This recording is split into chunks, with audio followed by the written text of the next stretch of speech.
Check. 1, 2. All right. We got that going. We got this going.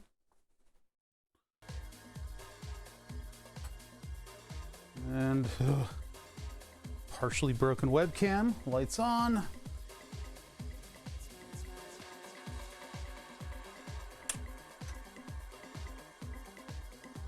All right.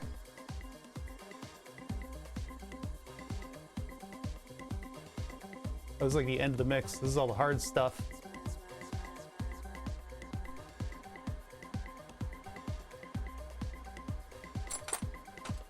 All right, put these all over to the side. I've been looking at the pedals, pedal project, because I want to get that done too before I go back into full-time doing burn the subs.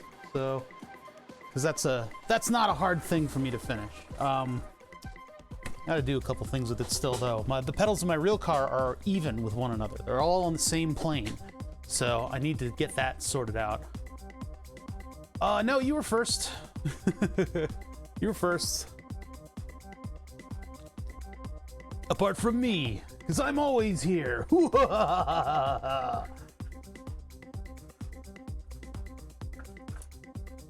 I think we'll actually be able to build this thing today, I hope. Unless more of my equipment decides to, you know, explode. But that would never happen. That would never happen. You guys, nobody's here yet. I'm gonna be pissed off about this all day. My file server has been working since December with a degraded cache or field or whatever. One of the drives kicked out, and I didn't have any alert systems in place to tell me about it. I don't know what the hell FreeNAS is doing. They need a big, like, they need something where you can spool up like a giant LED to turn on when something's wrong with the file server. Because December until now, I have had a bad drive in there, and I thought that the 6 terabyte drive I bought was for the FreeNAS, but it wasn't. It was for actually the file server. It was for this computer, the streaming computer. Oh man, I wish I had the resources to spool up another file server, and then I could have one specifically just for stream archive, and then another one for all my files and stuff, basically all the backup. But man, I looked at it last night because I was like, you know, I haven't looked to see whether anything was wrong with it lately, and it was like depreciated. I'm like, oh no, really?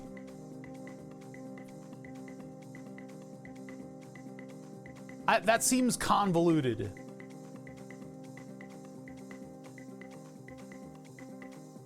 Because the FreeBSD, whatever I use in there, that can send out emails, and I had that set up to send out emails, and I think Google closed up some security stuff, and so I can't do that anymore. It doesn't send emails anymore. I used to have it send me emails when like the power went out and stuff like that. It just doesn't do that now. I shouldn't crunch ice. Sure. I already got my Trump vinegar smash. Give me a second.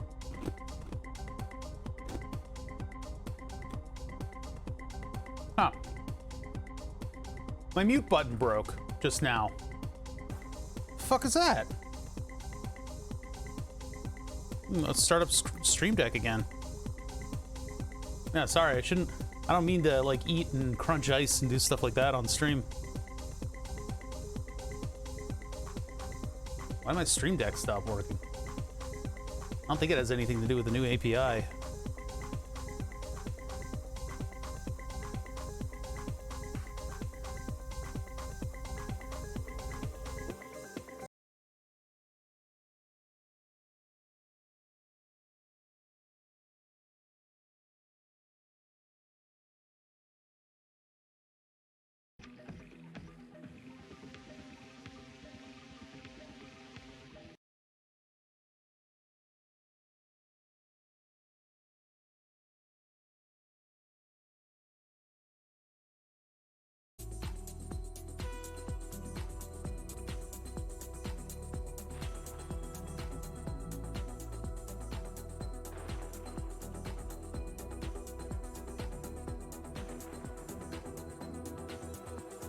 The mute button is not working the way it No, there we go. Okay, never mind. I just left it on the wrong setting. Schmide, hey, thank you for the 42 months. Reading lips are hard. Sorry. No. I had Stream Deck like get weird with the toggling of the microphone. So I was saying I need something a little bit more chill. This one has saxophone in it, so we'll use that. And then the other thing that I was saying is I'm beat. I don't know if you can see it. I didn't sleep because I was stressed out about my file server. I think you guys heard me talking about the file server. That was before the weird stuff. Yeah, one of my drives kicked out in December, and I didn't even hear about it. It's been running depreciated for quite a while now. So I ordered a new one. I'm gonna have to order probably new drives for the whole thing because I want to kick up the amount of storage space a little bit. But I was stressed out about that, and I didn't sleep. Because like if that file server goes, that's a lot of stuff that I really don't want to go. I feel like I should shut it down for today, but I think it'll be okay. The new drive gets here tonight, and that's when I'll put it in and get my pool back up to safety. It's in a risky situation right now because it's got 2 out of 3 drives running on it, and I should have more drives. I'll order another drive like next month or something. It's all my project data. It's like everything, and Fusion 360's moved some stuff. No, RAID 0 or whatever, ZFS, RAID 10. But no, I don't want to talk about exactly why I've misconfigured my file system. This is actually a really good mix. Yeah, so the new drive gets in, and I'll plug it in, get all that stuff back up and running. But I gotta start ordering new drives. I gotta bulk that thing up a little bit so it's a little safer. One drive going out should not a file server destroy. No,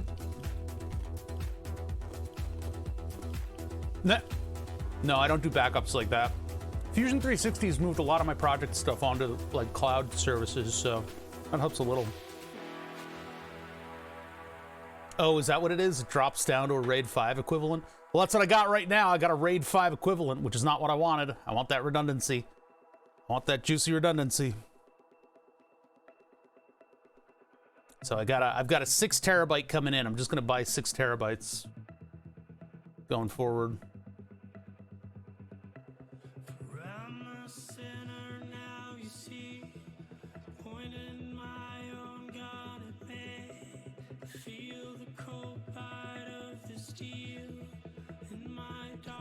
How much of it is used?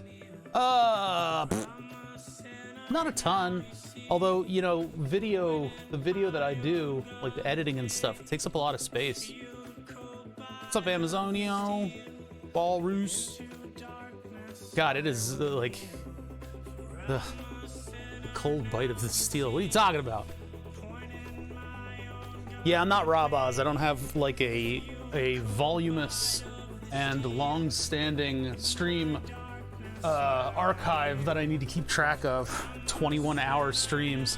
What did he get? He went to like 23 or 24 hours, didn't he? Because he ended at like 7 or 8. I popped in at 9 and he was hosting Andersville, so. Sliding back door replaced in the house. Oh my God. That's like the biggest opening that you have.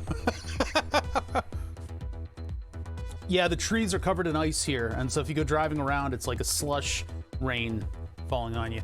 But yeah, that was the cherry on top of yesterday's cake or pie or whatever. My file server being the last of the death by 1,000 cuts, killing me. That was another $130 on top of all of yesterday's expenses. That was a costly day yesterday, and I'm still reeling from that. This is not the new webcam. This is the old webcam. It works. I just got to be careful about moving it around today. And then I bought new USB sockets, so I can use the hot air gun, properly mask everything, and be really careful about that. Use the hot air gun to remove the USB socket here. Sorry, I wolfed down lunch while driving. Use hot air to remove the socket, put a new one back on. I couldn't find any others. The Molex USB sockets are like $2 each. No, they're $2 each, and I bought 5. I bought 5 because in the future, that's gonna go out again. So, Sweet Nuke, making me choke on my water. Why am I still crunching ice? What's wrong with me? All right, Beat Nukem, thank you for the 8 months. That's a 2-month streak. I really appreciate that. That is very nice of you. We had Schmide earlier for 42 months. Came here for the rees, reading lips are hard. Yeah, I was muted unintentionally. I'm sorry.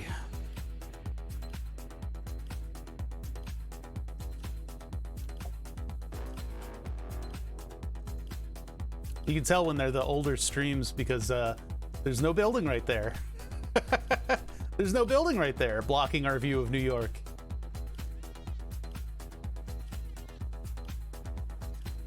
Oh man, so this is another item in the checklist here of expenses that unintentional $50 to $100 expenses that have been needling me for the past couple months. This would be the 3D printer. I'm gonna finish it. I'm actually gonna put it together. Oh yeah, I can't imagine the rent on something like this. He's a cool guy though. Metronomic, he's awesome. He was like, yo, I'm in Philly. What parties are going on? And I'm like, fucking, it's a pandemic. Like, what do you want from me? I don't want to die. I don't want to get COVID. I already got diabetes.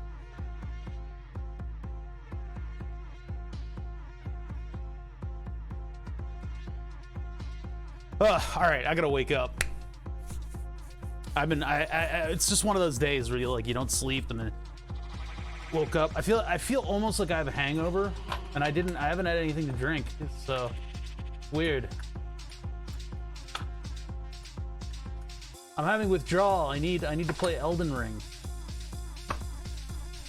That ain't me. Oh, this part of the mix is kind of. Hold on. Oopsie-daisy, I fast-forwarded it.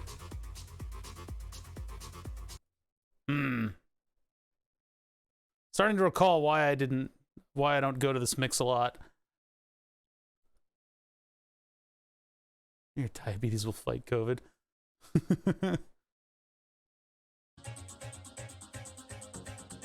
This is not a very chill mix, is it? This is more club stuff. Let's go to the chill mix. Oh my god, it's not better. What, Elden Ring? Yeah. Yeah, it's another Souls game. Take it or leave it.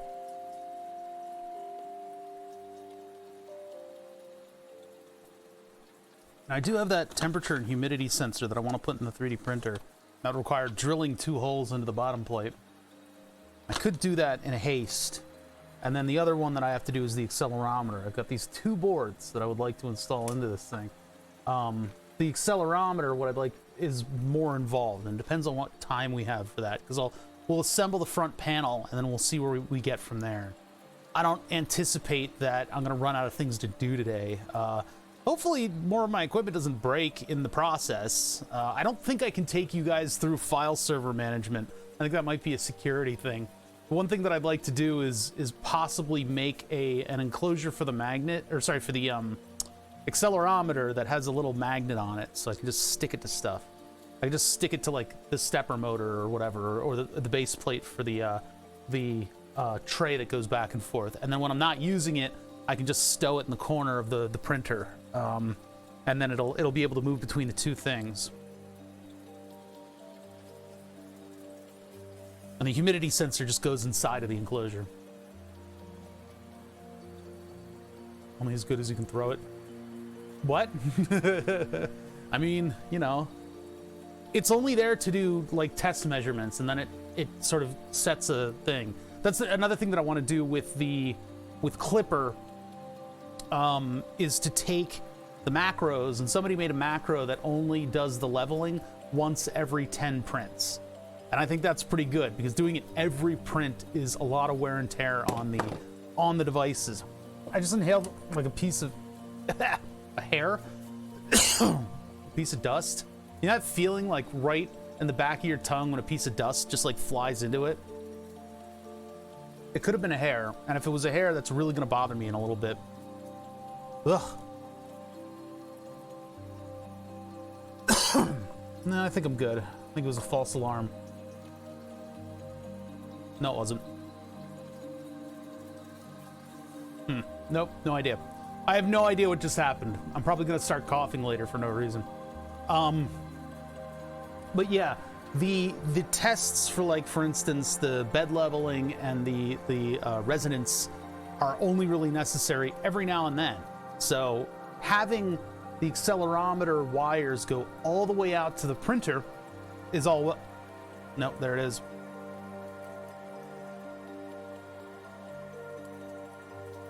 And the problem is I haven't found it yet.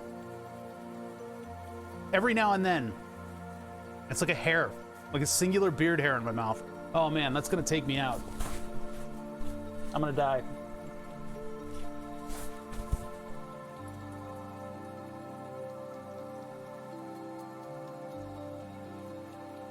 Don't be gross.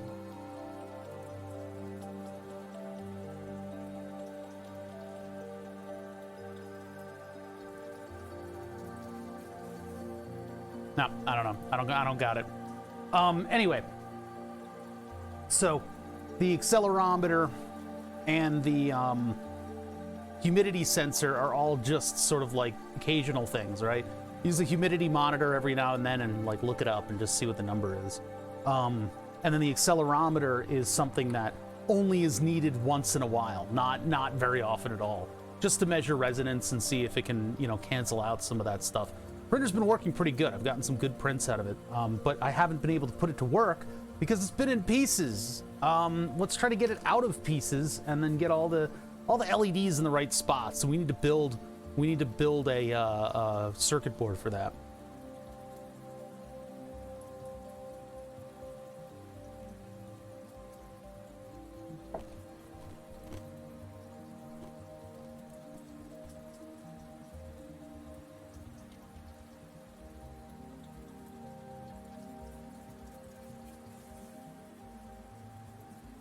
This view is kind of confusing, isn't it?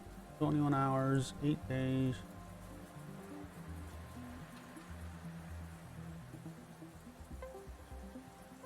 Yeah, why do they split up subs and resubs? That's a weird way to view that.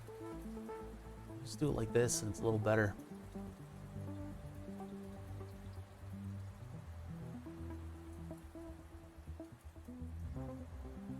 Now I'm a little bit more aware of what's going on.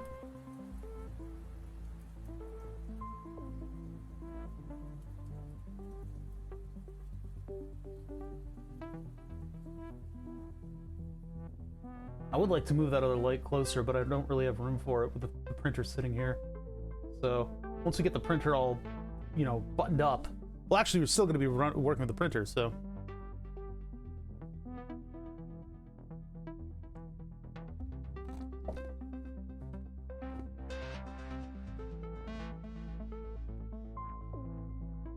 I wanted to use these things, but I don't think I can with the printer.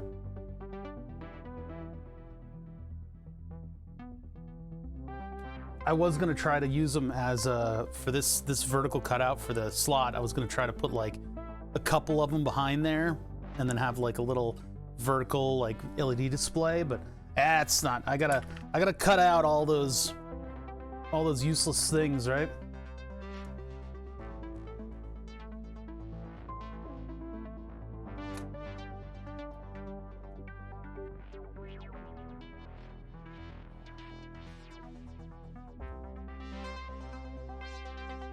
You guys think Rabaz is gonna stream today? After 21 hours? Or 20 something hours? I don't know. How long was it?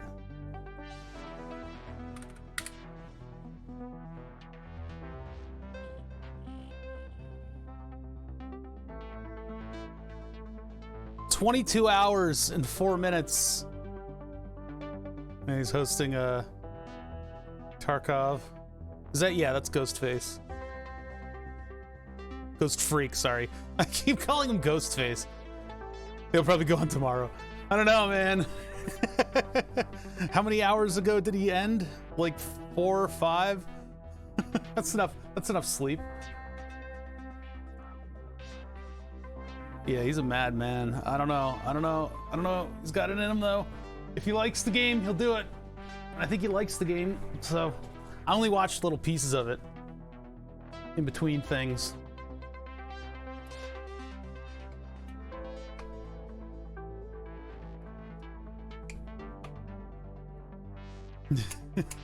I could easily play something like Long Drive or My Summer Car that long. I could do that. Oh, where did that go? Oh, barely caught that. What did you do with Valheim? Night stream when all the Americans are sleeping. I don't know. I could do it if I was more chill, but I'm not chill, so I don't think I could do something that long. Yeah, MSC is a tough one to. That's a tough one to let go. I don't know what it is about that game. It's just got something about it. There's something about it.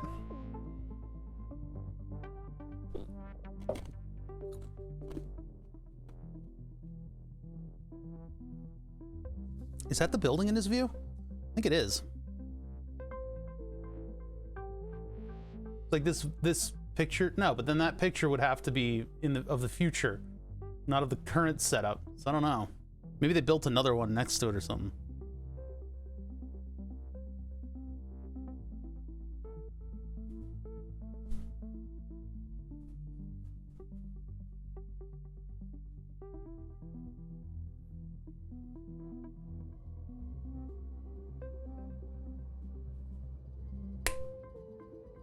Should we just get started? Probably a good time to just get started. That'd probably be a good idea. Welcome to the only stream on Twitch that isn't Elden Ring. I had like a carby lunch because I had blood drawn, so I'm in a state right now. I'm drawing a booby on my glucometer. Yeah, just drawing a booby on my glucometer. It looks like I've partially got it under control. It depends on whether or not I go down and level out, or if it hangs out up here the whole time. That all depends. So we'll have to. I'll have to keep an eye on it. You guys don't have to do nothing. Oh, look at that crack in the plastic. Holy shit. Well, my warranty is up in about 30 days, so I'm gonna be getting a new one of these. Motion detected. All right, hold on. I got parts. I got parts in. Parts are here. I gotta. Chat, I gotta think.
I ordered the hard drive in the middle of the night. I ordered the camera on stream. This one got here first. God damn it. Oh well. I gotta order more of these soon too. Not right away. All right, so that's my after stream project. I think I think it's too much of a security thing if I do the file system, the file server management with you guys. I don't think that's a good idea to do. And I'm gonna get every comment under the sun about what I'm doing wrong that's not actually wrong, but just like kind of a difference in opinion. So, put that like right here as a reminder. Just stick that right next to the monitor so I have to look at it. All right, should we get started? I mean, I got a 3D printer to build here. It's basically just buttoning the thing up, but we do have to make a PCB for this thing, so we've got a little bit of work to do here. So let's get rolling with this. All right, and then if I get another motion alarm, I'm definitely going out to get it because it is the replacement camera. So yeah, all my secret files. I don't really have anything that's secret. My taxes. That's all I can think of. All right, so here's the deal. We tried to build the 3D printer on Thursday and my camera broke. And so this camera right here is our repair of the camera. But the problem with the repair of the camera, things don't fit together quite as well as they did before, which is a result of us doing an on-the-fly, I don't have another USB socket level repair. It turns out I can swap out the USB socket and put a new one in. There's a chance that this is under warranty, but I'm not doing that. I'm not doing that. What I'm going to do is I've bought an aluminum enclosure to transplant all the guts of this thing into. And I actually also bought a couple USB sockets to go in there. So I can desolder the entire USB socket, replace it with a good one, and then put it in an aluminum enclosure. And what that'll do is that will then allow me to use a screw-in USB-C socket, which is necessary here because I'm constantly touching and manipulating this camera. So as a result of that, it'll keep the socket from over-tilting or, you know, in either of the dimensions that it's able to, and it'll keep things nice and safe and working for a long time, I hope. I need to find a C-mount lens, just like glass, just a thing to go over the front to protect the actual webcam element. And I'm going to keep all the focusing and stuff digital. I'm going to keep the motor in there so that it can autofocus. It doesn't use the infrared camera to do anything. It only uses it for Windows Hello. All that extra webcam in there for nothing.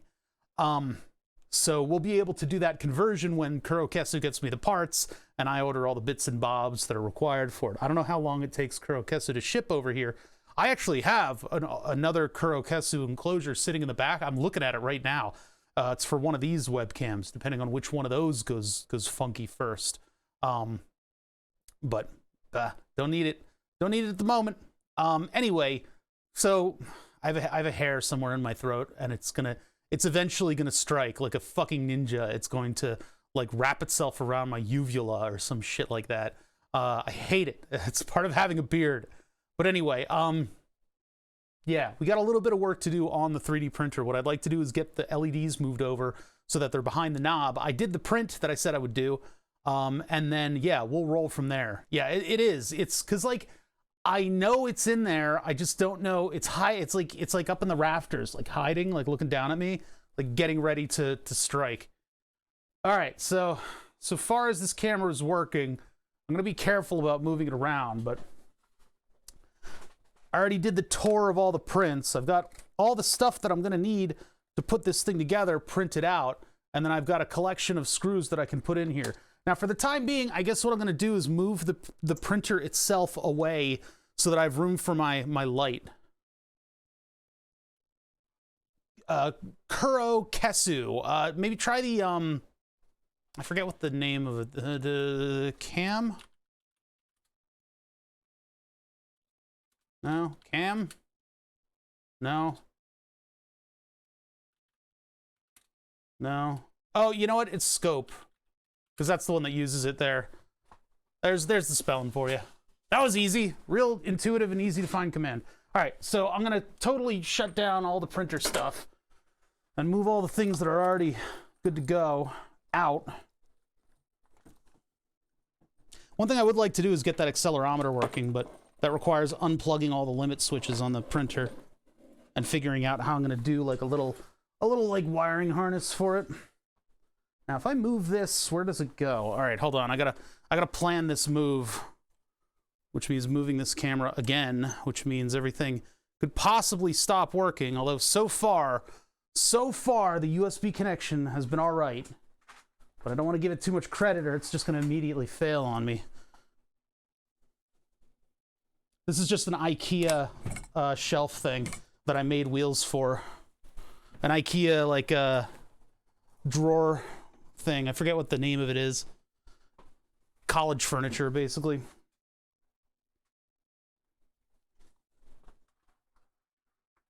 Like that. And then microphone cable. Everything's like cabled around here, which is good, but it means that I do have to do a bit of shuffling every now and then. There we go. All right, that should be good. Back to basics here. I gotta open the window a little bit more. It's like warm here, so all the ice that's frozen in the trees from the 24-hour rainstorm that we had is now falling. Now falling all over the place. So my drive to and fro the doctor's office was like fraught with falling ice. That might get a little cold. Well, I'll have to adjust it again in a bit once it gets freezing in here. All right, back in business here. Back to brass tacks, right? Wait, no, that's not the right phrase at all. Anyway, I'm comfortable now. I'm actually sitting in my normal spot. Okay, so a couple things here. I printed this. Is this the one with the shiny back or the? Yeah, one of these has the shiny back plate here. Let me go back to my camera over here. God, that hard drive was expensive. I can't even imagine how much. Oh yeah, I can turn myself off here. Can't even imagine how much Robert spent on all those 18 terabyte drives. He doesn't have a car, though. He doesn't have anything else to spend money on. Oh, yeah, the other part of the whole cost apocalypse that I've been going through is that I've had to get my car registered, which is $80, and then I have to get it inspected. In order to get it inspected, I got to fix the windshield wipers. They currently kind of work if you turn them on full. So that's one of two things. That's either the switch, which I have another of, or it's the motor. Yeah, or it's the motor, which I know now how to replace, and I've ordered not an OEM one, which is a kind of a cardinal sin in my paddock of car friends. I don't know how long this car is going to last in my tutelage, so I think OE should be okay, but there are big OEM hounds. I guess maybe we could try to pull the motor to the desk and see if it needs repair or if I replaced it prematurely. But those motors are notorious for having water infiltrate them, and then they get all fucked up and they break. So yeah, I'm gonna replace that motor in my car, but then I need to figure out like the brake sensor, and I've got so much work to do, chat, and it's so expensive. So all this thing is designed to blow out the cameras on this freaking, Jesus Christ, it's so shiny. What this thing is designed to be is basically a light guide. It'll hold up the encoder and it'll hold it into position, but I want it to be able to illuminate behind everything. So that's why 3D printing this out of the transparent material is good, because that will diffuse all of the light that's coming from the LEDs that I'm going to hook the NeoPixels up to, or whatever they are, WS2812s or whatever. So that'll be pretty cool. I feel like that microscope was set a little close there. Anyway, so what I need to do is take a look at the screen, and I need to pull up 6 pins for the 2 RGB LEDs. I need power, I need ground, which can likely come from the encoder, and then I need the encoder A, B, and button channel. So I'm going to need a bunch of header pins here that I can then plug a cable into and plug it into this other circuit board that I'm going to make. We'll work on the other circuit board first, though, because this... Now, I printed a bunch of different ones of these. One of them is just a straight-up plate. That seemed too far away from the encoder. One of them, I moved the thing close, which was great, but then I couldn't screw the encoder on, which was dumb. And then another one, I made the hoop, but I printed it on the rough side of the actual printer bed. So this one I printed on the glass side of the bed, so that at least my first layer is going to easily almost fucking lost that. At least my first layer is going to translate the light through a little better. It doesn't need to be clear, but you know, I don't know. I just wanted to try it. See, the thing is, the subsequent layers of the transparent filament are not transparent. That's tough to achieve. Probably would need like a chamber or something, like a heated chamber. I don't know. That stuff, it gets very clear on the first layer and on the side walls that don't have support material in them. But other than that, it's not incredibly clear. They're good for like vase prints where you don't have any sidewalls and it's just, you know, doing its thing. All right. And then I've got an LED over here, or I should probably look for an LED over here. I don't know if I can run like a power LED out or something like that, but that's a lot of stuff for the front panel. That's a lot of stuff for the front panel. I'll be all right though. All right, so anyway, shiny guy, that goes here. And then I need to figure out what direction I want that encoder to face. I'll probably have to do it like away so that I have room for the plug, like that. I don't know, because if it's right here, that leaves no room for either header. Unless I want to run it right there and then just do like a plug that goes to cables that go to the various things, because all the things are right here. I don't know. I could do the 3 header and the 2 header over here, the 3 and the 2, and then I could put a circuit board on that. I could put a circuit board up on that, and that could hold the pins that I have to plug in. All right, well, we'll burn that bridge when we get to it, I guess. Oh, the other thing is, yeah, well, we need to move all this to its own circuit board, so this header is not necessarily going to be there. So we could move that inboard and have the LEDs on it. All right, let's get to soldering and desoldering. I feel like I'm overheating right now. Glucose levels are crazy. I feel like I'm hot. I don't know what's happening to me. What is happening to me? It's just warm in here. It's just warm in here. I don't want to use that stuff. Motor wire's cursed. I'd rather actually have something that I can plug in and unplug, just in case something goes wrong with it. I guess I don't really need to, but... What's up, Jer? All right, well, let me get my circuit board material first. I can just nip this stuff out. Look at that. The wire cutters are like too good at cutting out little bits of circuit board. Yeah, we fixed it, but it's dodgy. I'm worried about this.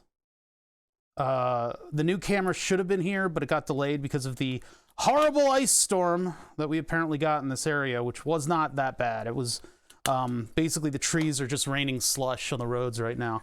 The trees froze. That was kind of cool. You know, that always looks cool. But other than that, it was really nothing. It was a big old nothing. So I want to finish the printer today, though.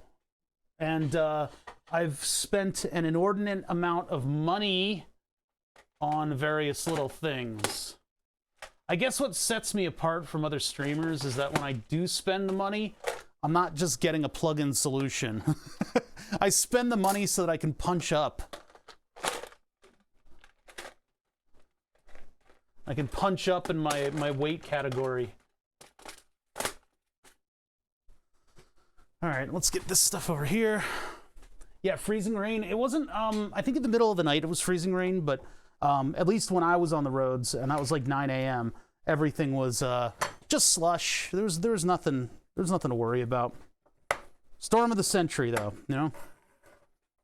So I do this in order to just ease up those clipped ends of the board, right? Because when you clip the ends of the board, you end up with a lot of really awful edges and stuff on the edges. They're... Hello? Where's my focus on? You end up with really chewed up edges on these things. So. Oh man, look at us. We're back doing what we're good at. Finally. I'm in my element. Ow! Yeah, the Weir drivers are very nice. They're not my favorite, but they're so good that I'm never going to replace them. I don't know if I'd seek them out again. God damn it. I'm going to maybe do this the other way around before I chew up my fingernail. All that's happening when I'm slipping is I'm hitting my nail on the on the file, and it like chews up my nail. My nails are always gross. Filing again. Yeah, it's a necessary evil. Necessary weevil. We gotta do it. We gotta do it. Because I want the circuit board to not be embarrassing, you know? Now, this whole circuit board is going to rely on that encoder to hold it in.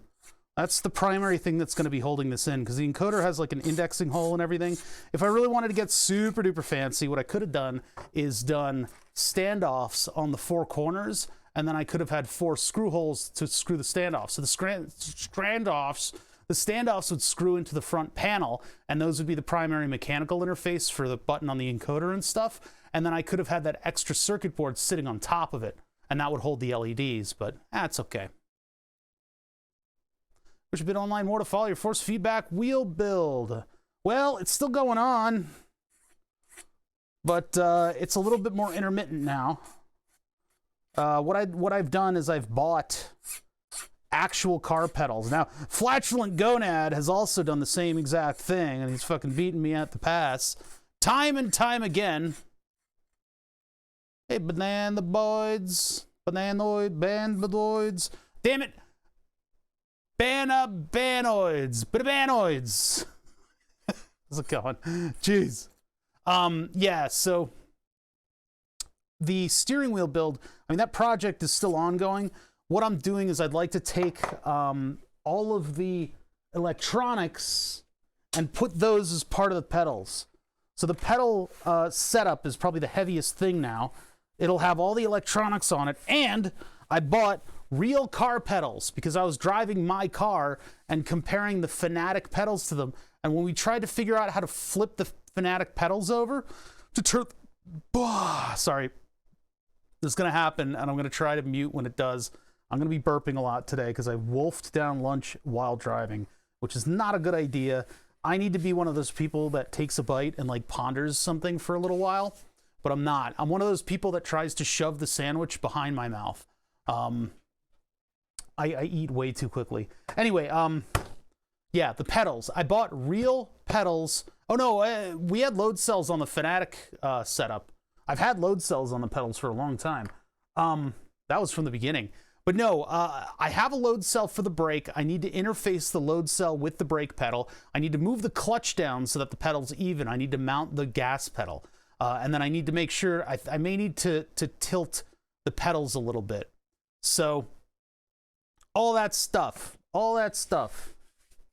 needs to be done on the pedals. But I need to get the 3D printer before I do that, because I think it's gonna be necessary for me to 3D print a thing or two, especially given that I want to put RC car shocks on the brake pedal, and those will provide that initial little bit of squish that the brake pedal has. The clutch has an initial squish too, but I don't know if I can replicate that, because there's like a little squish where you rest your foot up against the pedal, and then when you press it, that's when all the actual activation. No, that's not it. Anyway, that's when your control authority kicks in. All right, so we got to get the encoder out of here. Open the doors, get them out of there. Should watch that again. Welcome to Earth. Oh yeah, Gonad, I was just talking about how you jumped the gun and you did the pedal project before I did. He's made a mockery out of me with his skill. I'm actually super excited about you getting those pedals running. Or they are running, aren't they? You're just kind of tweaking and tuning now. So this encoder came courtesy of a 300 what do you call it? 300 sensor pack. 300 sensor pack. And I'm using the encoder again, ripping it out of here, because what I want to do, this one has a different front end.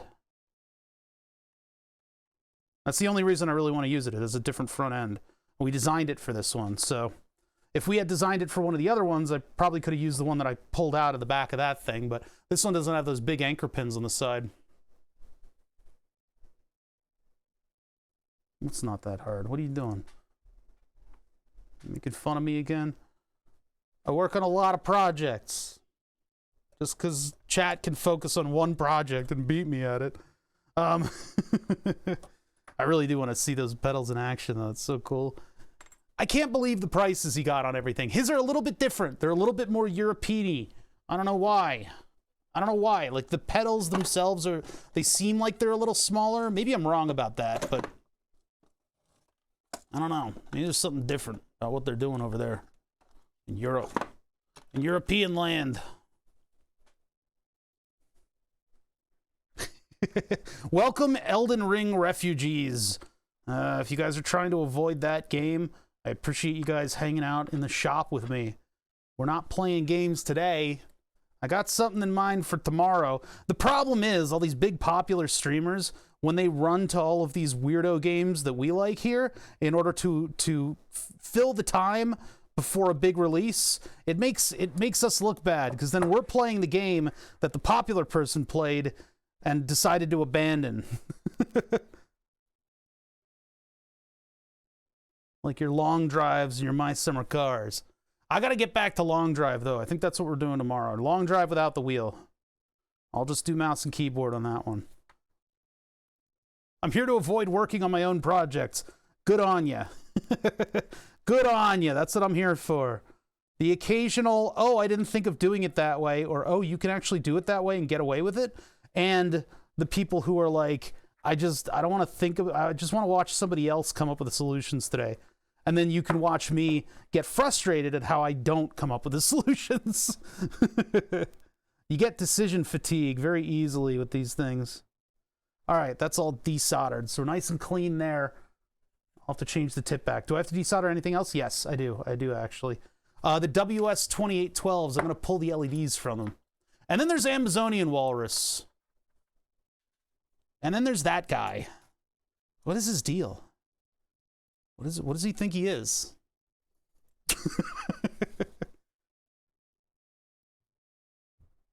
I don't know. Elden Ring looked cool. I don't know. Cool little concept. Get a Souls game that's kind of open. I don't think I watched it long enough to really get a sense of it, though. Because, I mean, I don't know. The game is just kind of like this, this, like, gray gradient. Nothing wrong with it, but...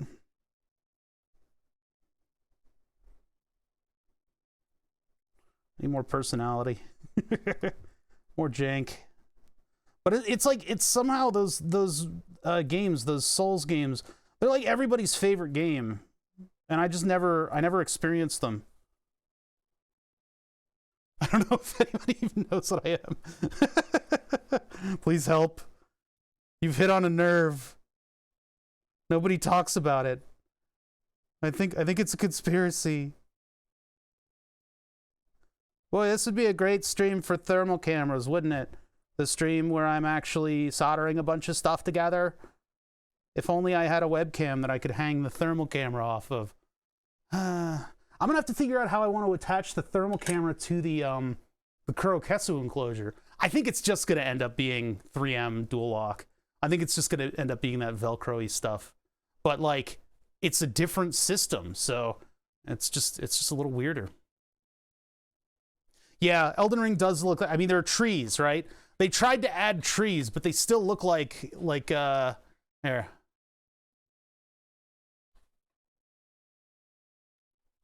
I need a browser window. I need a browser window. Computer, pull up a browser window.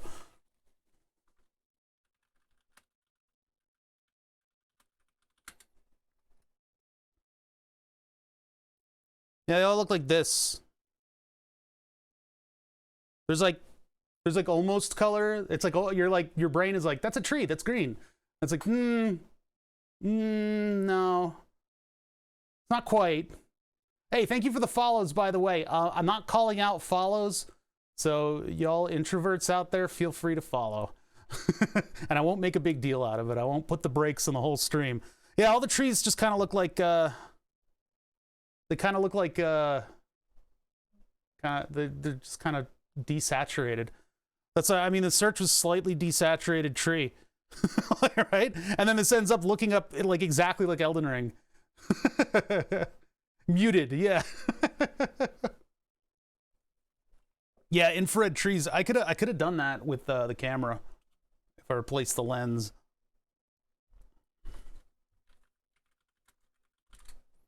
Problem with infrared photography is that it's perverted, deeply perverted. If you ever see somebody doing infrared photography at a beach, you're allowed to punch them in the face.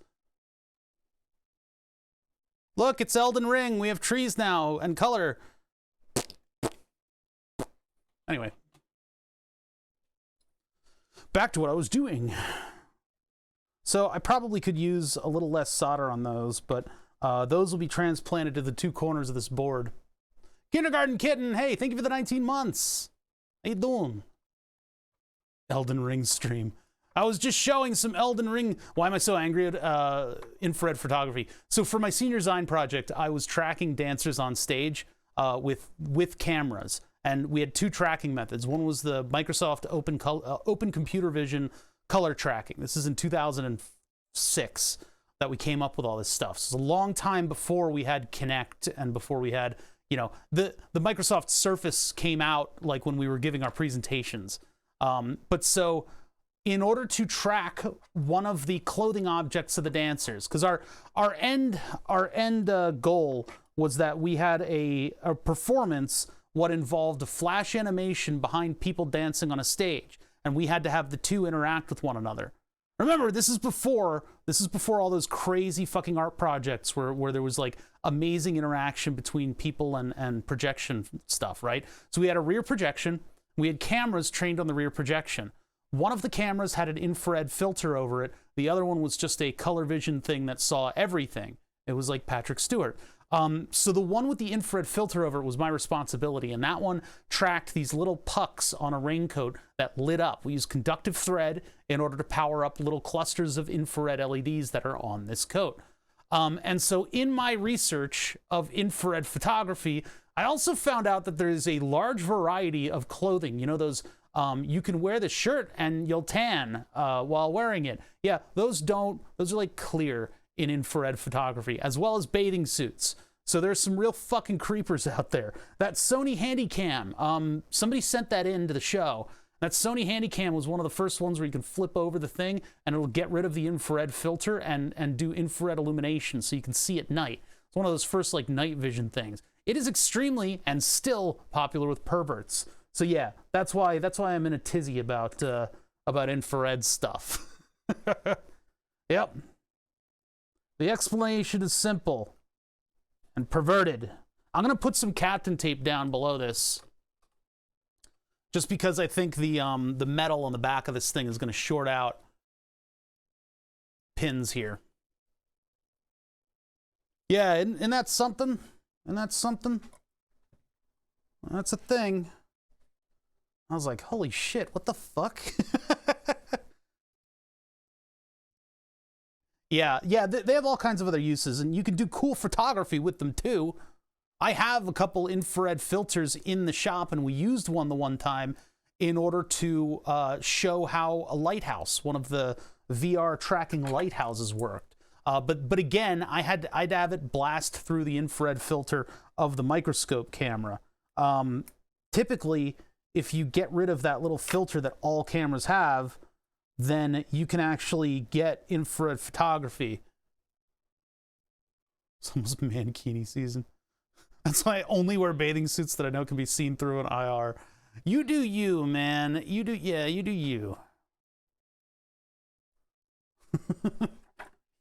You do you. Hey, it's currently mankini season if you're tough enough.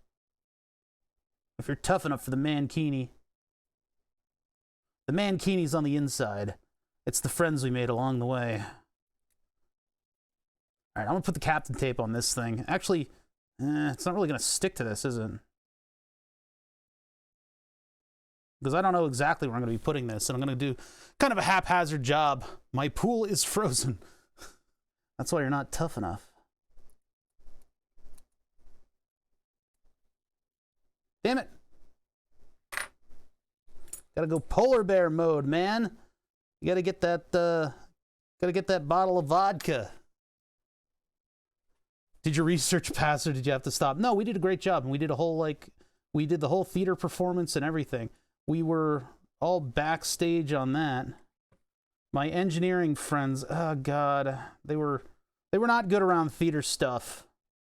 They were not good around theater stuff, like the potential for sudden nudity when somebody needed to change outfits backstage. They weren't accustomed to that, and they weren't accustomed to the kind of crunch that you get when you need to get a theater production out. There's quite a bit of weirdness there for them, social awkwardness. And then my professor thought he could be like, yeah, but you guys get to party with dancers. And I'm like, that's not really an incentive, man. Like, that's not really a good incentive. I don't think you know what you're talking about. All right, so is that where that's going to sit? As is custom, I have 2 rows of holes on one side and 1 on the other. I'm going to flip this around because I didn't quite make the board evenly. But the goal here is to make the board, not to you know, faff about with oh no, this is 1 whole row hole too short. I guess I'll have to cut it. No, I'm not going to bother with that. Actually, I am going to bother with that. I think I need 2 on each side if I want to get these LEDs in here. I'm going to need to fuck with that. Damn it. Yeah, these line up with the holes. They're really nice. But that pushes me all the way out to the edge of this, and then this one isn't going to be even with it. Damn it. God damn it. Arrgh! It's fine. We're at the beginning of the stream. That's not a big deal. I'll know in my heart that it's wrong.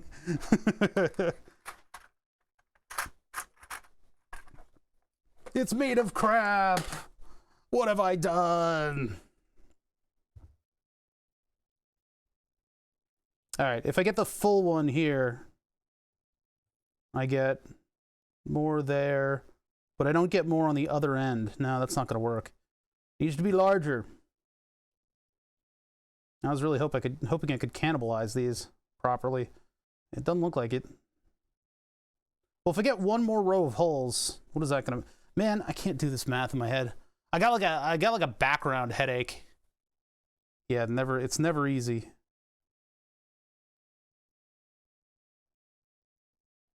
I could use a nap. So I want 2 on each side, and I'll get 2 on each side if I get 1 more row. Yeah, I need one more on each dimension, or just 1 more on the 1 dimension? On the 1 dimension.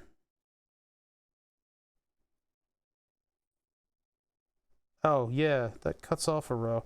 Oh, here we go. If I go here, nope. That's exactly the... Damn it! The dimension that I needed 1 extra of cuts... If I had 1 hole right there, that would be fine. Here for the background headache is to start drinking. I haven't had anything to drink in a while.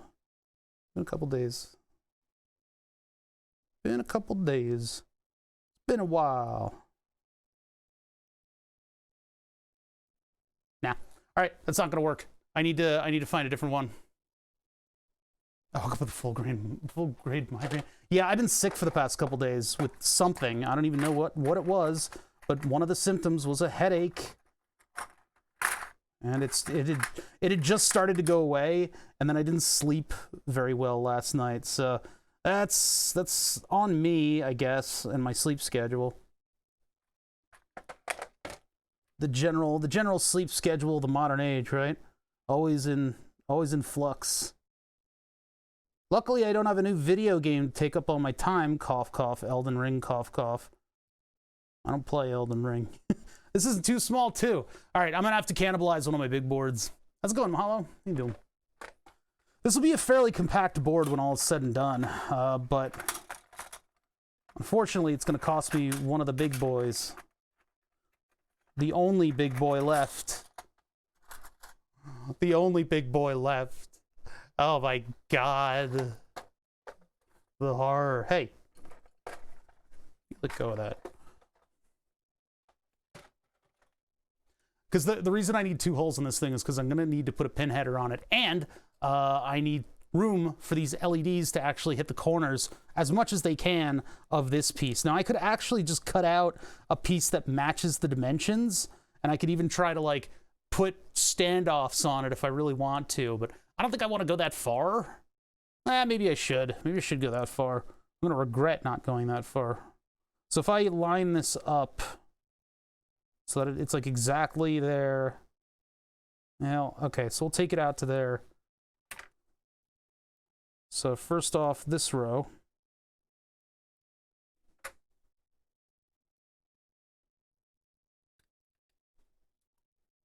Do it on the opposite side. Just crack it. Pop. It goes pop. Pop, pop, brap.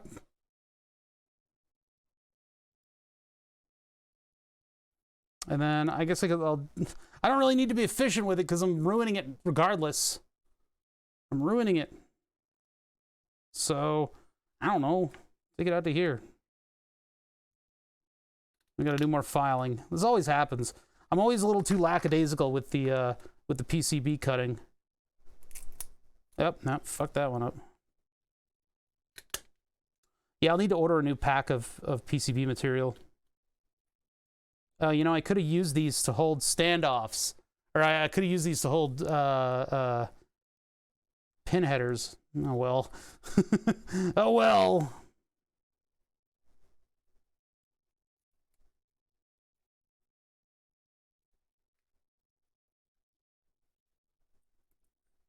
What the hell? What's going on here?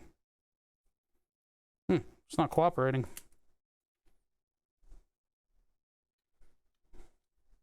I don't need to do all this trimming, but I'm going to do it anyway.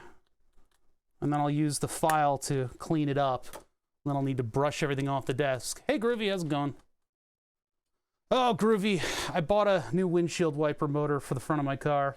I don't know if it's the contact or if it's the motor itself that lets stuff in, but the 525 has a lot of problems with water getting into the windshield wiper motor, and it appears that BMW has designed their entire car platform around this motor, which is pretty impressive if you ask me, because it is a windshield wiper related thing. But I guess in the CAD program, they started with just dragging in this windshield wiper motor, and then they added stuff around it. So that's going to be fun. I need a gear puller to get the blades off. Washing machine just broke. Dude, it's death by 1,000 cuts month. I'm dying. I have had to order so many. My webcam broke. I'm broke. I've had to order stuff to set up the arm camera again properly. And it's gonna be stronger than it ever was before, but holy hell, man. Oh, what did I do to this? Oh no, I fucked it up. Well, we're gonna keep the little fucked up area right here. I think it'll be okay. Lost solder pad from an IC. Yeah, I do. There's a couple ways, and it depends on your IC. What are you looking at? Are you looking at something surface mount? I love my BMW, but I'll never buy another. I love my old BMW. Having an older one where I can still plug the computer in and do some diagnosis on it. I spent $14 and I got all of the BMW diagnosis software. I can get into the very recesses of the engine, and because it's an enthusiast car, everybody knows everything about the programming of it. So I can get in there and I can do all the diagnosis. All the repairs aren't too bad, but an old SNES board. Okay, so you're talking about big through-hole ICs. Let me get an example of one. Let me get an example of a big through-hole IC. This is just going to take a second. This is a good aside, and it helps me show off that I actually know what the fuck I'm talking about, chat. Hold on. Move this out of the way. I got a box of springs in front of that. So, with an old IC, if I can find one, got them in a drawer over here. I said I have them in a drawer over... That's not it. Where the hell did my... All right, hold on. Just give me a second here. Okay, here's a couple over here.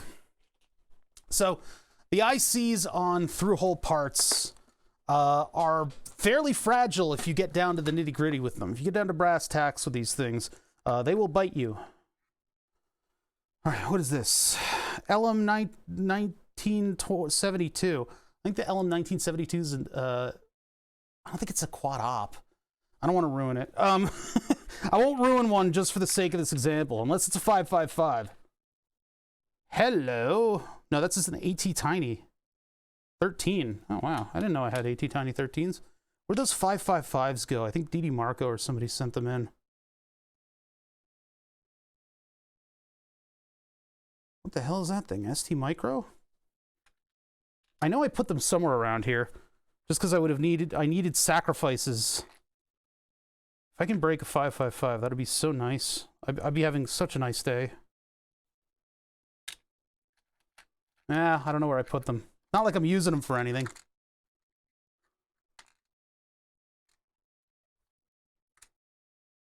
Yeah, good point. We've got a couple console modders.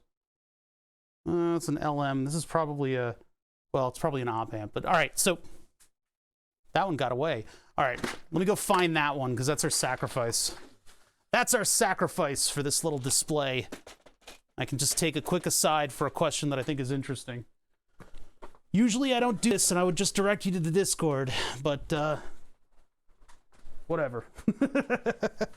So let's say, I know it's his sleight of hand is amazing. I'm just like dropping things and juggling them. All right, we got this chip right here. Got this chip right here, and you're working with it. You're doing whatever you want. You know, hey, let's mess around. Let's bend up a pin, right? Hey, let me just bend up a pin. Oh, it is SMD. Well, okay, same principle here. Same principle. Maybe I can show it on an SMD. I don't have that many sacrificial SMD parts, but this metal that they use in order to put together these pins, not exactly the most expensive thing in the world, right? So you get like one bend and you do your work with it and you're like, all right, let me bend it back. Okay, that one I get 2 bends, but it's a statistical anomaly to get 2 because it'll just pop right off. And well, what do you do after that? Well, even on a dip package, on an SMD package and a dip package alike, you'll have a little piece of metal stuck behind. Now, keep in mind the actual design of this chip is that there is a tiny little chip in the middle of this thing, in the middle of this substrate. There is a tiny little piece of silicon, and then there's a branching structure of metal that moves out. The silicon chip itself is bonded to the pins with a little piece of gold bonding wire. There's a couple different strategies here that you can do, and if you do this on surface mount stuff, it's smaller, and that's the only difference. So what you can do is you can take a knife. Where's my... Why don't I have tools? What is happening here today? What is this? What is this? Where is my freaking knife?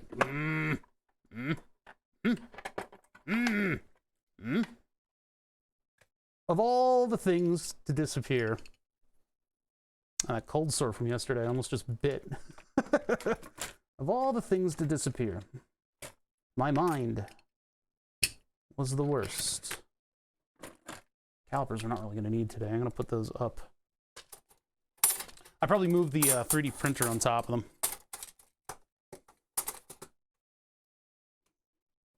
What the hell did I do with the knife? Did I push it all the way back there? Not under, not around. See, what you need is a sharp scraper. Apparently, I'm not fit to keep mine around. Down there? Oh, there's something under there. No, it's another pair of scissors. Which drawer did it get into? It's always dangerous when that scalpel runs away. Because, like, I don't want to just find a scalpel somewhere. It's going to hurt me. Did it end up on the other desk? I'm going to look for it over here. One sec. Sorry, I need to find this tool because, like, this is not a good tool to have at large. This is not exactly the kind of tool. Like, missing a pin tool. Okay, that'll show up eventually. Missing, oh, here it is. Okay, it's right under my pliers. How did that go out of focus so completely? Find it with your toes. No, it was in a safe place. It was in a safe place. All right. So let's say one of your pins, God damn it, one of your pins falls out. So there's a couple things you can do.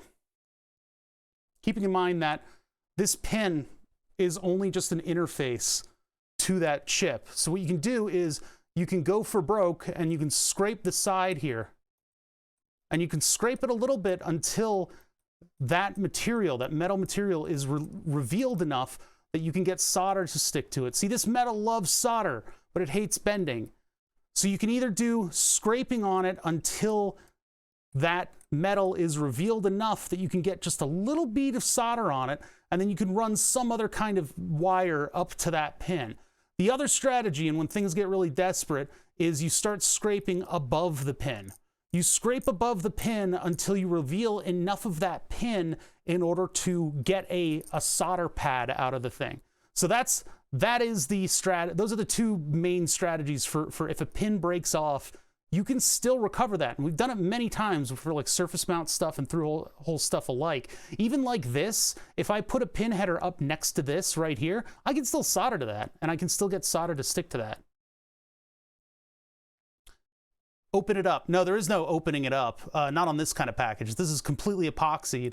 So this is all like one hardened material.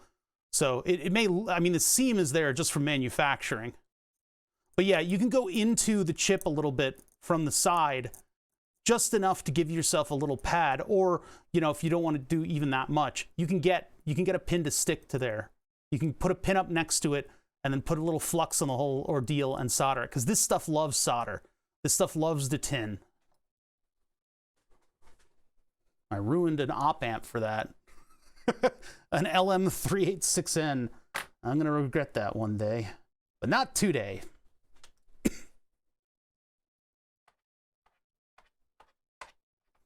All right. Well, that's not going to fit in there anyway. I'll take one row of holes from the edge of this thing, just for the sake of cleanliness. It's fine if you break a power pin. Those pins are...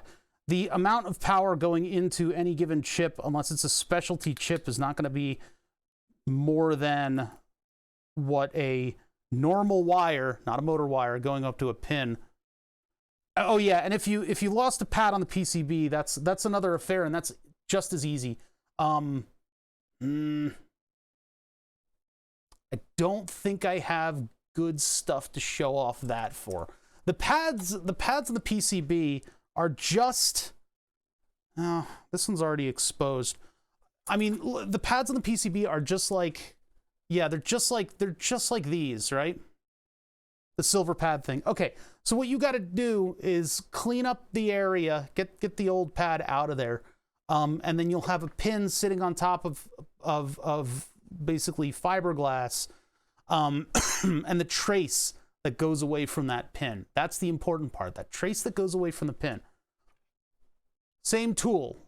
What you want to do with that same tool is you want to go to the part that's masked over, the green masked over trace. I can find a sacrificial trace here. I can show you that too in short order. I just need to find the thing that I can show it off with. Something already broken. Some kind of a derelict PCB sitting around here, and I usually have stuff. Let's just get one out of the bin. Yeah, this'll do. This'll do. It's from about the same era as Super Nintendo. Totally sacrificial. So, all right, on this thing, I mean, this is conformal coated on that side. This side, it's just old. So yours is going to look a lot different than this, but the principle is the same. Here's the principle. Oh god, this thing is like full of asbestos and shit. So I take, yeah, they're telecom relays. They're good relays if you're trying to do small signal switching. All right, so if let's say, for instance, I had a surface mount pad on this and it went away, it magically disappeared. And this one is a relatively easy one. You might be dealing with something harder than that. But what you can do is take a knife, and where it broke, let's just say it broke here, right? Here, let me just do this and then do this, and we'll say that that's where it broke, right? And you have your pin on one side and you have your trace on the other. I'll just get that out of there. It's a little sloppy, but whatever, you get the idea. So let's say your pin pad was here and your pin is sitting on top of it. And you've managed to kind of like scrape under it and scrape the pad out of there and gotten rid of it. And maybe there's a little bit more of a gap, but that doesn't matter, because what you could do is you could just start scraping horizontally with the knife. And what you're trying to do is you're scraping away this top epoxy layer until you reveal that shiny, beautiful trace underneath it, right? And it may be more or less coppery looking than what I'm doing. So you do that and you reveal that trace, and then if that pin is close enough, you might be able to just solder bridge back and forth, or you can pull in a little bit of, and what I use is wire wrap wire that's not, it doesn't have a jacket around it, but you can use a little piece of wire wrap wire, you can use a little piece of your sole, you can use a little piece of anything really, to be honest, any wiry kind of stuff, as long as it's small and discreet. Then you're going to want to add flux. You're going to need to add flux because you want this to flow before you even add the wire. You want to add a little bit of flux before. That's way too much. That's way, who is adding that flux? God damn it. That is way too, that's like Rossmann levels of flux. You just need a little tiny bit because that's going to allow you to tin that little end of wire. So you take your hot soldering iron and you just apply it to that trace, as long as I don't smash it into my face here. And now you've got a tinned trace sitting right next to your microcontroller pin. So you can actually just load it up with solder to make a little solder bridge, or you can put a little piece of wire on that. Now, if you need magnification, there's all sorts of really awesome looking headwear that you can buy for real cheap on Amazon. And you know, I should know, I'm not only a member, I'm the president. You can just go on Amazon and you can look as awesome as you feel like. There's, oh man, or a jeweler's loop, which is what I traditionally use. But I mean, you know, you can't deny that this looks pretty fucking cool, right? Yeah, you can't. Yeah, chat agrees with me. They agree with me wholeheartedly that I look pretty badass in this thing, right? Where are you guys? I can't see any. I can't. There you are. Okay, yeah, there we go. Pretty cool. Anyway, what a Chad. What a giga Chad. Yeah, so anyway, you can buy all kinds of weird looking. This is like an Amazon sale day item. It looks so dorky. I love it. It's so dorky, but it's good. It actually is good. It actually does work for magnification, because magnification really helps. It gives you a better sense of what's going on there. There's all kinds of different tricks that I do for, you know, looking at the light and how it glints back up at me to see whether or not I've got stuff soldered properly. We're like twins with those on. I think you were talking about them when I bought them. But yeah, so those are super useful. But I haven't really had a chance to use those because I've got the super duper microscope that, you know, this solves all of my problems, and then I can no longer relate to people who are working on electronics and not broadcasting it. It's kind of weird. So that headgear actually is really good. I would traditionally just put a jeweler's loop in my eye and be working on it like that. Having a headlamp really helps too. If you have a local source of light on all the stuff that you're working on, it gives you a really good idea of what's there. You know, you got to be able to see the stuff to work on it, after all. But yeah, I hope that helps. Took a little bit of an aside there, and I generally don't mean to do that, but it's stuff that I know. For once, it was a question that I literally have all the visual aids in the world in order to show off. I have aids, all the visual aids to show it off. If I ever have a use for this board, whatever I just did there is going to be really obnoxious to me. This is just like this is from like a home automation thing. It's like a home intercom that was installed in this house before we moved in. We promptly had it removed since it stinks of the 90s. But yeah, these little telecom relays are a lot of fun. We use these for the fire cannon setup. It's fun to have a bunch of those clicking away. I feel like between Gonad and I, we have some kind of a giant mutant robot, the likes of which the Wild Wild West has seen. I don't know. Got all this garbage in our lives. It's just garbage. It's just garbage. It's garbage, but we have the creativity to do stuff with it, I guess. I kind of don't know if I want this thing to be completely covering the screws in case I want to remove it. Yeah, I don't want it covering the screws. Plus, I want those LEDs to be a little closer to the encoder. So if I took 2 off with that, well, first I need to take the 1 off from this side, which would mean taking 2 off here. I'm going to overcut this. I'm going to screw up. I don't know. It probably would never work. Let's not oversell the abilities. I'm actually shocked Gonad got those pedals working so quickly. And I'm sitting here like faffing about trying to get them just right. He just like put them together. He's like, here they are. They work well. I spent $5 on it. And I spent like a small fortune on the fuckers. Ugh. Anyway. All right. Filing. I probably need a better tool for this, but this works. Yeah. He not only has he worked on real actual antique organs, but he's got experience with like, excuse me, building like a hard drive organ. And he's named after an organ.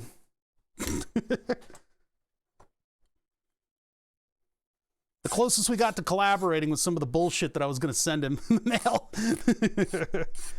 I had some weird stuff, but I'll have to dig through that package and get all the weird stuff out of it, and all the perishable items and the dead rat, and I'll have to put together like a small care package or something. Because he went and like, I was going to send him the Fanatic pedals because I was so sick of those wooden things, but then he got real car pedals, which are pretty awesome. I'll be the first to admit. My goal is to make the ones that I have feel like my actual car, so that I feel comfortable driving with a little bit of spiritedness, and I can like chuck my legs around like I normally do when I drive. The only problem with that is that there's no side walls by the pedals for me to rest my feet on, because that's where, like, if I'm going to hit the gas and I'm not using it, I will rest my foot against the side wall of the footwell. And that's all solvable issues, but I don't want to make this... It's already growing out of control, you know? So I got a lot of stuff to think about with that.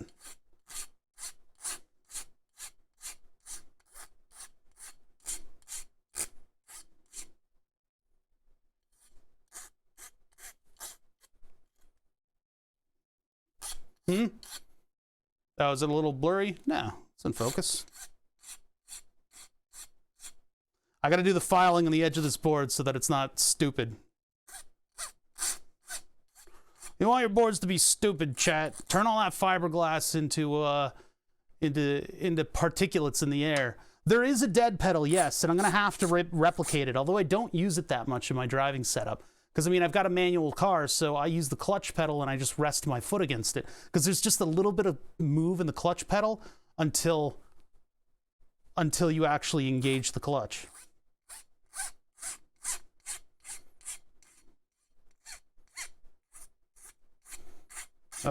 This is my life. Forever filing stuff. I used to have a big belt sander in here, and I would use that in order to make these circuit boards, like, perfect. But it really wasn't that necessary, and I didn't end up using the belt sander that much.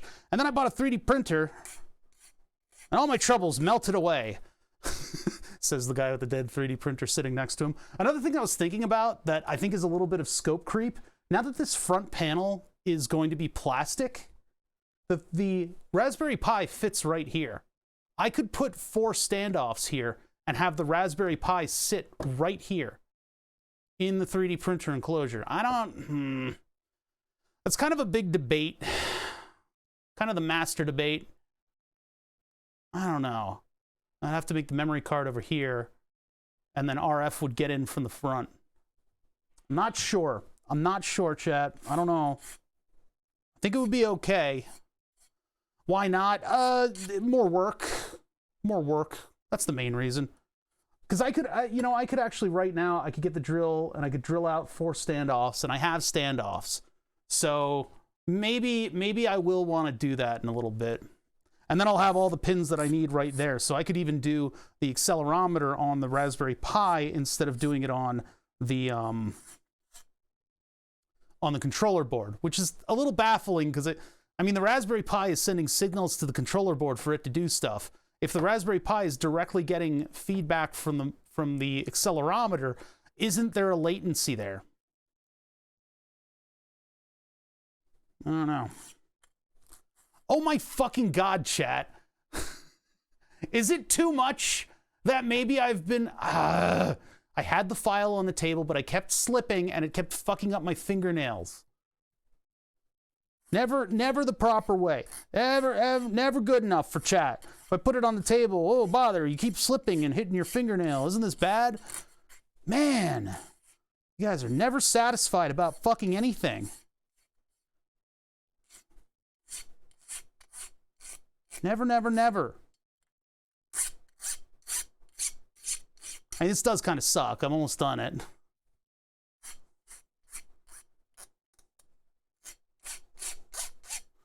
All right, I think that's good enough. It's still a little chewed up though. It's chewed up, but we can handle that. Less chewed up than my fingernails, which I guess is good. He started. I knew he'd fucking do it. I knew as soon as he woke up, he'd go right back to that game. That's just how he is. Yeah, we're gonna be like 75 viewers today because of that. Everybody's gonna be over watching Rabaz, and that's fine. You all get that Elden Ring out of your system. It's unhealthy. I need to wipe off the surface here. Hold on. Get the world's grodiest paper towel. And then the Windex was on the front of the printer. I use Windex to clean the bed and to pop parts off of it. One spritz. The refugees, yeah. No, actually, like 75% of my viewers are from Rabaz. Oh my god!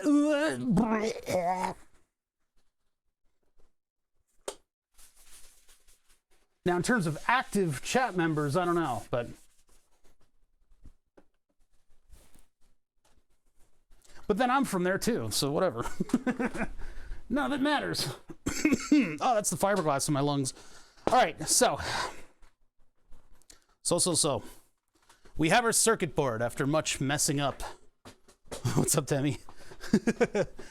Technically, I might get more viewers because Raba's going live means more of them will go and watch him and then click on other streams while they're watching him. There's this weird metrics with Twitch, right? Okay, hey, it's me, the guy who just picked up a knife by the blade. I went to grab the circuit board and it just went psh, and it made that familiar bite when you get a blade against the skin. Especially a blade what is designed for cutting people. Let's put this thing away. All right, so circuit board over here. Now the edges aren't flat on this, so it's not going to clamp very nicely, but we can at least get it in here for now. To remind you that you're immortal, yeah. All right. You don't know that? I do that every now and then because it's a fun tricks with blades that will shatter if they're bent too far to the side. Captain tape. We're back where we started. Let's get a little closer in here. Being cavalier with the X-Acto knife is probably one of the best bits that I have. I've worked with X-Acto knives a lot. And this is, by the way, this isn't even a branded knife. Don't buy an X-Acto knife. Those are death traps. This is a scalpel blade. You can get these for pennies on the dollar, and then you can also operate on real people with them. I mean, no, wait, no. You're not supposed to do that. They're not sterile. You can buy non-sterile X-Acto blades all over the place. And the big advantage to the non-sterile X-Acto blade is this little finger slicing motherfucking mechanism right here. This thing is the most dangerous thing in the world, but when you get it right, you get it right. This guy right here is basically just a pressure fit of the blade. So you've got a little channel right there that this goes into, and then it just snaps into place. And, you know, the quality varies, but once that snaps into place, that means that you can do all of these complicated cuts, scraping, stabbing, exhuming, you know, whatever you feel like flicking it at somebody's eye, whatever you do with an X-Acto knife, you can do with this knife, but this knife will not loosen from rotation. That's exactly what I need to harvest limbs. Yeah, see, yeah, you get through that cartilage, sawing motions. It'll withstand quite a bit of torture without loosening, which is the important part, because those X-Acto blades require you to screw in, and then as you get those little fluctuations in force from cutting stuff like in a curvature, like back and forth like that, that'll loosen up an X-Acto knife, whereas this stays exactly the same. Cut myself too many times changing blades. I've used pliers now. Yeah, these are unfortunately kind of difficult to change out.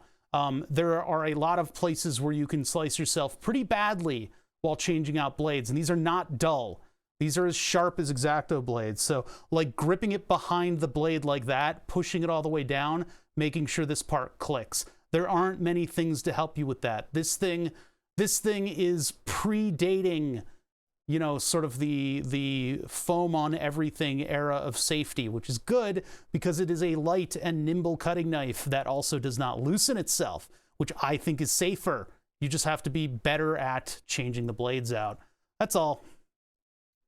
Yeah, and then the other thing, X-Acto knives get stuck in the thing. They also get stuck in their own holder. So, not that this thing is fully immune to all that. I'm gonna switch out this blade. I'm gonna put a sharper blade on this thing. When you dispose of these blades, you gotta wrap them in tape to safety them. They gotta go in tape. Oh, I've got an old blade dump at the back of this thing. And I guess you could do a sharps container too. That would probably be the safest way to do it. I don't have a sharps container going right now. But yeah, new blade, who dis? They come in packs of like 5 of them in a little tinfoil thing. And then the thing I got has like 100 of those packs. And it was like $10. The brand name knives are not worth it. Look at that. Bada bing, new knife. Yeah, like Scotch tape. Take them. Hey, I got some stuff for your sharps container. Some of them have blood on it, but it's not mine. All right. So anyway, back to this. Bada slash. Bada boom. Goes the dynamite. So I should have 2 on either side. I have 2 and 3. Fucker. 2 and 2 on this side. I have 2 and 3 on the other. Let's see if that lines up. 3 and 4. I think I got to take out one of these in order to make it even.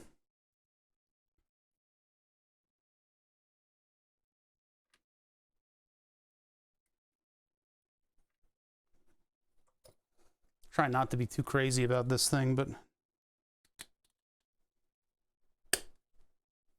All right. No, I can't leave it like that. After all I went through for the other one. I keep the file into the milling machine. That's why I got to reach all the way over for it.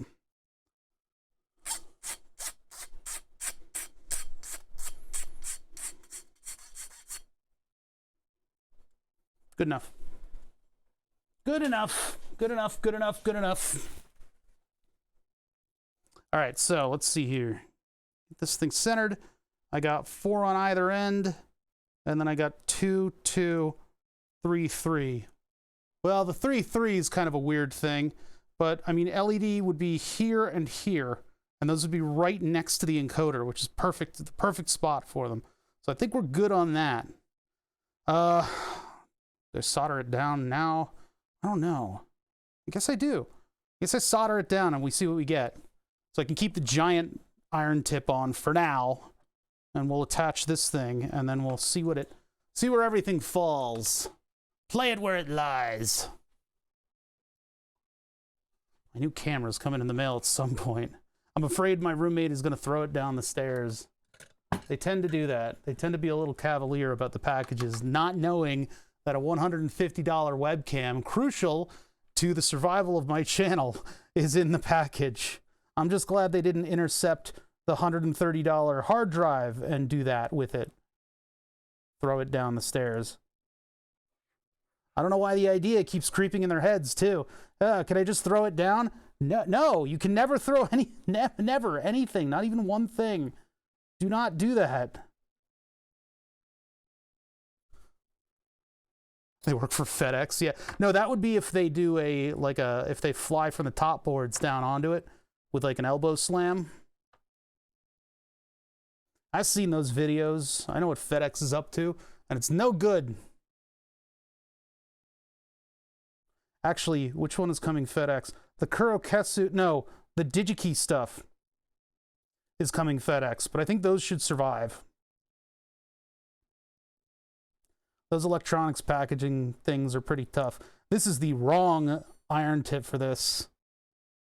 This is like soldering everything but what I want.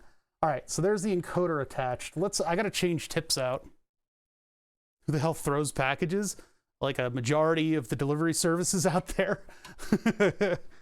They throw packages, man. Like when you ship something, your package gets just absolutely freaking yeeted throughout the facility. It is a projectile more than it is a package. And you just got to come to terms with that. When you pack it up, you just got to come to terms with that. Throws a shoe. Come on. Okay, so encoder is mounted. Now we just I need to solder in the LEDs. So I got to get rid of the solder that's already on them and solder them in. And these are slightly different. Really, do they ignore the fragile stickers? There's like so many different types of those. I would totally believe that. They just have no regard for them.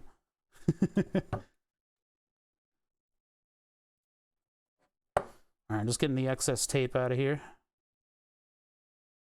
This thing, because of the unevenness of the sides, whoever did the filing on the sides on this thing, whoever did it did not do it very evenly.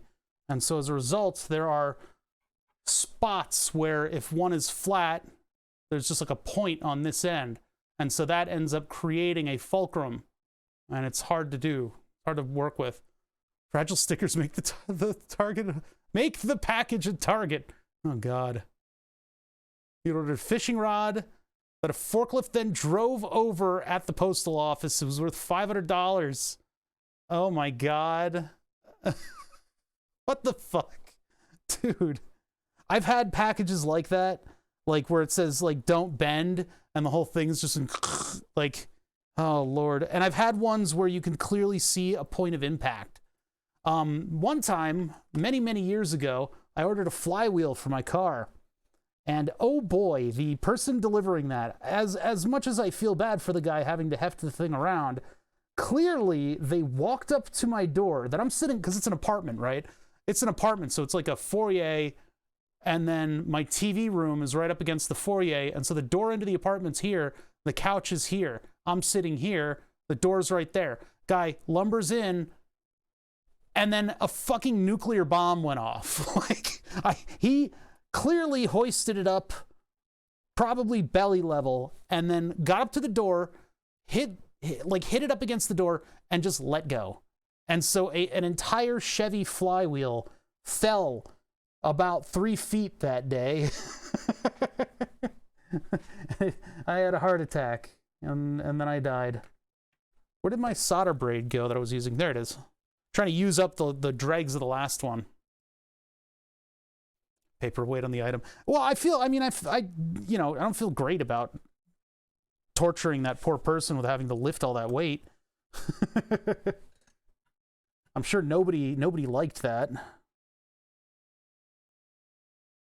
Now these LEDs are interesting. These are the ones from the WS2812 strips, and I have just simply stripped them out. Okay, I just simply soldered it in like that. I'm trying to remove the excess. Did I desolder that pad? No.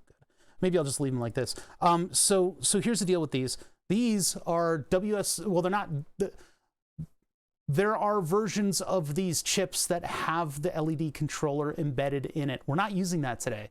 We're not using that today, even though I could program that into the system. Instead, I'm going to use the chips that are already here, and we will pull up the 3 pins that go to each LED. That's this chip and this chip. This one over here does the backlighting for the screen. So what we'll have is we'll have the screen and the 2 knobs, because all of the other drivers that I have are not this chip. They're not this specific chip. So what I need to do is I need to take the pins that'll go to the LEDs, and then anyway, hi. I need to take these pins and I need to just relocate them and maybe sneak a little Captain tape underneath. So same principle as with the questioner earlier today, asking about what happened, and they're gone. They left. They don't care anymore. They're like, hey, streamer, how do I do thing? Bye. Anyway, I'm going to peel these up. I'm going to peel these up slightly, just to the point where I can either get a piece of wire on there or where I can actually get a piece of Captain tape under it in order to protect under the chip. If I was a real crazy person, I probably could just use hot air to pop up the whole chip. These are nothing more than like an AT-Tiny 85, but I'll just do it the traditional way. I'll peel up the chip and then use desoldering braid in order to remove the excess of solder. And then I'll have a pin that's hanging above the pad that it's supposed to contact to, and I can put a wire on that and move it to, maybe I'll make a little circuit board that'll go here, that'll have the interface between the boards. That'll be a little easier, and maybe I can put sockets on this. So if I put sockets on that and I have wires coming down to here, if this screen gives out and I need to replace it, or I want to swap it out with something else, then I can move that board to a similar one of these. This is version 1. They're up to version 3, and I don't know what the difference is. Maybe, wait, Big Tree Tech is the version 1. I don't know if the Mini 12.8 whatever from the other manufacturer is an update or not. Like, what would they update? Maybe the screen's a better quality? I don't know, whatever. Stop asking me questions, chat. All right. That's the idea behind what I'm doing here. Let's go to the microscope. Every time I say that, let's go to, hey, Kurtzgezog. Every time I say let's go to the microscope like that, it reminds me of Wild and Crazy Kids, because that was my generation, on Nickelodeon, for the rich kids who had cable. We didn't have cable at first, but everyone on that show, all the adults on that show were on so much cocaine, and it was very clear. And so every time they went to the field, they said, let's go to Mo, but instead of Mo. it's like, whoa, buddy. And he had a heart attack. No ifs, ands, or buts. These kids got guts. Watched on C-band satellite. Nice. Do you have it? I could put them here. Where would that get them on the radius? Hold on. Getting them here would be better, because then I'd have that end row to mess with. See, these line up nicely with 0.1 inch holes being your standard, your bog standard perf board.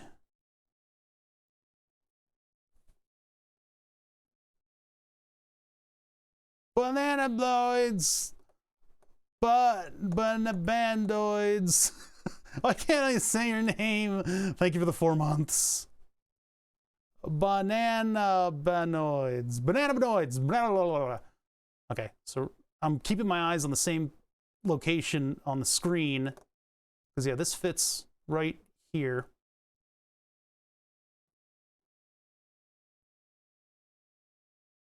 Camera 1, camera 2. Camera 1, camera 2. Camera 1, camera 2.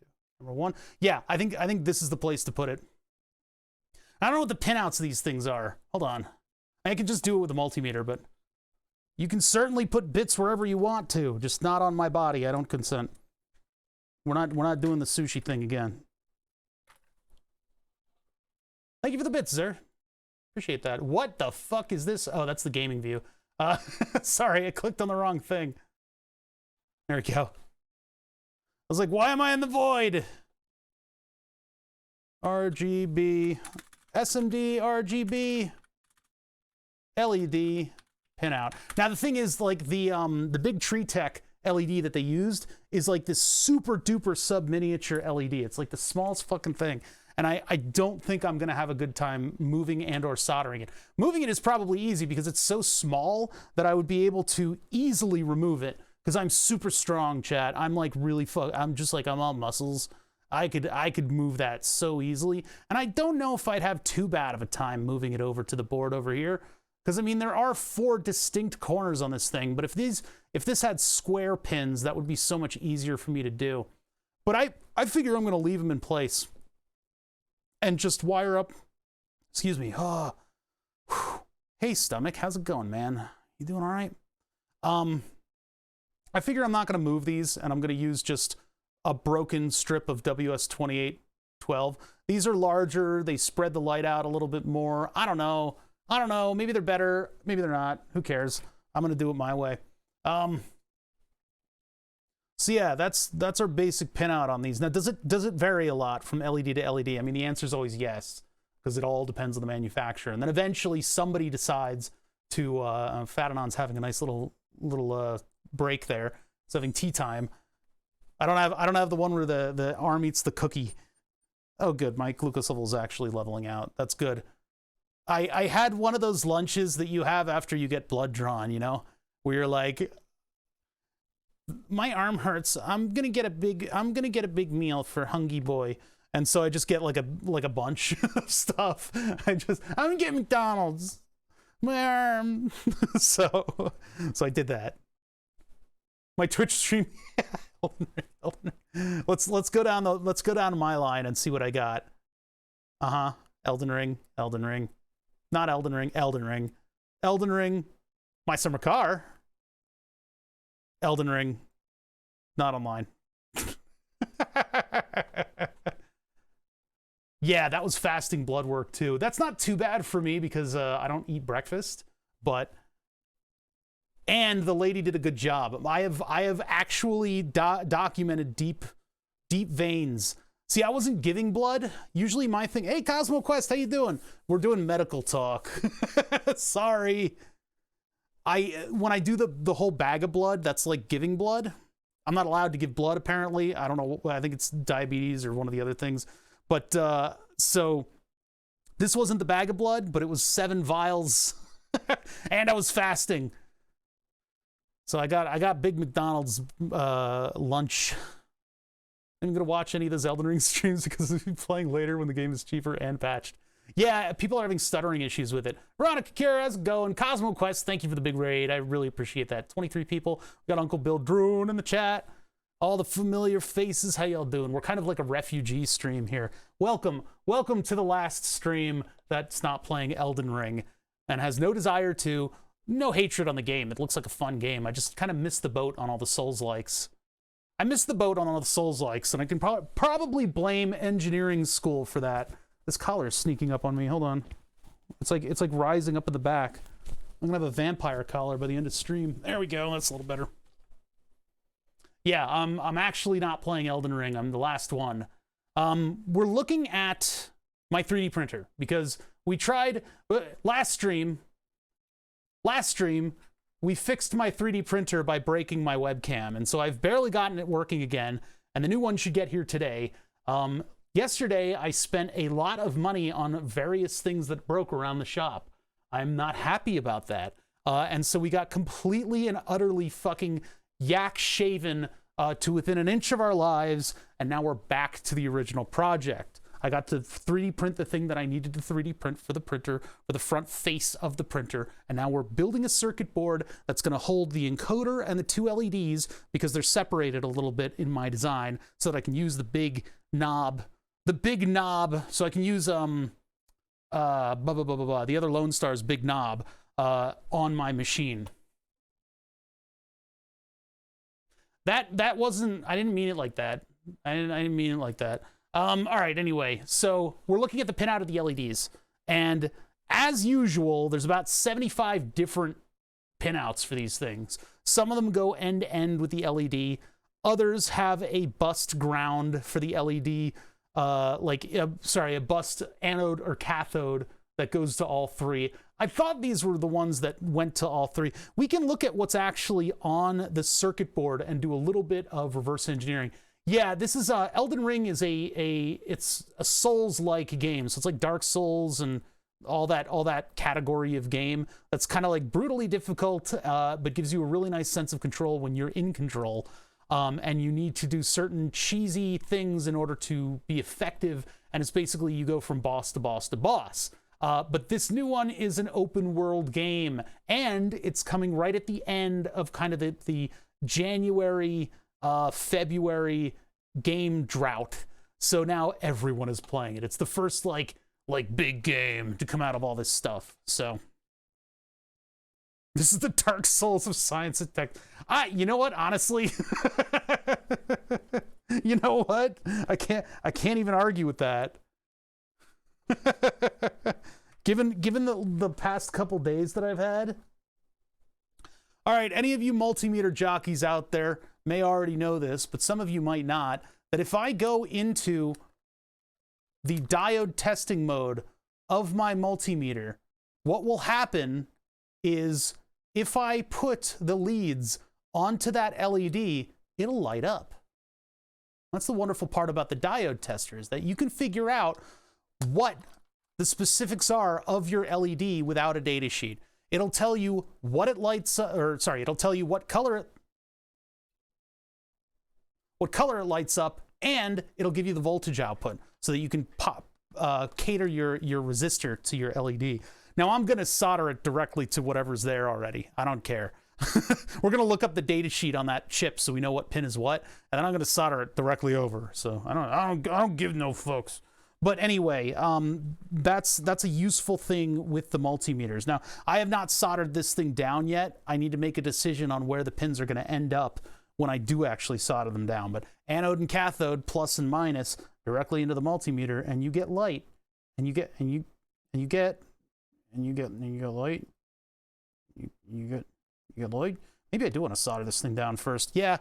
All right, I'll solder it down first. So, boop.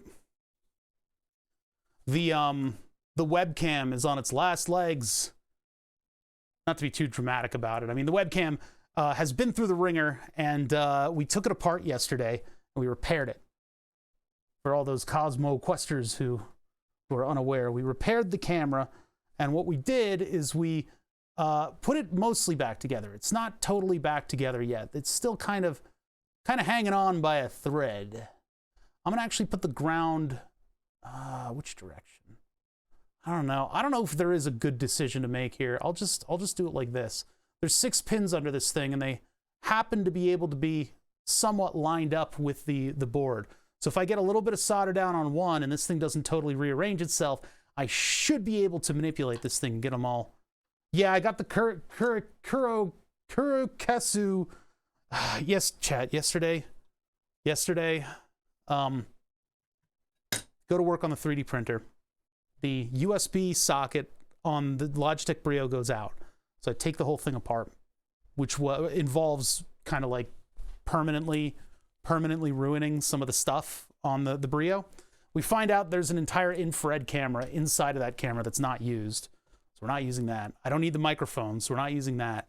The USB socket was all terrible. And so we managed to manipulate the socket, get the shroud off of it, resolder all the pins that desoldered, and then put the shroud back on and plug it back in. Connector's still loose, so it still froze when I moved it in certain ways. So what I went and did is I ordered something from a guy, I don't know where he's located. I don't know if, I hope he's not being affected by world events. I don't think he's in the Ukraine. I think it was Croatia, but it's, anyway, so I ordered, but this guy sells a lot of science stuff, right? A lot of really expensive science stuff. One of the things he sells are aluminum, machined aluminum enclosures for these webcams. So if you've got one going into a scientific environment where it's going to be manipulated a lot, and if you want to have a better macro lens on it, you can add a C-mount lens to your webcam. And so I bought one of those. 60 euro. It's like 70 bucks. I bought new sockets that are $2 each, because apparently these are hard to find outside of super bulk ordering. And those are $2 each. So that's another like $30 or $40 for the order. I looked at my, what else? Oh, what else did I do? I bought the cable, which was $20. I need to buy a glass protector for the front, which is, I don't even know how much that's going to be. I haven't found it yet. My company makes all that stuff, but probably, yeah, not the price from overseas. Yeah, the Kurokesu stuff is really cool. I don't know. They're pretty affordable, but they're not like industrial level. They're more the DIY kit level, which is, you know, that's this guy right here. I don't have like a professional budget. I looked at my file server and the drive was dead. So that's another $130 some odd for another hard drive. Everything around here is breaking. What else? There was more stuff too. I don't know. Oh yeah, car stuff, windshield wiper motor, and you know, a couple other things. It's just like I'm sinking, chat. I'm sinking under occasional expenses. I'll be all right. Anyway, let's get back to soldering. So yeah, yesterday was a trip. We took apart my entire camera. And I had to order a bunch of stuff in order to turn it into the next phase. But I also had to order a backup camera because the camera was the only piece of equipment I didn't have a backup for. And one of the things that I made sure early on was to get a backup for everything, and I neglected to get a backup for the camera. So that's on me, but that's also so annoying that it happened like that. That's so annoying. The one piece of equipment, I was like, I'll be fine. I can't, because actually the reason that I didn't have a backup was freaking pandemic, where everybody was using webcams, and so that's not soldered on correctly at all. What's going on there? I can't get like a bead of solder on these things because they're through hole all the way, and so I'm having a lot of trouble getting. That's doing pretty well, actually.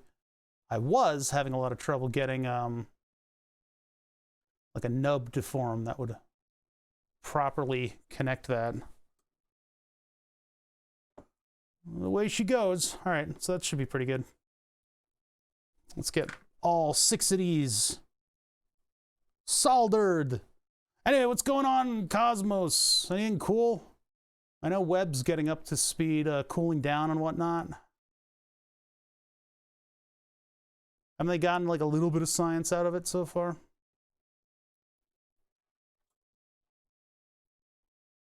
I don't really know. I haven't been keeping up with anything. So yeah, these 6 pins happen to be positioned as such that I can actually still solder all this. They're still aligning the mirrors. Oh, cool. Okay. But things are going well with that, right?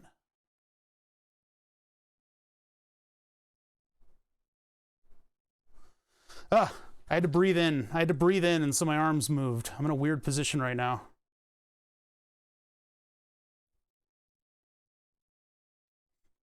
Yeah, how'd they choose the first thing that it's looking at while it calibrates itself? Calibration star. It's got like color swatches on it. There she is, calibration star. Looks like your gamma's up a little too high. I was looking at stuff about how that array of like masking sensors can actually introduce noise in order to create better images of stuff. Or not even, not introduce noise, but like remove mirrors, mask mirrors in order to use only a fraction of them. And then that image processes cleaner than the other ones. Single star that doesn't have other stars around it or any background stuff. Aha. That's cool. All right, so I'm going to solder the other one down exactly the same way in exactly the same position. And that way I'll know what pins are what. Things will just face the right direction. And then I get it wrong. No, that's the one. That's what I want. There it is. Okay, so we'll anchor that top right one first. This one right here, load it up with solder. My problem with this particular perf board is that it does exactly what VIAs do on regular circuit boards, and that's follow gravity. I mean, after all, we are using kind of a heavier metal here. When all that stuff heats up, it will, even though surface area keeps it inside of the pinhole, it'll still tend to gravitate downwards, and so we get a nub on the other side. Now I could flip this over, and I could I could do that, and then it would have a convex surrounding, but it's not really worth the effort.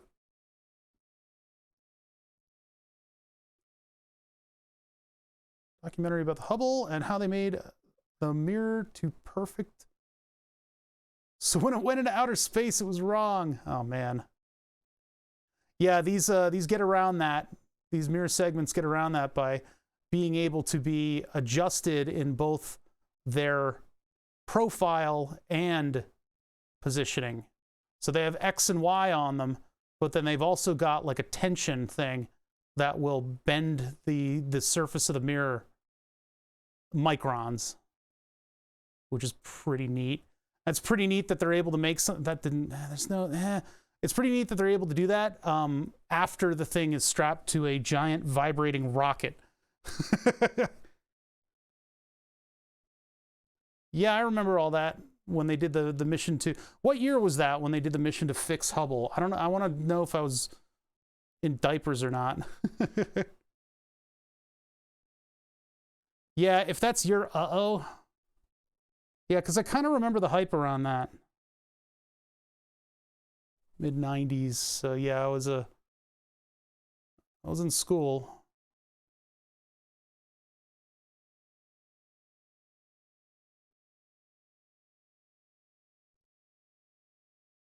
I remember I went to space camp as a little kid, and the big hype there was that they were going to build an international space station.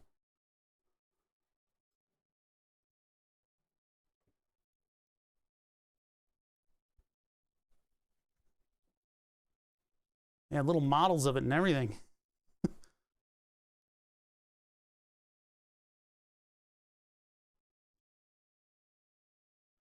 That doesn't even look soldered. Calm down there, Gramps. I know, right? That's how it feels. I am ancient. I have always been. Ooh, that's too close. Shit. All right. God damn it. I have a feeling this other one isn't soldered. Let me see here. If it isn't, that'll be lucky, because that's too close. You gotta be careful about that, because this will easily make a bridge. Although, probably can get away with a bridge, depending on... Ugh.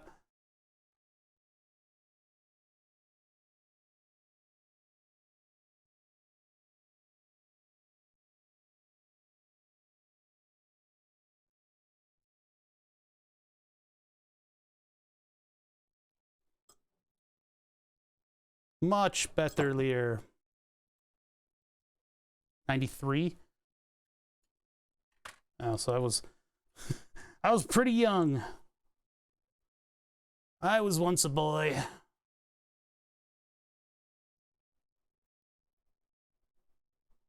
It's one of my favorite Star Trek exchanges. Where Picard's like, you guys never built ships in bottles? And Data's like, I was never a boy. Oh, yeah.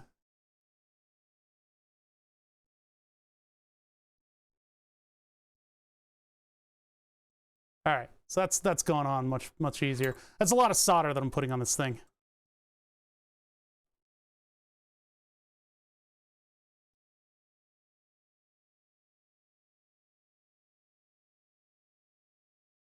It was the TV show, not the movie though.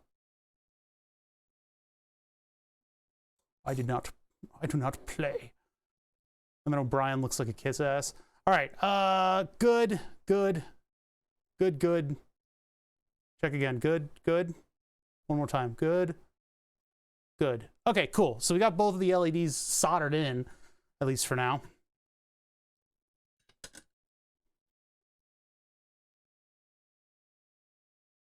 I can't even imagine how the ISS smells. That's gotta be a funk. Nobody talks about it, but I guess some people do. I mean, they talk about space smelling like ozone, but yeah, hopefully it's filtered cosmic funk. A little funkadelic. Here, there we go. Go over to diode mode.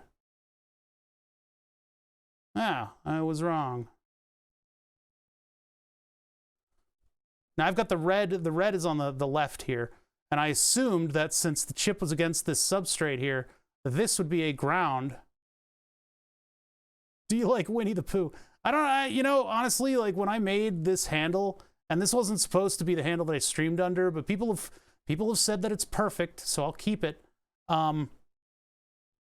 When I made this handle, prepare pen. No.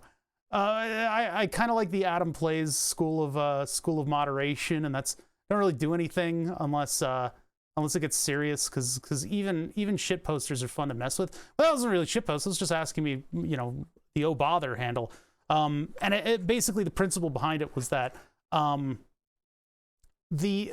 okay, I just did the British phrase. I didn't script it after any particular like thing, and then it occurred to me later, because I'm so fucking absent-minded, that it was in fact a major Winnie the Pooh reference. So a lot of the reverence behind my name and the popularity to it is that, like, hey, apparently it's a pretty popular IP that you're stealing.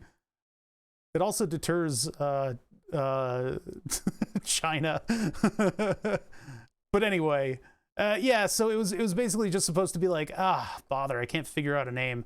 Like, that's what it was based on. I could have come up with a lot of cooler stuff. No, stop it. Fat, stop it. Stop, shut up.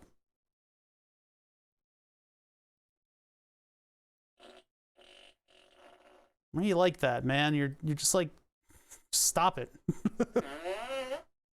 Jesus Christ. All right, so yeah, apparently the cathode is on this side. So it's counterintuitive to the way I typically teach the way LEDs are supposed to be. Like, LEDs are typically the big part, the part with the big substrate is the negative end. But in this case, it is the positive end. So now we know. If we look over here, does that line up with the way these are usually? Negative on this side, and then our notch is over there. Our notch is on the positive blue.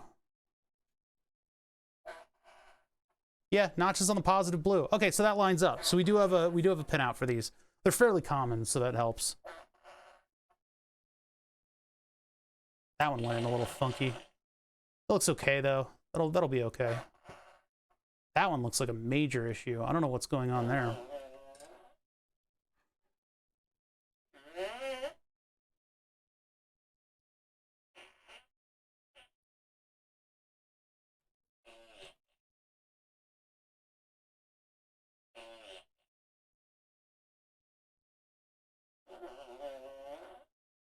If you guys don't know what that is, I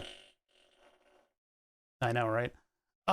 If you guys don't know what that is, that's a device that I created that uses what's called an ESP8266, and it gets up on the Twitch API, and it monitors for any channel point redemption. And so when you redeem custom channel points, it'll set off one of the 9 noises that it makes. I'm not going to answer that question. All right. So, back to the 3D printer part of this, because we need to figure out where stuff's going. We've got some of our pinouts worked out, but I have a feeling the multimeter is going to come back. By the way, I got new of the little needle probes on this thing, and I like them. I like them. They're good. They work good. They're not like Fluke Originals. Yeah, the speaker's like, I don't know, it had no right to work out that well. All right, so where this thing lies, it's not going to totally block the, what do you call it? The screw holes, so at least I can access those and remove this whole thing as like a unit. Oh, I didn't find the fart sounds. They were baked into the little device. But yeah, those are going to be right over the two different sections of the trough, so I don't have any stats on it. I don't know. It keeps everybody's channel points low though, so that's always good. All right, so that's where that is. And if this, I mean, we could, you know, rotate that 360 degrees, it doesn't matter. So I could put this here with one of the LEDs in these 2 corners. It's not really going to matter too much. Yeah, I don't know. Look, there's only so many hours in the day, chat. I can't do all these weird things that everybody seems to be able to do so easily. I don't understand it. Everybody does like 10,000 projects a second, and I'm sitting here trying to do one without looking like a total rube, you know? I don't know how people do it. Aside from this front face looking a little bad, eventually I'm gonna design something that puts this at a 45-degree angle. It would be good to have this kind of like this so that I could actually see it when I look down. Yeah, I can't do anything about the tank room car. They stopped the alternate chat rooms.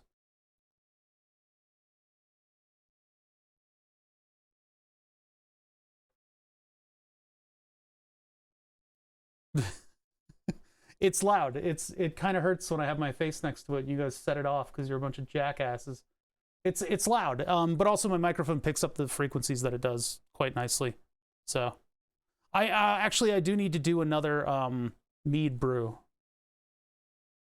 Yeah, that mead brew. I have my buddy's honey from Westchester, so No, please don't know me as the fart guy. I really don't. I don't want that. Please. All right. One thing I could do is make little channels that keep these. I guess these do need to like diffuse around a little bit. No, it wasn't a piss jug. It was a mead brew that was sitting, and so it was a big yellow tank of liquid. This will be pretty cool. This is gonna look pretty good.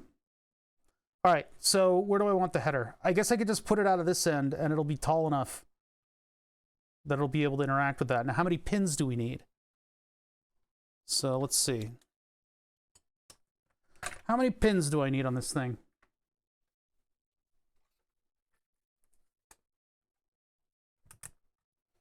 For that, we use ohms, because I want to figure out where all the grounds are on this thing, because we only need one wire for ground to go over to the other board. So if I choose like one of these or one of these, this will be able to be connected. Like this will be on the ground bus for the entire thing. So if I test one button, two button, that doesn't bode well for the number of pins that we need. One of these should be ground. Maybe this one? All right, we're going to need the schematic for this. That's baffling. Maybe this connects to ground. Negative. Not there. Not there. Nope. Not there either. What is up with this thing? Okay, we got to look up the schematic on this thing. Doot. Doot.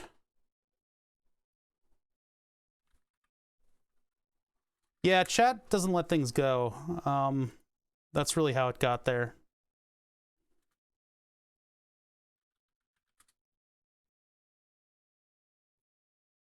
That's from the FistTech wiki.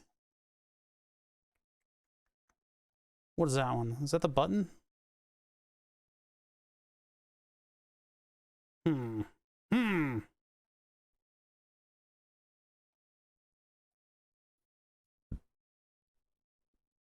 Do big tree tech.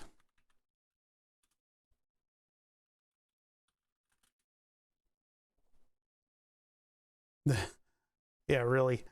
I'm just trying to get work done, all right? That's a Reddit thread. I don't need that. It's been a hell of a couple days for me so far. I'm not even out of the streaming stuff yet. Can I not get a schematic on this thing? I missed the Marlin front page. I'm gonna have to like figure that out with Clipper. How to get like a fancy looking front thing. That's a cool little screen though. How to use blah blah blah. I want that schematic. Why am I not getting a schematic? Maybe if I just go with images, I'll find something. There were like PDFs that I had open that I just kind of lost. This is what I didn't want to have happen, by the way. This is exactly what I didn't want to have happen. Big Tree Tech uses these insanely bright LEDs on the display. So if you print in a translucent material, that's just washed out. It doesn't look good. And then when they take photos of it, they probably have it dim significantly. Because if you have it in a translucent, it's just too much. And so what I'm doing is I am taking advantage of that. Although we are going to have different LEDs. If I don't like, yeah, Reddit is very valuable. It's one of the biggest consumer review boards on the planet. You get quite a bit of unfiltered opinions on it, on like products in there.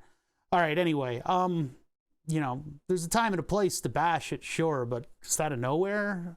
Anyway, this guy right here used translucent filament like I did to surround it. And those LEDs are insanely bright, so they'll wash everything out. I want to take advantage of that, and so the knob that I have is a metal knob, and that's just going to cover it right over. So that's going to cover it over, and then I left a little bit of a gap on the edge. So there will be illumination around the edge. I'm going to lose a lot of my light in that filament, but I think it'll look really good. And I would like to get that rolling.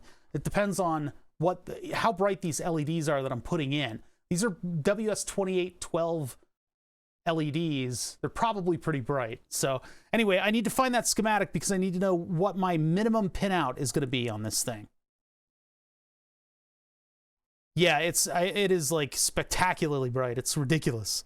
If they printed that in an opaque plastic, it would look really good though.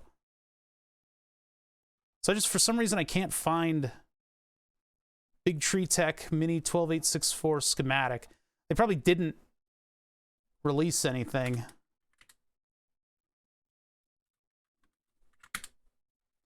The V1 is like a different one though. Yeah, maybe they didn't release any schematics at all. That's all right, fine. We can reverse engineer around this. Yeah, see, look at that. Even your picture of the screen is all screwed up because of how bright the light is. Yes, no. Ah, man, they really messed that one up, didn't they? Those flat cables being one direction for one series of products and another for another. You need to have the same manufacturer for both in order to actually run it. Now, I could put an SD card on this thing, but since I've actually decided not to because I don't ever print from SD card. Apparently, it's more stable, but I mean, Octo Clipper has been wonderful, so I've had no need. All right, I'm not finding a schematic, which is kind of annoying. That I don't think. Wait a minute. What the? No, it's from Fistech. All right, it's close. It is. It does have the LEDs in there, so maybe this is the right generation. There it is. Beep. Big beep. Big beep. Beep. Okay, so we're gonna directly take the pins for the clicker. That's fine. D1 and D2. This is an old version. No, this is an old version. It's just LEDs. Oh, come on. All right. All right, we're just going to have to reverse engineer everything on this.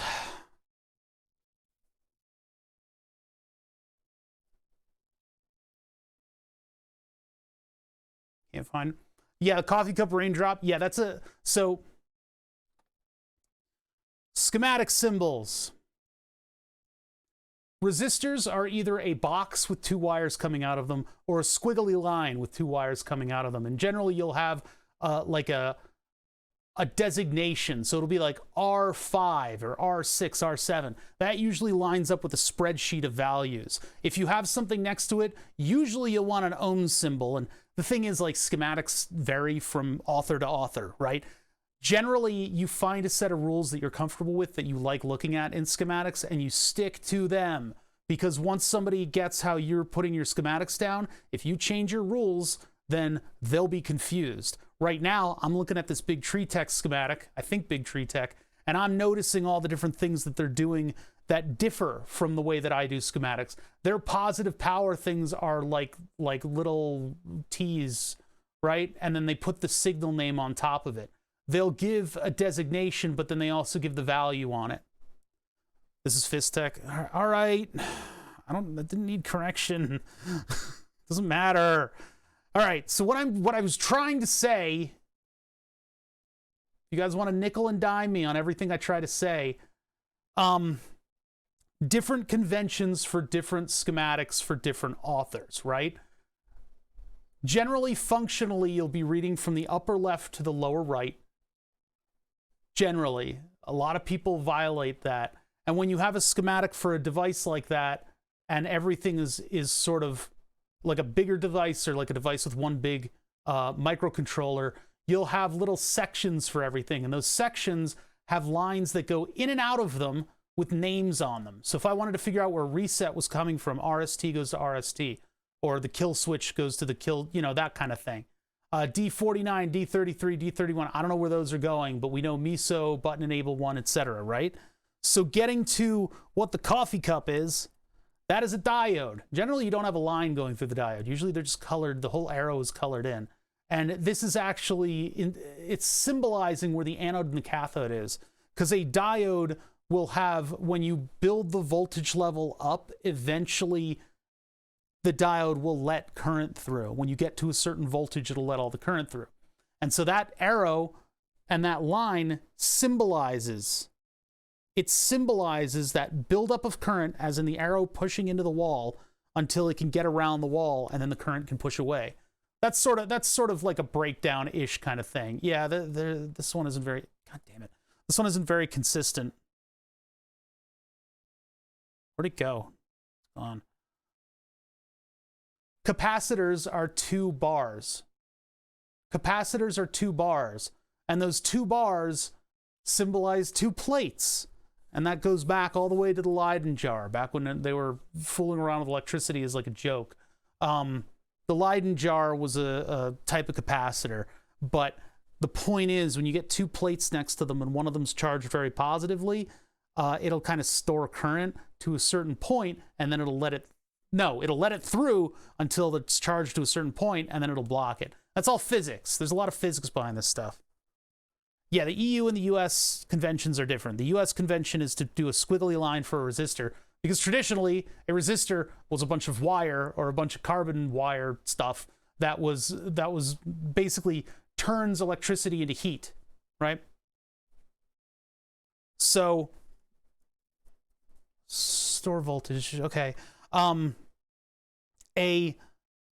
This thing, a transistor. A transistor is 3 plates of silicon that have different boundary behavior as you mess around with it.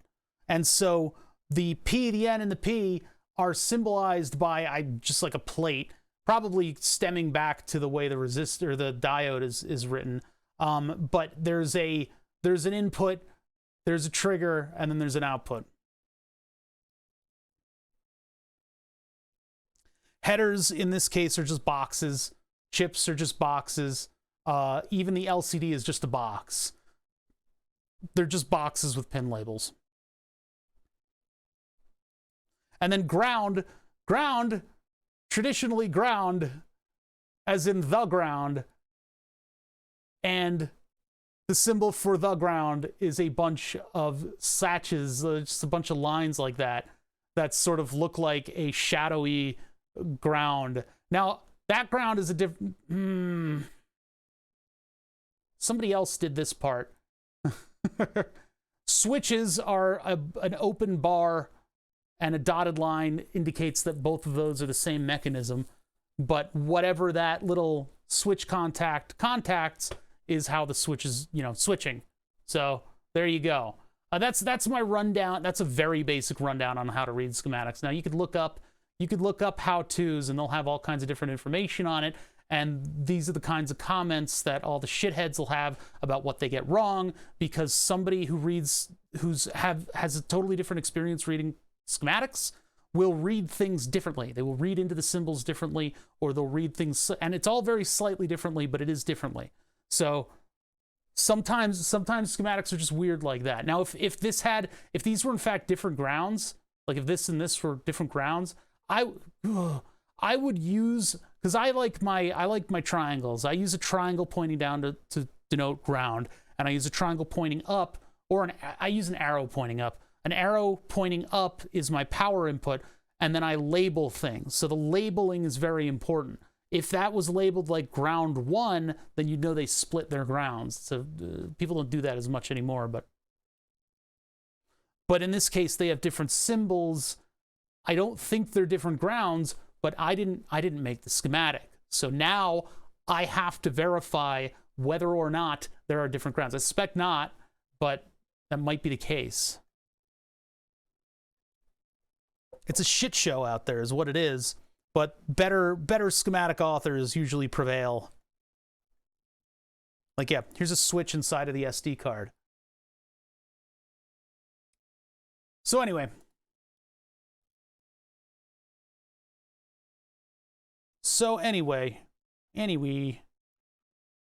Well, I'm not specifically talking about that schematic. I'm talking about schematics in general, and I'm using that as an example. So, I mean, whether or not you know that Altium Designer made that schematic, whoever, Runekar Snowpen, who's asking the question of what the little coffee cups are, does not know that. And he will not in the future be able to identify Altium and go, ah, yes, that's Altium. So that means that these are the same thing. No, instead, he's going to look at some other schematic and go, I should ask Bother about this. But I mean, in theory, you should be able to look at some other schematic and go, these are different symbols. I should be careful about this or think about this. And it doesn't have to be an Altium schematic, you know? Anyway, I don't know where anything fucking is on this thing, so I need a part number for the encoder. We'll go back to the computer for that. The encoder... I could just look it up straight up. Alan Bradley. No, I don't really think I need an AB encoder. It's a... Is this a quadrature? No, it's not a quadrature. I had a part number in Fusion, but I don't have Fusion open, so...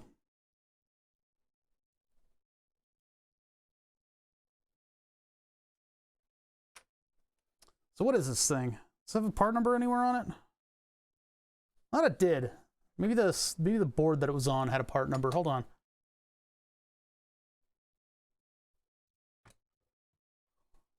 Let me see here. Usually if I'm tits deep in a project, I'm not answering questions, but at the moment, we're doing very basic stuff, so I'm able to take an aside and field a lot of these things. And the questions have been stated in a manner that was not in the middle of something, you know? And I know it's tough, because electronics people are very prickly, and I'm no exception. Oh, there it is. That's not helping at all. What's on the other side? I heard something like settle outside. Keys? That's not a part number. All right, that was a bust.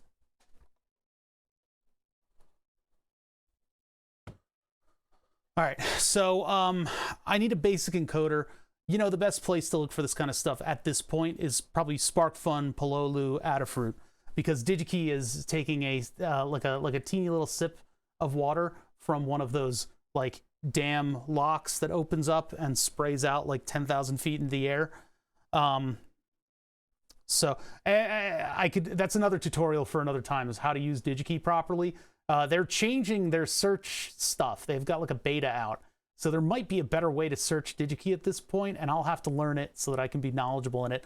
I'm sure it's not that much of a difference, but they have like a whole beta for it now. So anyway, let's just go straight to like, let's do SparkFun. Let's do SparkFun.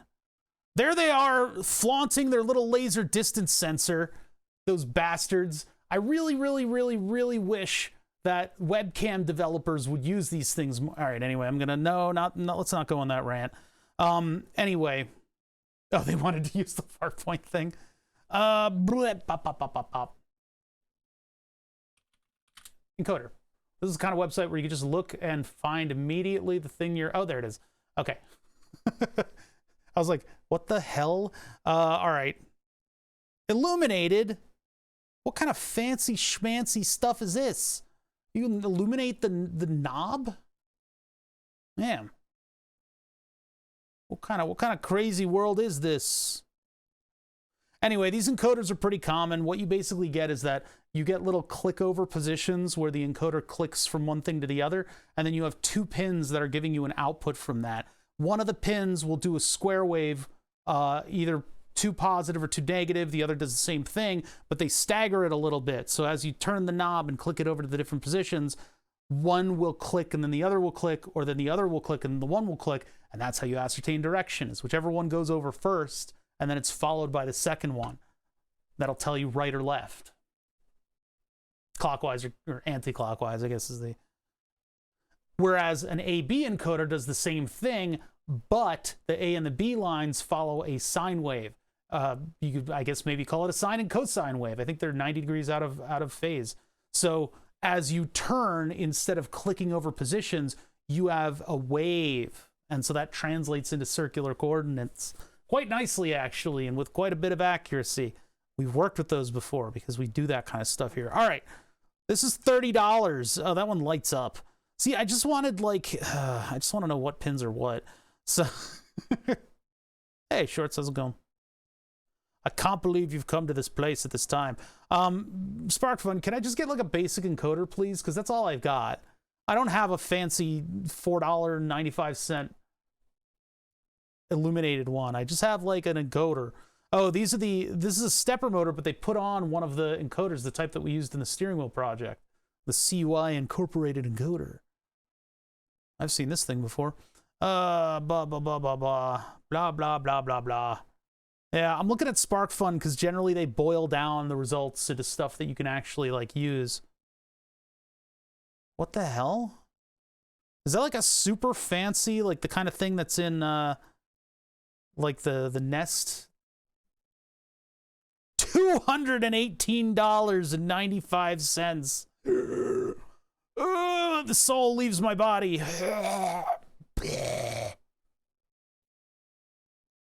Oh my god, that's expensive.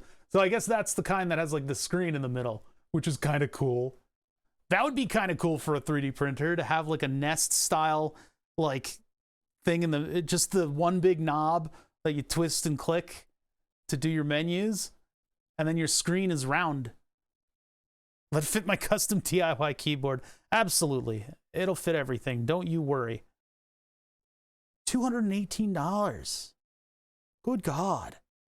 Well, I don't know any whales that'll buy that for me, so let's get out of here before we get a little too jealous of this kind of technology. I think it would be a huge waste to put that in the middle of your 3D printer, but it would also kind of be really cool.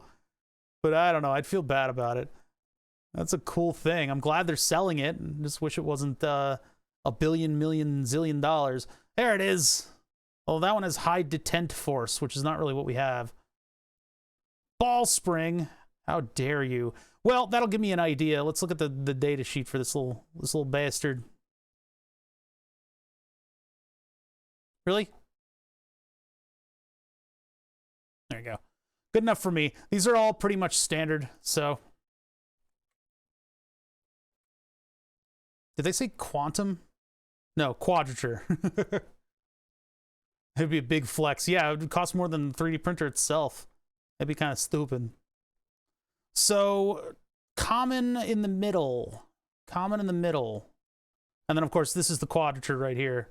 So you get over the distance between detents, you get one going low and then the other one going low, but they're offset from each other. So if you go from here back, you get the other one going low, or going high, and then the other one going high. Or low, low, high, high, high, low, low, etc., etc., etc. It's quadrature.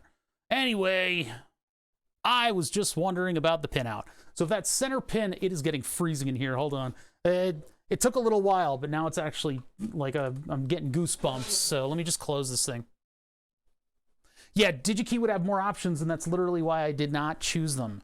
Because DigiKey is, like I said, it's like taking a little tiny sippy of water in a waterfall. Like, sometimes you just want the most generic encoder that you can possibly find. And I know that it seems like I'm doing that very slowly here, but what I'm doing here is I am teaching people how to do this. I'm teaching people how to look for this kind of stuff. And when you want a smaller pool of results to take a look at a generic thing, you go to a different website. Okay, so. I have an idea of the pinout now. That was up here. So channel, common, channel. A, common, B. That should be the layout for most of these things. They're common devices. So if I look over here on this guy, I mean, I'm just going to have to put pin to pin to pin. I'm just wondering if I can get a ground from this. So if this center pin is to be believed as ground, I can go to ohms, and I can take this from here, and I can look somewhere to see if I find a ground going to it. Because we don't have a schematic. I don't know what else is connected to this thing. And doing it pin for pin is fine. It's just I'd rather be able to share some grounds every now and then. It doesn't appear to go to ground. What the fuck? Out here? All right, so what pin on the Mini 18356 is actually going to give me ground? In all these schematics, they have like a billion pinouts, or so you'd think. Go. I think that's the right one. I'm just worried about where ground is, and that's exp2 pin 2. exp2. Which one is that? 2 pin 2 is right there. It's not ground. 5 volt exp1 pin 1 VCC. 504K. Interesting. I thought one of the button pins would be at ground, at least. Try that.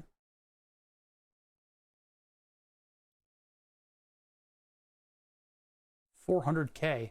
What the hell? VCC to the button. Maybe it's a... You know, the button gets power. The other one goes to the micro. No, the button goes directly out, doesn't it? Where are my button outs? There's, Oh, they're literally listed right in front of my eyes. So there's a 10K to VCC on the button. That's reset and kill, though.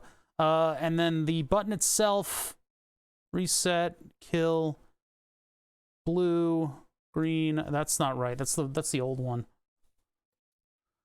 That's not the right one. I need a better one.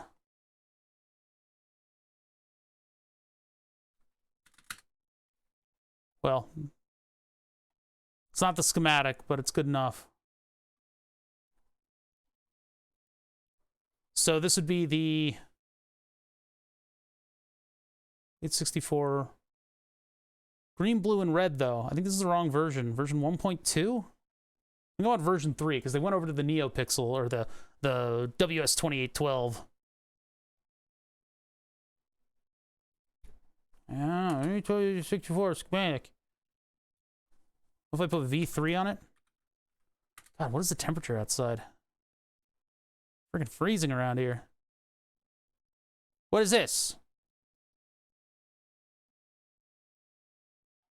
Oh my God. Okay, so this person is reading the screen through the clear filament.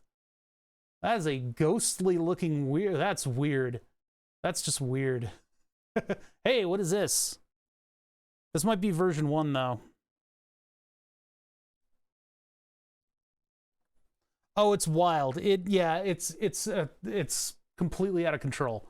But I guess that's just what it is. Electronics have been around long enough, and people aren't good at versioning. For this screen, what I've run into is that different companies make exactly the same product, but one company's is the version 1, and the other one's version 3.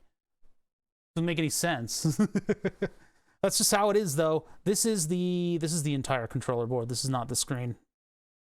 Yeah, this is not useful. Yeah, so this is the previous one. Dog LCD A0. Serial clock. Button enable 2-in-1. SD det. This doesn't seem right. I'm just trying to match these up so that I know what I need to run to this header, so we can get back to soldering. Get back to soldering. I forgot that I need to look up all these schematics and stuff in the backgrounds of the streams so I know what I'm pulling up properly.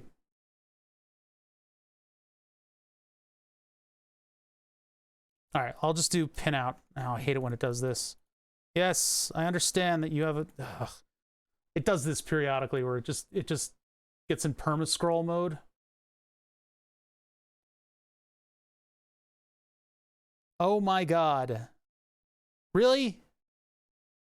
I'm gonna wait for you to figure your shit out, Paige. Yeah, you get to deal with that. I'm gonna go back over to here. Yeah, you're supposed to, you don't just slam your hand on the keyboard, you're actually supposed to slam it and then roll it. It's the rolling, that's the important part. That's where you get all your dashes and stuff from. All right, that's completely dead. That page is just gone. Jesus Christ. We'll just look up a pinout. It happens sometimes. It's not that big of a deal. Images. Images. Viewers are like, this is what I get instead of Dark Souls. I'm sorry. This is what I do.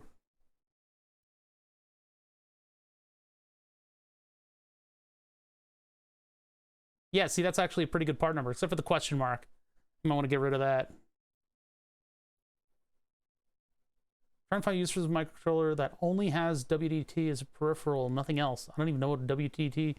I don't know. You know what that is? I don't know what that thing is. I don't know what that looks. I'm afraid of it. I'm scared of it, and I don't want it around. So the alternative to actually being able to get this screen, I mean, the alternative is that I run every single pin out, and I don't really want to have every single pin out. What interface is that? That looks nice. Console? It's like a phone. I don't think I want to control my printer with my phone. That seems a little too pretentious, right? I'm a tech nerd. Let me get my phone and look at my 3D printer. No, no, thank you.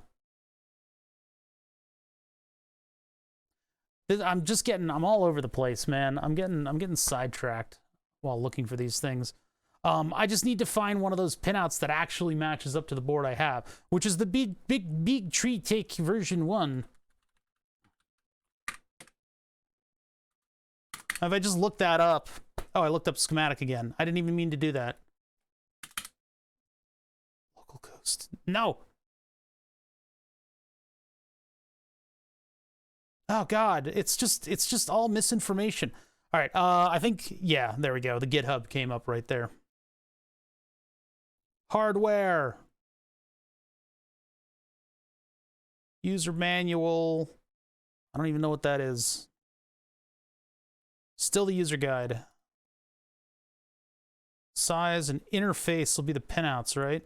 Yeah, that's the direct pinouts. All right, well, you know what? That actually gives me all my information. Look at that. That is a ground pin. Hey. So yeah, this is the thing that I would have tried to find off air. But I didn't. But I didn't.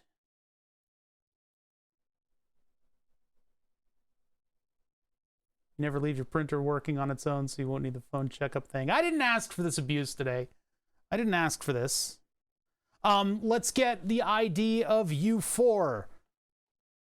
For I am euphoric in this moment.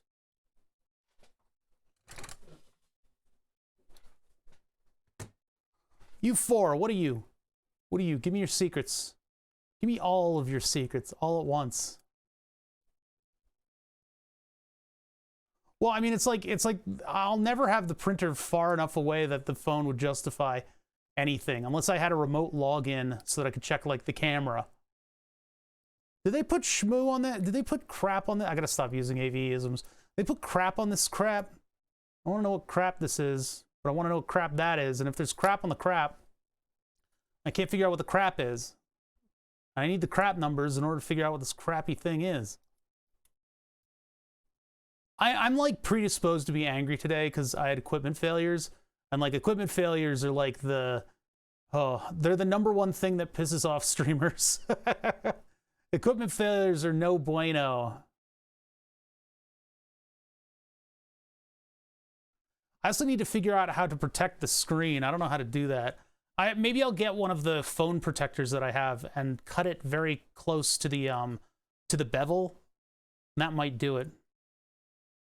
I don't think they dremeled it off because they're fairly open about what type of pixel it is. But it does kind of look like they did something. I don't think they did something. Why would they do that? No, they didn't. You can still see. You can still see some lettering. Oh man, it's really hard to see the lettering though. Hold on. I gotta get real. I have to stand up and look at the monitor now. Is that Curry? No. W-O? My shaking is pissing me off as much as you guys. Desu? Desu? Desu?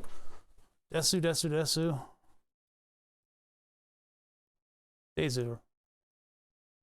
World? Sure, he's I can't read it.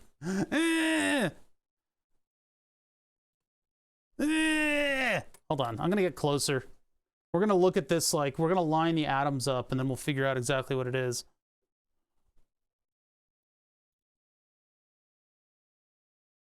We're gonna go atom by atom.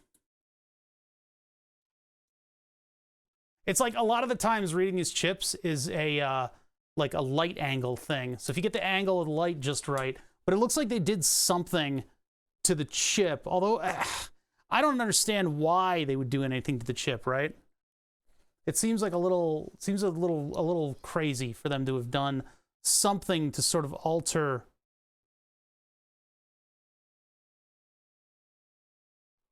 Go. Can I read it better in ultraviolet?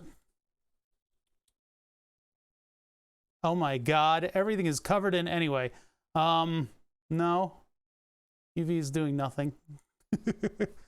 Other than hardening my glue.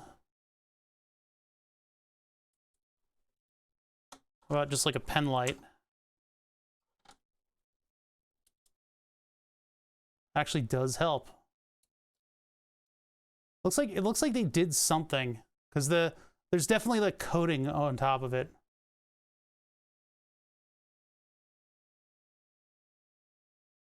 Yeah, there's like a coating on top of this. That's so lame, because I can still read the number. It's like, why are you doing that? Why would you do that?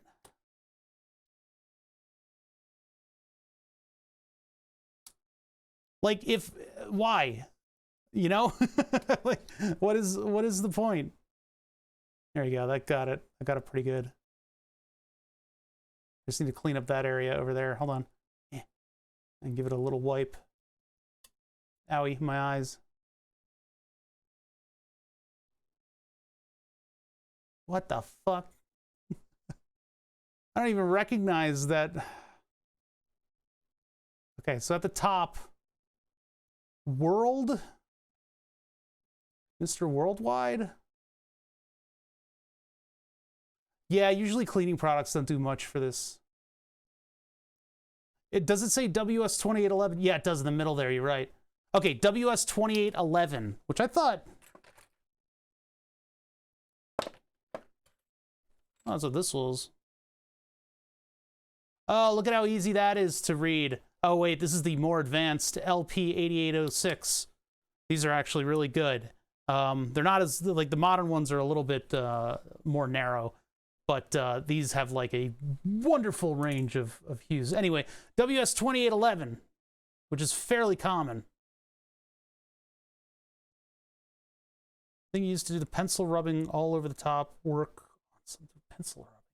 What did I used to do pencil rubbing with?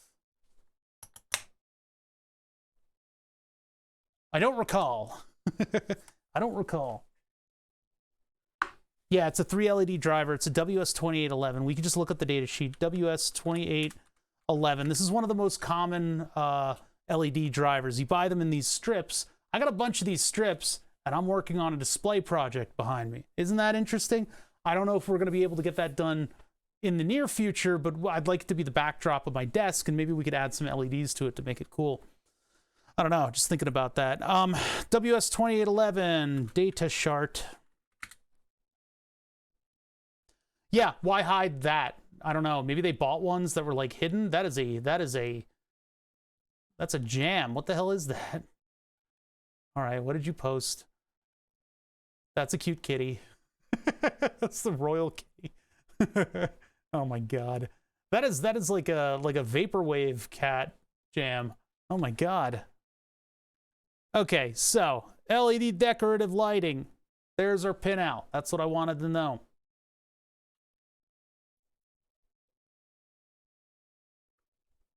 It's a generic driver for the WS LEDs, which is a really nifty dispatch. Dip switch feature that turns them solid across the line. I don't need that. No. We can make our own thing. I can make a controller that does everything. I'd rather do it myself, because that's what we did traditionally in the past. Way in the past, we had a one of those big, it was a giant escape key. I threw it out. I don't have it anymore, but it was a big escape key, and I made this wire structure that had all the LEDs in it, and we made a bunch of programmed sequences in it that we were able to be triggered by chat. We have channel points for that now, but back in the day, we did it through an alternative chat room in Twitch. All right, so here are the pins. Red, green, blue, VDD, set, D and DO, ground. What is their common circuit? Because nobody ever deviates from these things.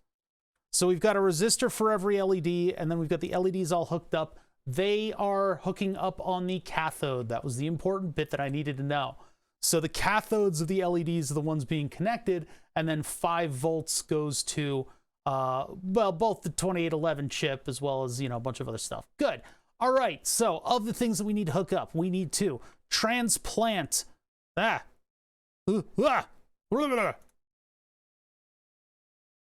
just like do that and do it in downloads and make it the mini 12862. And I'll just open it up again, and then we actually have it. Why is it saving as an image? It was a PDF. Whatever, who cares? Who cares? Anyway, I can zoom in on this. But no, they share the one current limiting resistor, yeah. Or there's internal stuff. They share the current limiting resistor because you can change it. Either that or it just sets whatever the current limit would be for the rest of the stuff. I don't think it's that advanced though. Anyway, encoder B, encoder A, ground. So those are ground and ground. So we have one ground pin coming out of that. We got the button A and B. So that would be 4 pins. And then unfortunately, the LEDs get 5 volts, which really kind of throws a wrench in the circuit there. And then RG and B. So that's 8 pins we need coming out of this thing. That's what I wanted. That's all that research that we just did was just to get that one answer. 8 pins. So I need to somehow get 8 pins out of this. I can't do any less. I cannot do any less. But that means that if I build a circuit board over here, if I build a board to go in here, it's not going to get 5 volts. Unless it gets it right there. Wait, no, that's U5, sorry. It's not going to get 5 volts unless I get it from one of the RGB LED banks or the pin where 5 volts comes. Actually, I think it goes through a regulator, so it'll probably be like way over here. I don't want to do too much modification to this because I would very much like to be able to just kind of staple this stuff on here. If I need to swap the screen out, I need it to be simple and easy to, rebuild.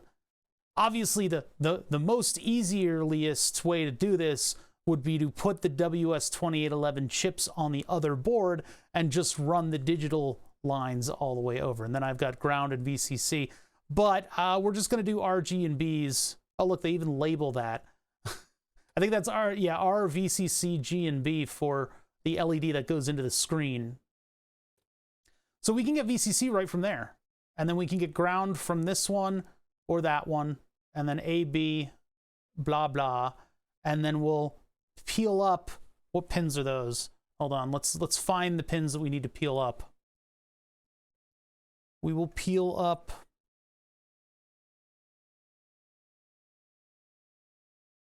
pins 1, 2, and 3.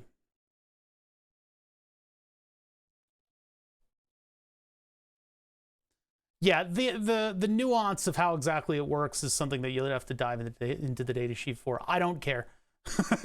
I don't care. I don't care about these things. I need to choose my battles, because otherwise I'm going to be sitting in datasheetville all stream, and I don't want to do that.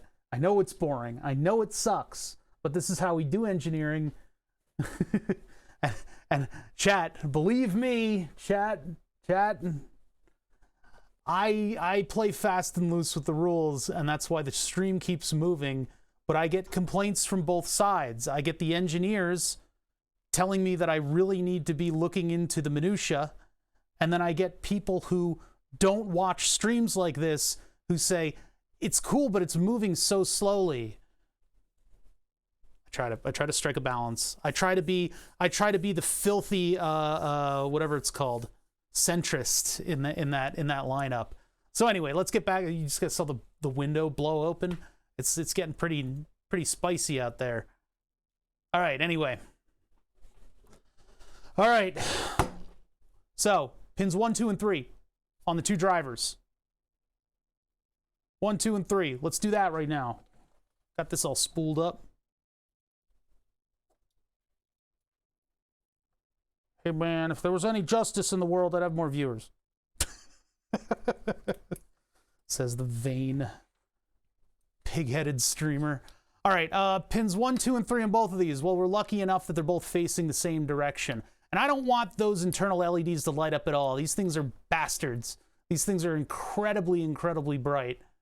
And they're great. They're actually great LEDs, but I am instead going to opt for the larger casing so that they diffuse light more. So, first things first. My people come first. First things first, what I need to do is get a little desolder braid. I mean, if I was a real professional, I'd say the first thing I need is a ton of flux. No.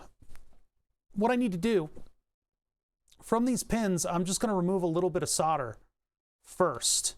And then, well, do I need to do that first? I think yeah, usually I do. The hard part is that I can't hold this thing down and move it around at the same time. Can I get it to clamp in anything?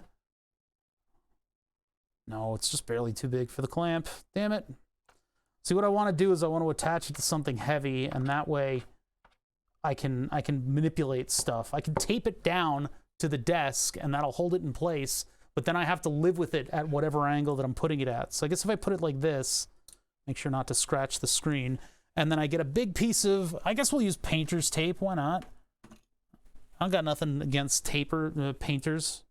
What about you guys? I don't know. You guys don't like painters? What's wrong with you? What's wrong with you? So we can use some of their tape, because they're cool about us using their tape. We'll get that in view. Ooh, move that away. Not done that yet. Do lumberers have tape? Do they... If a tree falls in the woods... We don't need this to be so bright anymore, so I'll take that down a little bit. All right, so those 6 pins, those 3 pins on each on the same side. No, I don't like doing that, because when it clamps it at a right angle, the board, like, shifts around. I guess I could, but... And also, when I use it on its side like that, I'll press down and the whole vise will fall. It's annoying. I don't know what solder they used here. I could refresh it a little bit, just to give it a little bit of the flux and a little bit of the lead that I have in this solder. Plumper's tape.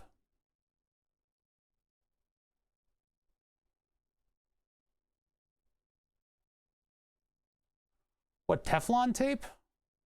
Teflon tape is awesome. You just gotta buy different stuff. Like, the stuff you get from Home Depot is shit. No, good Plumper's tape is good. All right, so refresh the solder a little bit. That'll open it up. Yeah, gaffer's tape is the ultimate tape. Gaffer's tape will hold dust to more dust. Like if you want to tape like chipped wood to dust, gaffer's tape is your tape. Do I really need flux?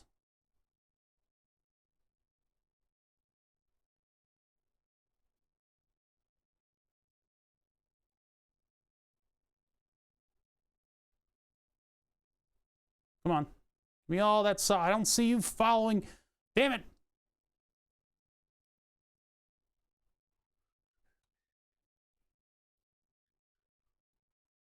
I rewatched all those Daft Punk videos for Daft Punk anime videos from back in the day. I got them all stuck in my head. I used to listen to that album, but I never watched those videos.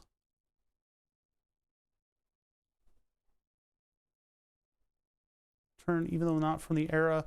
Full print cartridges for parts, books of data sheets. Oh man, yeah, I don't know. They don't do that anymore, but I don't know. PDFs have saved us a lot of trees and expense, you know? The fact that I can download this stuff very easily is quite nice. So what I'm doing is I'm using the pin tool to get up and behind the pin, and I'm melting the solder and then just barely moving that up in the air. I gotta be careful though. I probably should have come at this from the other direction. Yeah, I definitely should have come at this from the other direction. God damn it. I don't like reading for the screen. I understand. Yeah, I get that. But, you know, being able to control F something.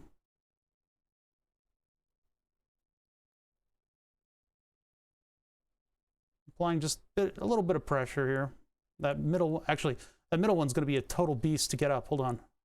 If I don't have another pin to lean on. This is tough because my pin tool is a little small for this, or a little big for this, sorry.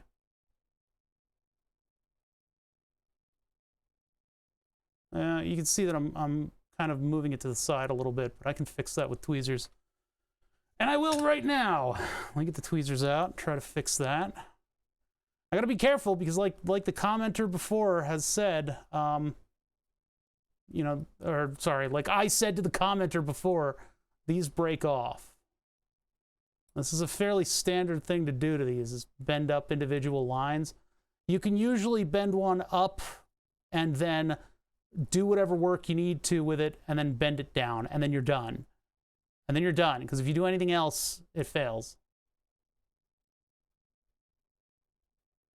I like to make sure that I can get the tool under there. Good, good. And then the last one is that one. I think this used to be sharper. Texas Instrument book from 1995, which is a data sheet for all their op amps. Oh man, yeah. DigiKey used to be like a Bible. You used to take the DigiKey catalog into the toilet with you when you wanted to build a project. You know, whenever the lead designer went in there with the Bible thin pages of the DigiKey, and they weren't using it as toilet paper overflow, you knew some shit was going down. Oh boy, new hardware. Tom's in the shitter with the DigiKey catalog. Nothing good can come of this.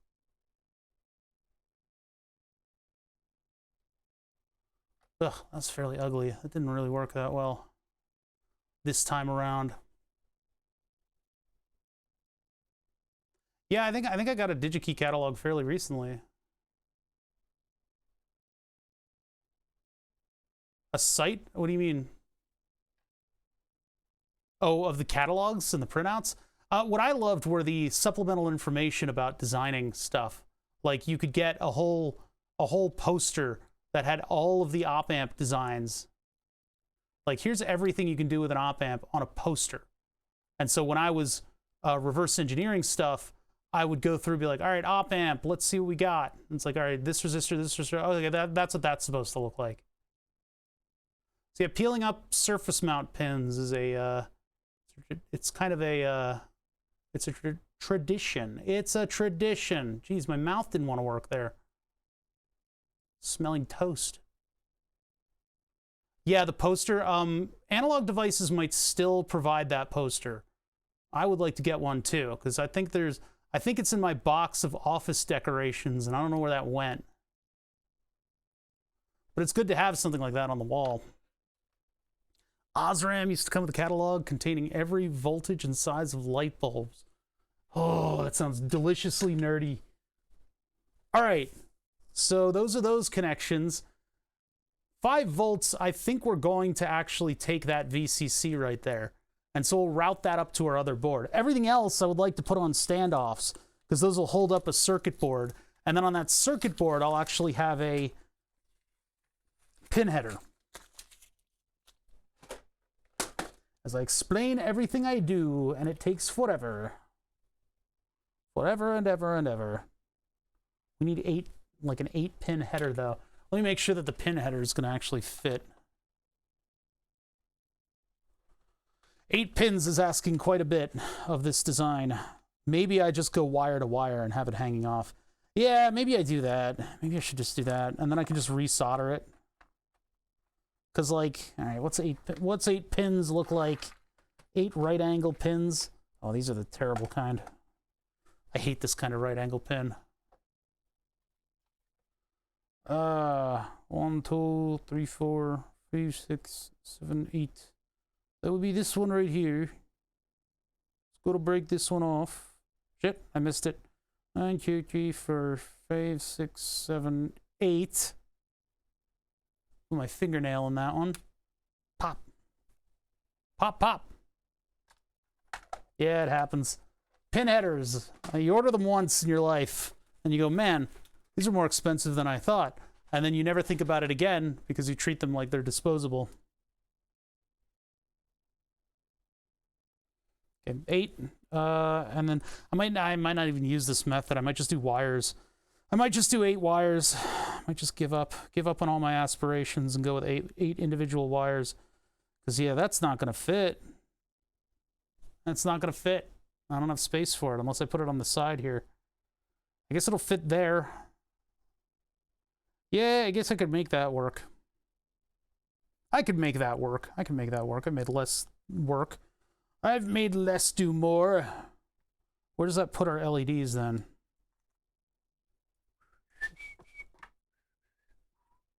Stuck in my head. That whole album all at once. Could be worse things to get stuck in your head, but still. 8 headers like that going in to this. And I guess I'll put a socket. I could just do wires coming off of that board, but I'd have to like fasten them down because I don't want to pull directly on those IC pins. That's why I want to do 8 headers to 8 headers. I could just do like a little loopy-loop cable.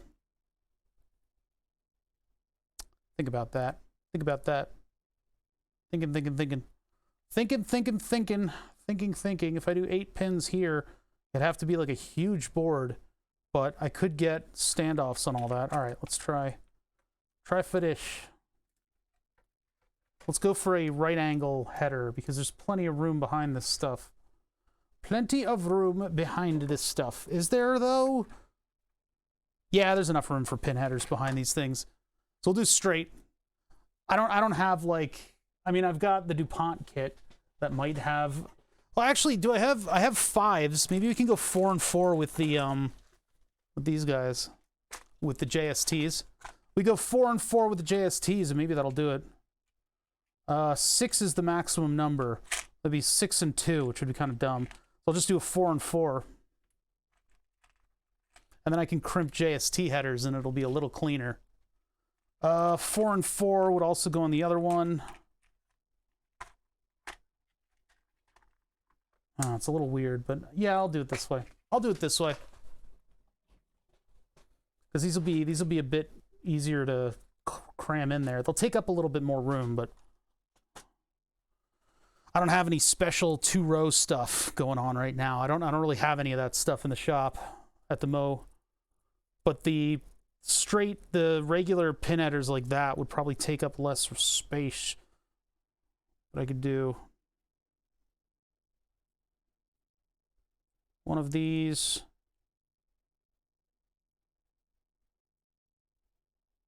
Oh, maybe it won't fit. Maybe it won't fit. Maybe it won't. Maybe I'm harebrained. Maybe I'm dumb. Chad, am I dumb? Am I dumb? I mean, I could do one on each side, but it wouldn't really... Yeah, I'm going to have to use the DuPonts. They stack a little bit more easily. So yeah, put this all away. That was dumb. I wanted to use the JSTs because I guess they're harder to plug in wrong. That's really the main justification behind them. They're harder to plug in wrong. But DuPonts are a little bit more annoying. I can still do 4 and 4, though. That's 5. I can still do 4 and 4, though. That'll be a little bit less space used up. So 4 and 4 on the clock for that. Let me get pin headers. And I'll need to get standoffs for the board. I don't know. These line up to 0.1. So it'll be 6 pins that plug in. And then I'll have wires coming down to the 7 connections. Because I mean, if I need to replace it, I'll desolder the encoder and then bend up those pins and then desolder the old ones and pull up. Like I don't know. It'll be easier with sockets on these pins. It'll be easier with sockets on these pins. That's a 3-row header. What the hell am I even doing with this thing? I think that was for like a drone thing. Ugh, get that out of my sight. I never want to see that again. You'll never work in this town. Get out of my sight. Yeah. All right. So that one I need. And then I need some kind of a socket, probably the larger kind. And then headers for that socket, which aren't going to be the normal kind. Those will be these kinds. I'll try that. Try that. Yeah, a two-row connector probably would have been nicer, but I need 3 and 1. That's 3. Well, 3 and then 2 ones, but they need to be like split. So what I can do, because that'll line up to 0.1 inch, I believe. What I can do is I can clip the middle one, and then just, you know, not worry about the small stuff. Here we go. We need to actually use I need to actually use a tool to make this look nice on the ends. That one's pretty good. 1, 2, 3. Clip that, and then take that center pin and pop it out somehow. Ah! I could do that with a soldering iron, but I'd probably destroy the headers. So I think what I need to do is just give it a little pressure from behind. I failed. I failed completely, and I have disgraced everything. Son of a bit. These are hard to work with. These are hard to work with. The problem is I don't have, for regular old square pin headers, I don't have standoffs because I bought the fancier ones. There we go. So yeah, just wrenched it from behind and it just kind of pops out. So now I've got one with a gap. That can go on the one side. See, and that fits perfectly. And then I got the one with the 3 pins that can go on the other, and then I can make just this little port for the circuit board to fit, and then I'll need rows of 4 pins. Need 4 of them. It's going to make a lot of, I mean, 8 pins is a lot, but we've got RGB, RGB, encoder A, encoder B, button 5, 6, 7, 8, 9. Wait, RGB, RGB, encoder A, encoder B, 5 volt. That's 10 pins. Wait a minute. What the hell? Hold on. I didn't do it right. I need more pins. 6. Yeah. 7, 8, 9. Ah, damn it. So we need 10. Well then, like I said, 5 and 5. RGB, RGB, 5 volt, ground, encoder, encoder, button. 11 pins? What am I, made out of wires? How the hell? That's so many pins. Oh my god. I'm just moving like 2 little things over. This is balls. This sucks. All right, fine. Fine. Continue on, but I'll need to recut all this stuff. I guess 3 4-pin cables is what it's going to take. Should I just do wire? Maybe I should just do wire over to the socketed thing. Yeah, I'm going to do that. Fuck the... No, I'm not going to sit here and crimp all those connectors. I'm just going to use wire and go from one thing to the other. But I'll at least have the socket over here that I can remove if I ever need to change out the board. So my plans are completely ruined, and my day is unfathomably ruined, and... I don't know. And I'm disappointed. I'm disappointed mostly in me. Why isn't that like soldering properly? What's going on here?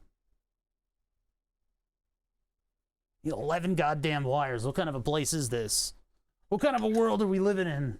Where I need 11 wires to go from thing to thing. 3, 4. Oh no, sorry, I only need 3. Wait, did I already cut that one? Yeah, I did. It's over there. Yeah, ribbon cable would definitely be the solution here, wouldn't it? Ribbon cable would be great. Rhythm section wanad. I could probably get all the connections I need from this side too, but I'm not. No. We're gonna make a circuit board that fits onto this thing. Take some of our signals up to where I will solder 10,000 wires, no more, no less. Possibly using a piece of ribbon cable. Ah, son of a bitch. I did it wrong. Hold on. I need to desolder this now. Actually, yeah, I need to get this header out of here. I didn't press it down all the way. I'm like, why do these seem uneven? This thing doesn't seem as effective as it used to. I probably need to buy another one. Used to be really good. Now it's just kind of lame.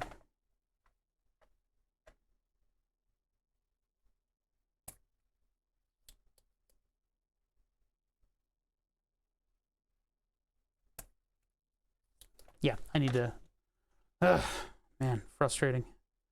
I'm frustrated. I don't know about you guys. I guess that's just how this stuff goes. That's just how this stuff goes sometimes. I'm going to put the big blade in here, and that'll let me move all these pins at once. Maybe I don't even need to remove the old part and cut a new header pin. Maybe I could just move it. I just press it in with the big tip. The big iron on his tip. Big iron on his tip.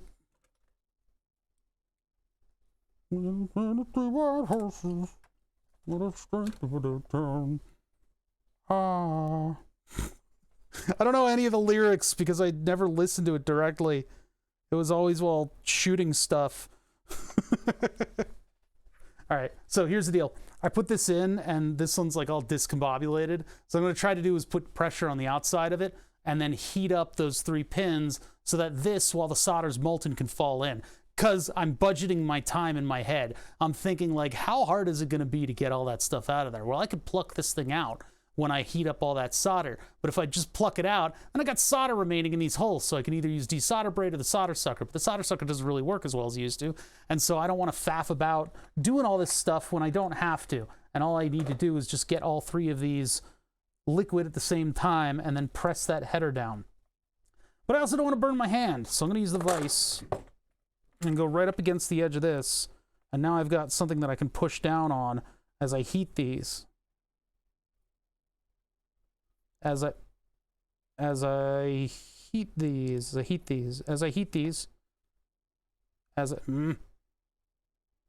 try to get that right. Yeah, that's there. Just need this to tilt in. There it goes.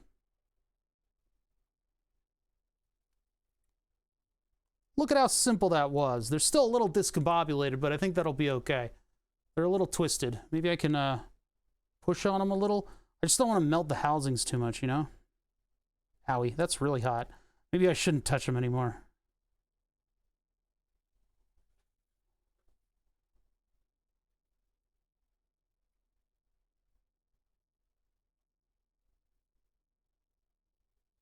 They're not moving. Ow. Owie, owie, super ow. Let's just burn my finger a lot. That'll be cool.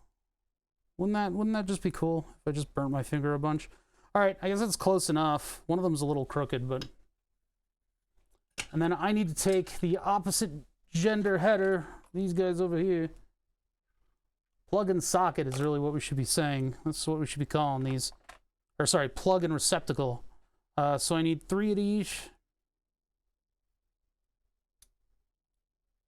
These probably should be cut with a blade, because otherwise you're left with an exposed pin. And then I can just put 3 pins in the other one, because the pins will just sink in. What direction are these going to go in? I think they go in this direction. Yeah, so that middle one can just have a pin in it. It doesn't matter. Those versus that. Yeah, those will go this way. This will probably fight me a little bit. Yeah, it's fighting me a little bit just because of the discombobulation of the pins. But actually, if I plug this in and then oh, that one's no, I missed. Oh boy. Plug this thing in, and then if I heat these now, they'll recombobulate themselves. Probably should have been how I soldered it in the first place. Because what ends up happening is you melt the plastic, and then all bets are off. Everything starts rearranging itself. Yeah, that one's even melting itself right now.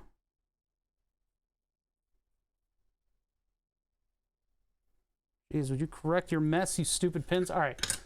So I need to get 11 wires from one place to the other. You're always improving in skills. There's, you know, as long as you keep working them skills, you get better as time goes on. I think I've got different capabilities now.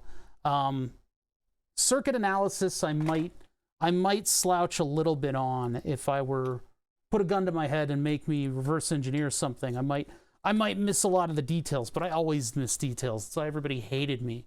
I don't know. they tried to stress me out and kind of force me out of the position. So that was one of those things where absolutely every little issue was a big issue. And it's like, that's why we can't promote you, wink, wink. And it's like, the fuck you people. Like, so, I don't know. And keep in mind, it was never super secret. There's just certain things like, you know, I don't like to go over. I don't want to end up in federal pound me in the ass prison. All right, so let's see.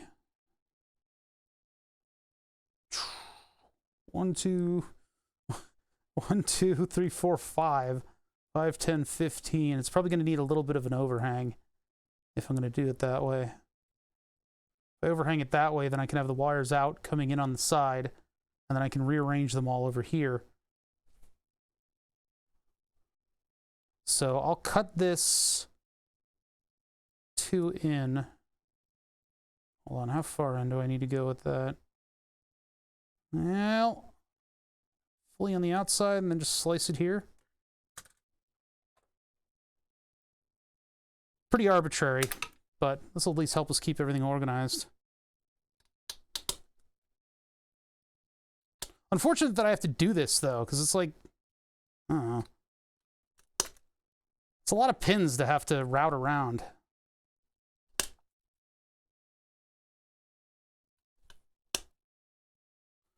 All right.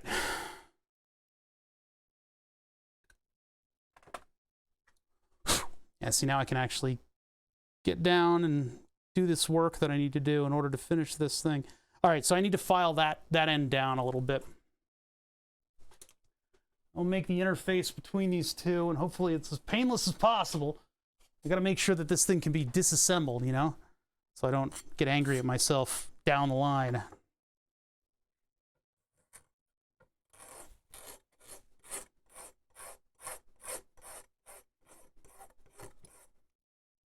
A little bit further.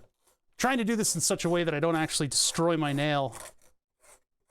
And I'm excited to see this thing light up, you know? All this work that I got to do in order to get everything into position is going to pay off, because I'll be able to see this thing light up. If I was being super crazy about this, I could drill these 2 holes and use them as standoffs, but that's not really going to be necessary. Let me clean up the other edges. And then I like flip it over in my hand because I have a natural. How did you find a bot? I thought you got them all. Oh my god. Octoj is destroying bots. Yeah, if you're not seeing what's going on, Octoj found another bot to ban over on my view over here. I get the little message in there. You're getting sad because you didn't get the opportunity. The banning of bots is important because on the off time around here, you guys may not know this, we have something called Burn the Subs. Burn the Subs is an automated laser etching wall that we're going to get back to working on once I'm done with the 3D printer. You can see a bunch of 3D printed parts right there, and I still have some stuff to 3D print for it as well to water cool the laser, because we're doing it, and I won't take no for an answer on that one. Anyway, we're water cooling the laser, and so I need to 3D print a bunch of stuff for it. But that board was typically my bread and butter around here, and actually subs and money coming in has slumped significantly because it's not around, which is fine. I'm okay. But it was the big draw to the channel, and what would happen is somebody would subscribe to the channel or gift somebody else a subscription, and that name, either the original subscriber or the giftee's name, would go into a Raspberry Pi, and it would get processed and turned into machine code on a database that would get read and divvied out to a motor controller that moves that thing on my wall. And so you guys would be able to see your name get burnt onto a physical slab of wood. Behind me is the 3D printer and 2 of the old slabs. Those 2 old slabs I'm going to put up on that frame that I've got sitting over there. That frame, by the way, that frame is Burn the Subs 3. This is now Burn the Subs 3. There's enough improvements in there that I'm willing to call it a version update, because we're changing the whole system that it's on. Then we're going to change the system that it's on again for the next version. So those old frames that I have and the motors and stuff, we will move down the line to do an actual robot arm setup. I'm going to build a DIY robot arm with those stepper motors and encoders, the really advanced stuff. I was super excited to get 2 axes on this thing and have it filmed and everything like that, but I feel like I need more variation in what I'm building. I'm not building these things for, you know, I'm not like building them for art exhibits or to show off to like people who've never seen them before. Some of you guys have been here since the beginning, so I'm gonna have to build something that's completely unique. Yeah, a little bit of a killbot, huh? Something that's completely unique and functions in a way that's just sort of just cool to look at, right? That's the whole goal, just something cool to look at. So that's the plan going down the line. That's a long line. Once I'm done the 3D printer, I can start working on Burn the Subs 3 again, and we will put that together and get all that stuff on the wall moving. We got a lot of software to do. The hardware is getting there. It's almost done. But my 3D printer kind of blew out in the middle of it. So anyway, that's the plan. Back to the 3D printer work. The reason that I'm moving this stuff is that I wanted to use this knob, and the original controller moved the knob as well. So we're just kind of sticking to our guns on that one. And the benefit of that is that I get to move the LEDs and make everything look kind of cool. You got hit by the train. Nobody gets hit by the train unless they intentionally get hit by the train. What's wrong with you, man? Cannibal Jeebus has been marathoning My Summer Car lately, which is that's a good place to be.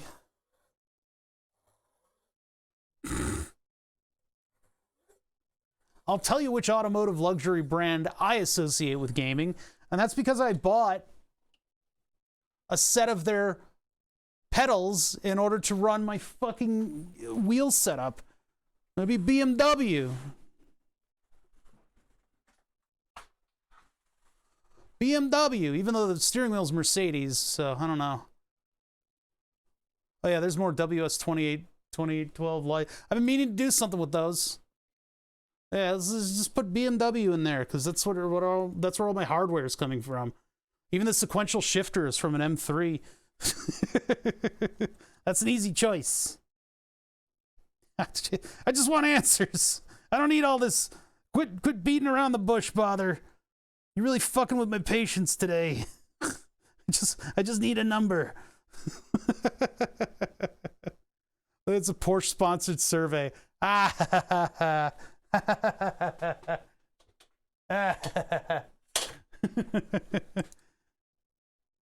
Daihatsu.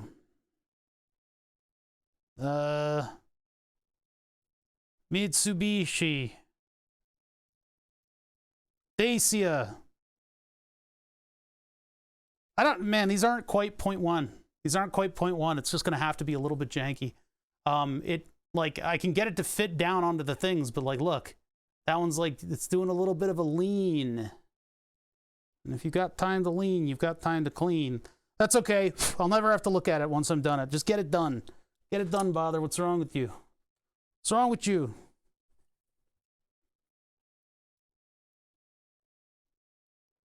What's wrong with you?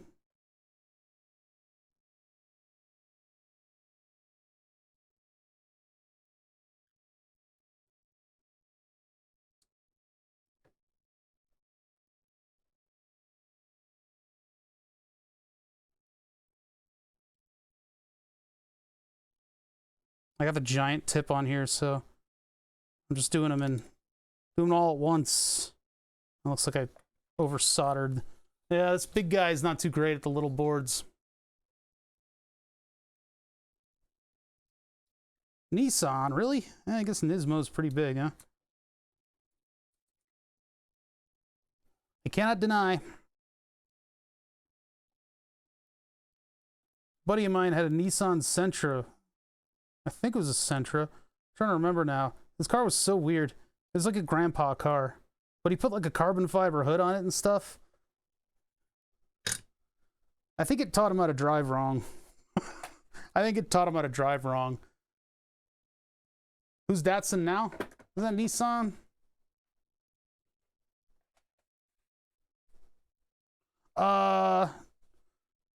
Yeah, individual wires. No more pin headers. We're done. We're done with pin headers. We're just doing individual wires from place to place. I'm going to get my least offensive type of wire, or I can get a flat cable. That gets a little messy, though.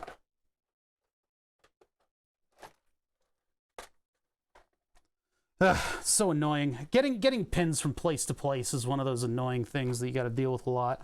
And I could make a whole wiring harness for this, but I don't think it's entirely necessary. This can have a little bit of jank, because this is all going into the same panel, and I just want to get it done. I just want to get it done. So what am I doing? I can take all the signals on this board, and I can route them over to one location. One location, like across here, but that's 11 pins.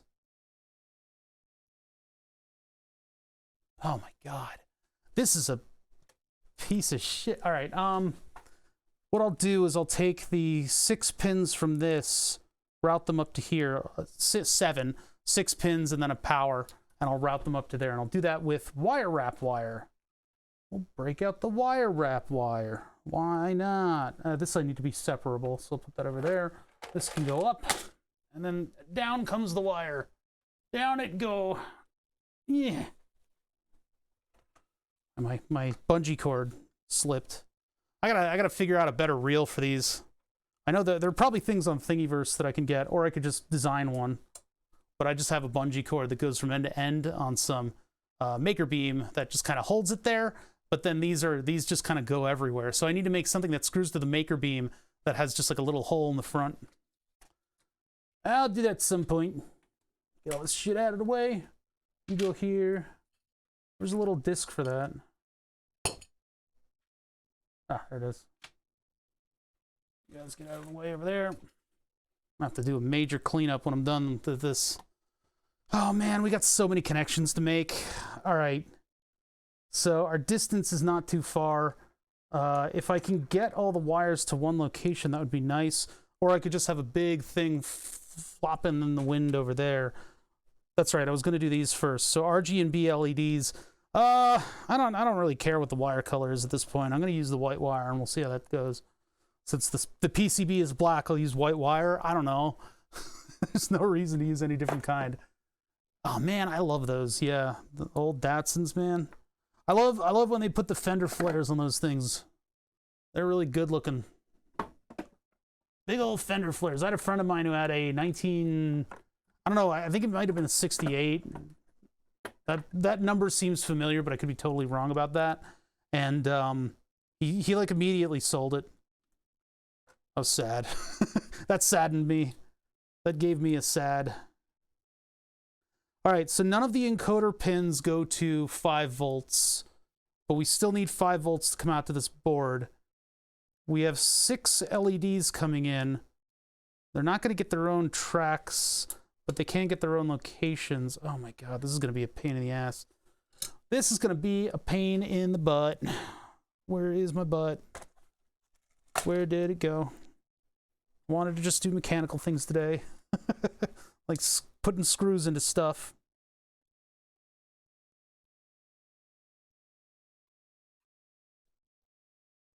I could have been playing Elden Ring. Did you guys know that gaming just got Elden Ring? That's all that gaming is anymore.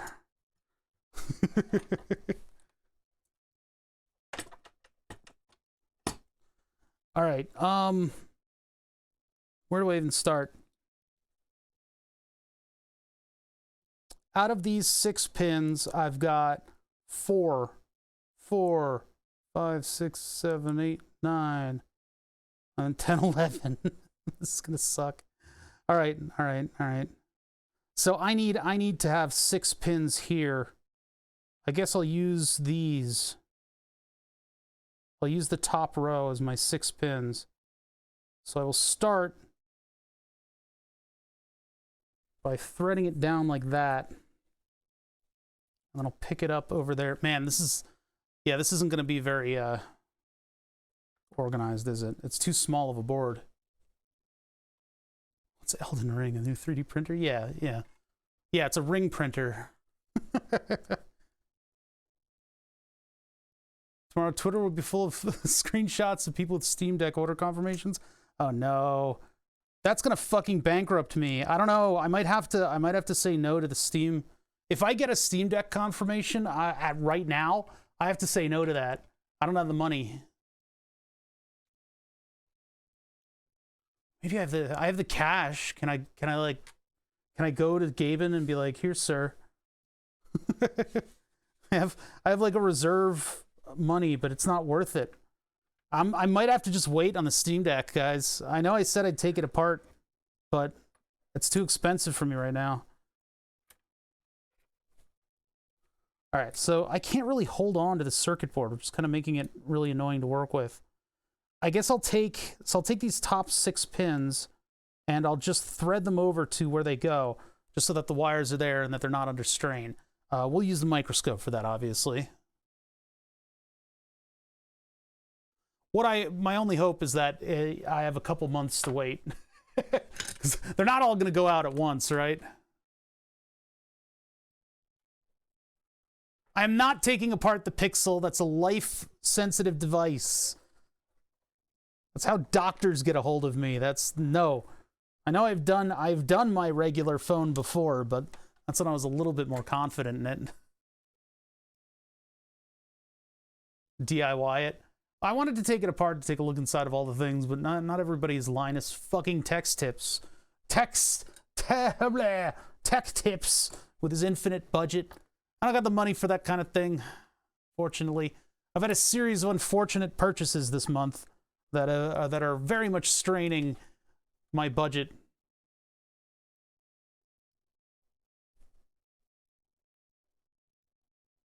But I was gonna tear one down. As a regular guy tearing down a very irregular kind of unit. It's going to be a neat concept, but I know that's the dichotomy though. You know, they got all the money to fund that kind of stuff, but you need to have the viewers, you need to have the eyes on, and that's the unfortunate part about it. Why am I doing this on top of this if I can't even use it? What am I doing here?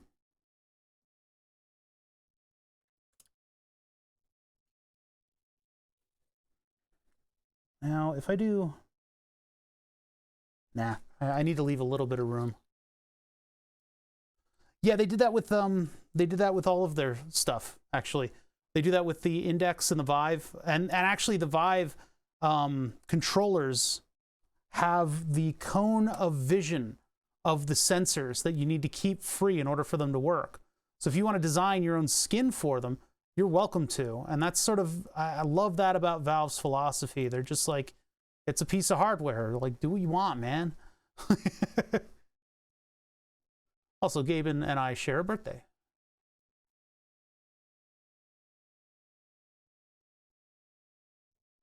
Oh no, no, that's way too much solder. God damn it. I have a lot of control with this solder.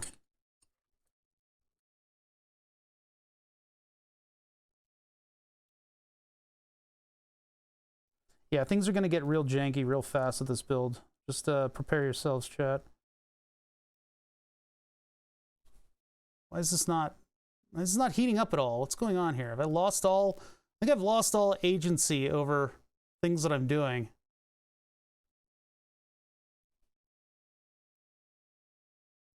There we go. Okay. I wanted just like a little bit of a blob on these. They're kind of hard to work with. I mean, what do they look like in 3 dimensions? Yeah, they're all just pulled up and crazy. And then we're going to get VCC from right here. So we need 7. I'll pull the LEDs in here, and then I guess I can put 5 volts somewhere around here. If we go 1, 2, ground, button, and then 5 volts would have to be like there. And then the rest of the stuff, oh God, there's just no space for me to work on this thing. No, I'll deal with it, Get our RBGs all set out.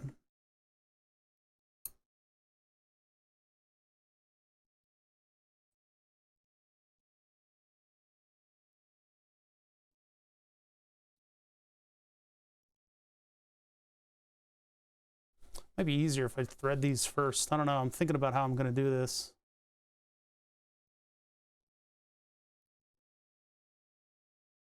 See, what would happen is I would take apart the pixel, and in doing so, I'd break something.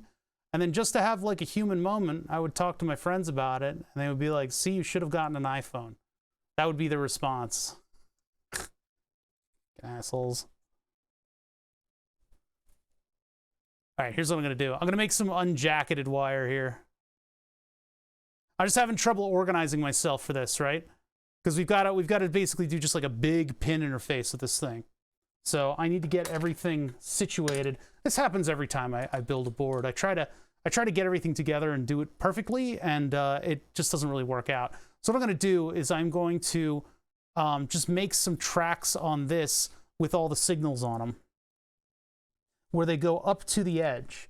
And not quite the entire edge. I want them to go right up to the near edge, because I want my wires to thread through something first. And then they'll go directly from there with a long piece of wire. They will go out to their destination, which is on the other board. So the other board's going to have kind of a bit of a, it's going to have like dreadlocks coming out of it, but it'll be okay.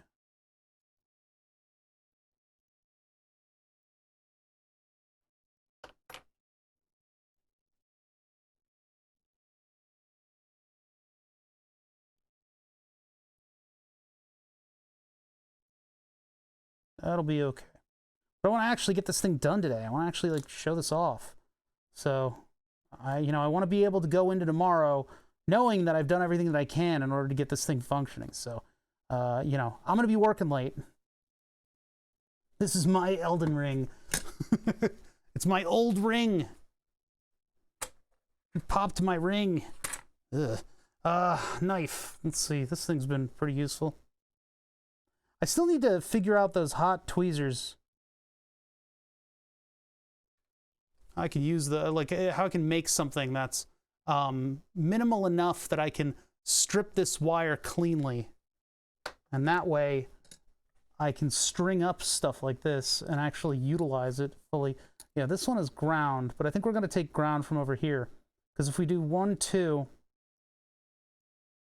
and then we get the button here, or we get 5 volts. 1, 2, 5 volt ground. Yeah, 1, 2, 5 volt ground. Okay. AB 5 volt ground, I should say.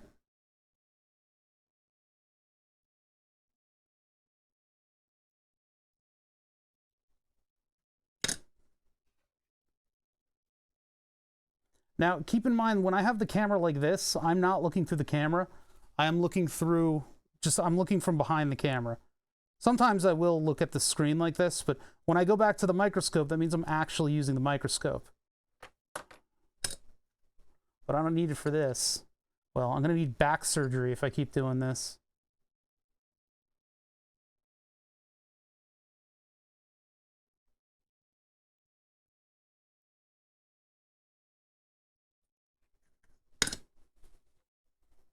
Knife, knife, knife.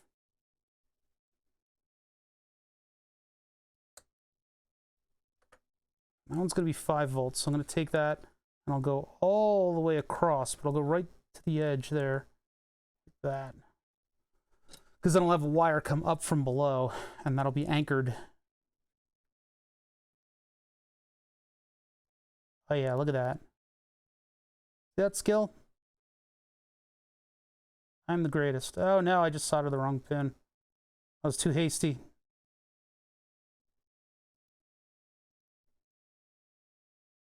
In your haste, you killed her. No! God, that fucking scene. So stupid. All right, anyway. Yeah, what I did there was I gripped the solder between these two fingers, and then I held the wire with these. Super skill. All right. Get that popped off right there.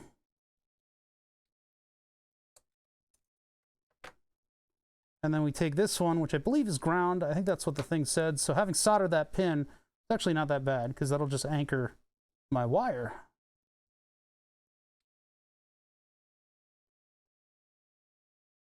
Well, the problem with it is that it cuts off where all the LEDs would come in. We'll bring the LEDs in over here, though.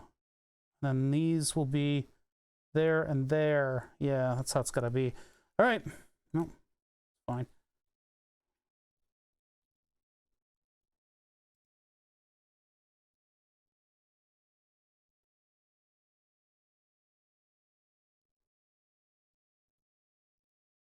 Come on. Nope. Holding too many things, so I'm getting like... There we go. Still on camera? Yeah, still on camera. Okay. Just gotta make sure about that every now and then.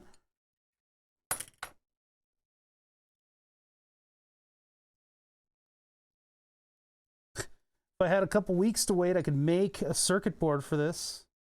And then use really tiny little connectors. Even buy a little pigtail of the connector to use. I'm not gonna do that. I'm just gonna get this thing done.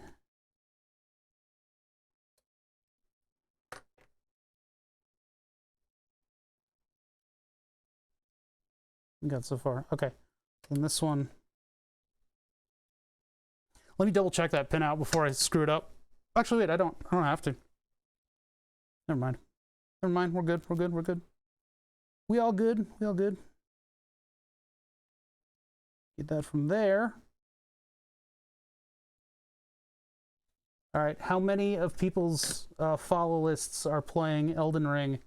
Those of you who have longer lists. Because my list cuts off. I'll do a count in just a second here.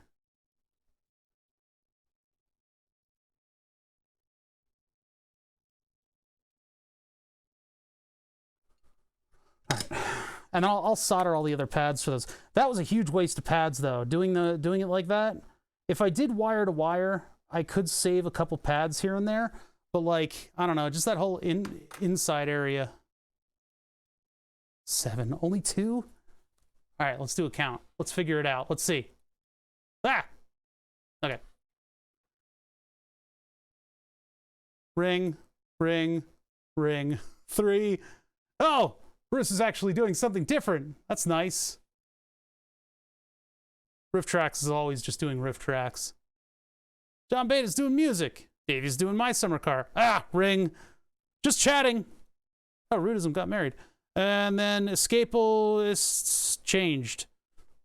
I haven't seen Jack Packard on there in a while. So I'm doing okay, but it's still mostly... He is going to be streaming that until tomorrow morning, I believe. Oh, we can't do anything good. He's just going to do it. He's a grown man. He knows when to go to bed. All right? He did this with... what was that? What was the latest game that he did this with? It wasn't a Breath of the Wild. He did it with... I think Monster Hunter and what was that other one? I'm trying to remember. Where he didn't like sleep and everybody was on him. Did he do it with Valheim? Yeah, that's right. Demi mentioned something about him doing it with Valheim. Where he just didn't sleep. But like everybody's coming into the chat and being like, you need to go to bed. And it's like, you guys aren't his mom. Like he knows what he's doing. You guys have never stayed up for a whole day playing a game. 5 out of 8 of the channels. You only follow 8 channels? Well, I'm honored to be one of them, Phil. Phil's like, I don't fucking follow you. I just find the announcement on Discord. I've used to solder 1.1 pitch connector header with a hammer. I have no patience. Well, there's that too. I mean, if I made a 8 channels that are live, oh, that thins the pool, huh? No, anyway. Yeah, people telling a streamer to go to bed as if they have no agency over themselves, as if like I'm and listen, you guys should be aware of this because I've seen people do this to me too. Yeah, bother, go to bed. Not quite. The sun's up. With my channel, I've seen people do this too, like, he's finally stopped streaming so I can go. That's fine as a joke every now and then, but like as a streamer reading that, it's like I'm not holding you here. It's okay. You guys can come and go as you please. A revolving door. Like, people come and go. It's fine. That's streaming. Like, I appreciate that you guys are here and that I have a core audience. I enjoy it. But if any of you go missing or murdered or get kidnapped, I don't care. I don't care. It's okay that you're not here. Oh, wait, no. I care about that. I care about those examples. Those are bad. Those are the bad ones. Wait a minute. I read the wrong list. Let's just get back to this. My camera still isn't here, by the way. I'm not obligated to be here. We will be taking roll call, but aside from that, I just dislike that some people get the impression that like you have to be here, you know? I think that's really bad. That's really bad. Yeah, this is a weird leave. But like in the same vein, it's like telling a streamer that like, hey, you need to go to bed. It's like, no, it's my life. It's not your life. Like, you know? You guys know. It's just some people don't. Robert, why are you awake? All right, so, you know, VODs exist. You're not my dad. You're not my real dad. Hey there, dad. You're not my dad. Oop, get that out of the way. God, this is just a mess. I need 11 wires for 2 LEDs. It almost, and boy, the temptation sure is there, almost justifies moving both chips over to the other board. And so I'd have, how many wires would I have at that point? I would have A, B, hold on, I need my fingers to count this, 1 sec. But I care about you. Yeah, but you know, I understand where they come from, the comments, but it's still irritating to read in chat. You guys know that. FOMO, yeah, people want to sleep themselves, but don't want to miss out on the live stream. I'll tell you, man, they're a dime a dozen. You don't need to dedicate so much to them. And Twitch saves your position in the VOD.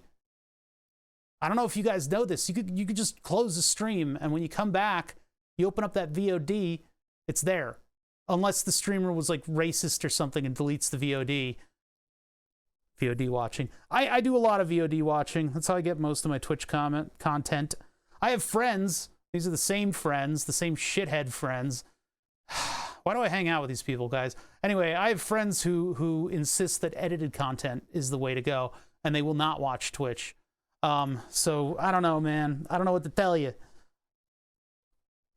Encoder A, encoder B, ground, button, 5 volts, 5 pins. SDA, SCL, 7 pins. If I move those chips over to the other board, I would need 7 pins.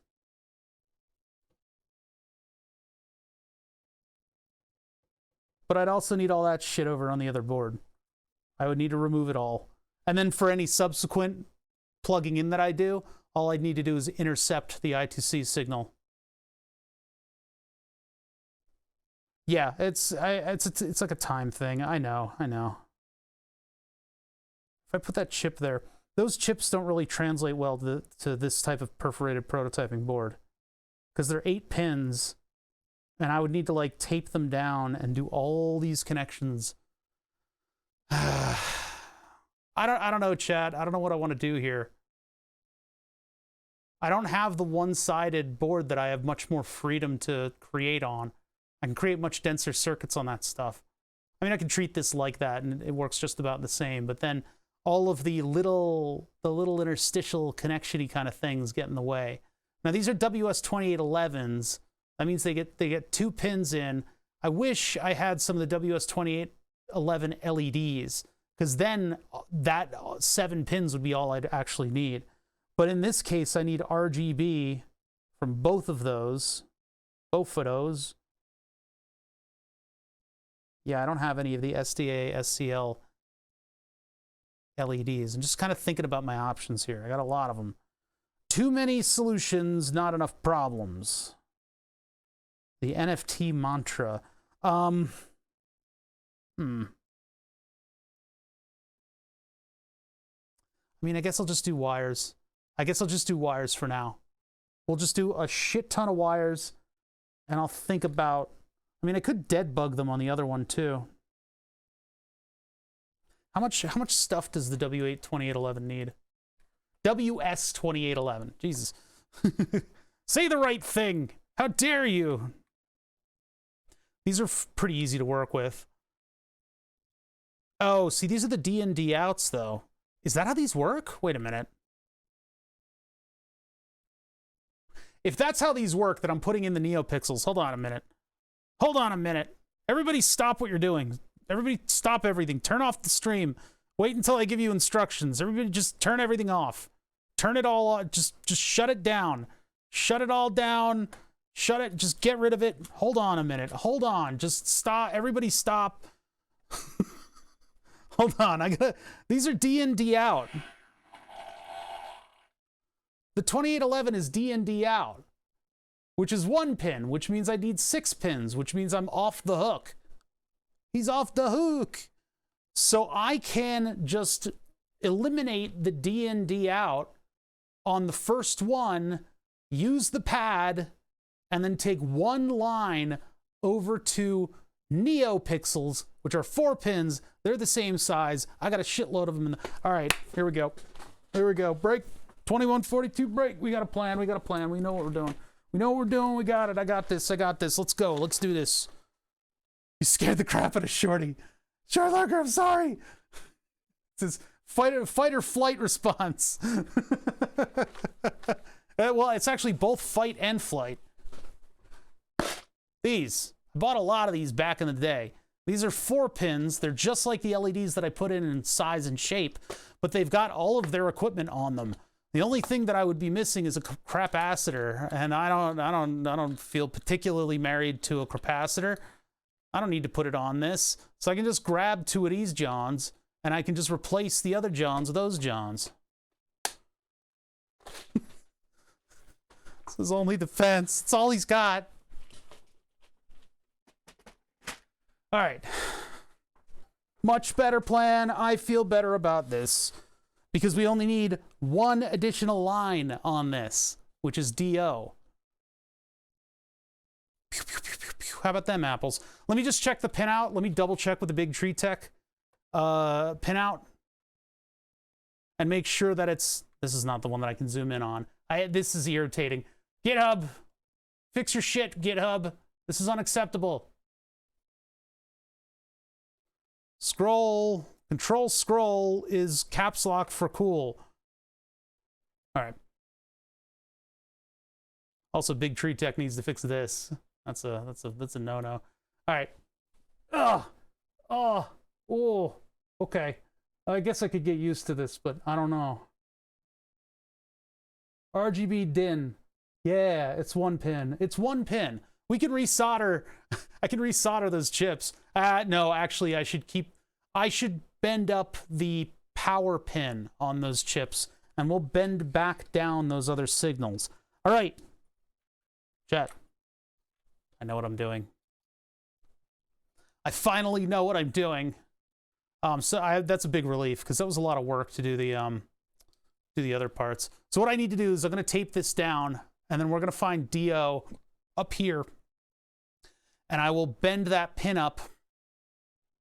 Or should I just pull the 2? Should I just pull those off entirely? Maybe I should just pull them off entirely, just so that we're not faffing around with chips even being there.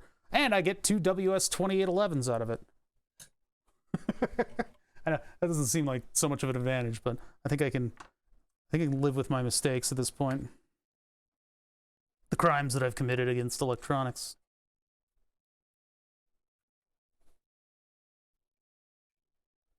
All right, chat, let's do crimes. Come on, let's do crimes.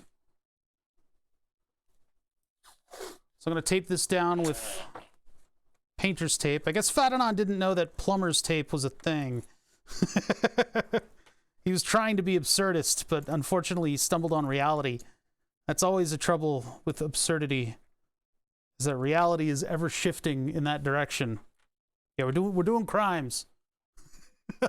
All the tomato emotes coming out. I need more crime associated emotes. I tend to be a little bit more family friendly.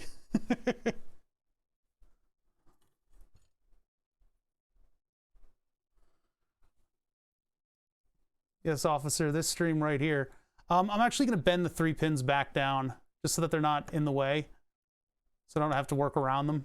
I'm going to bend them back down, and then I'm going to put a shitload of solder on both ends, and then we'll treat it like an AT-Tiny 85 that's blown up, which is to add a bunch of solder on both sides, and then flick the chip out of the way once it's too hot.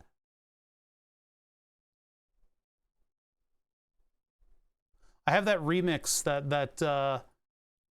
vaporwave. Actually, it's probably what's that other genre of vaporwave? Like long drive, not long drive, like not hard drive, something. Whatever that other genre of vaporwave is, that's like heavy stuff.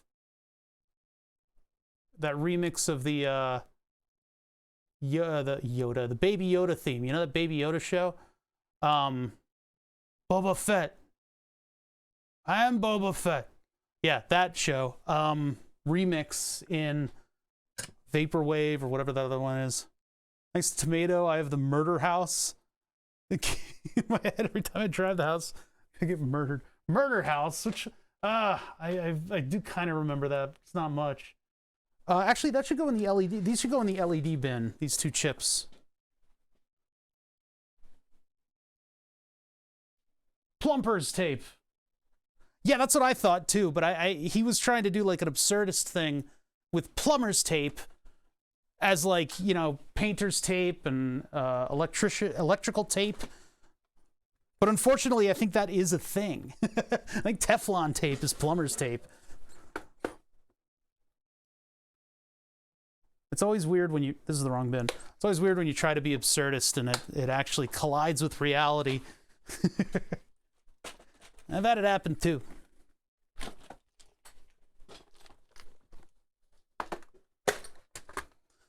Where do these go?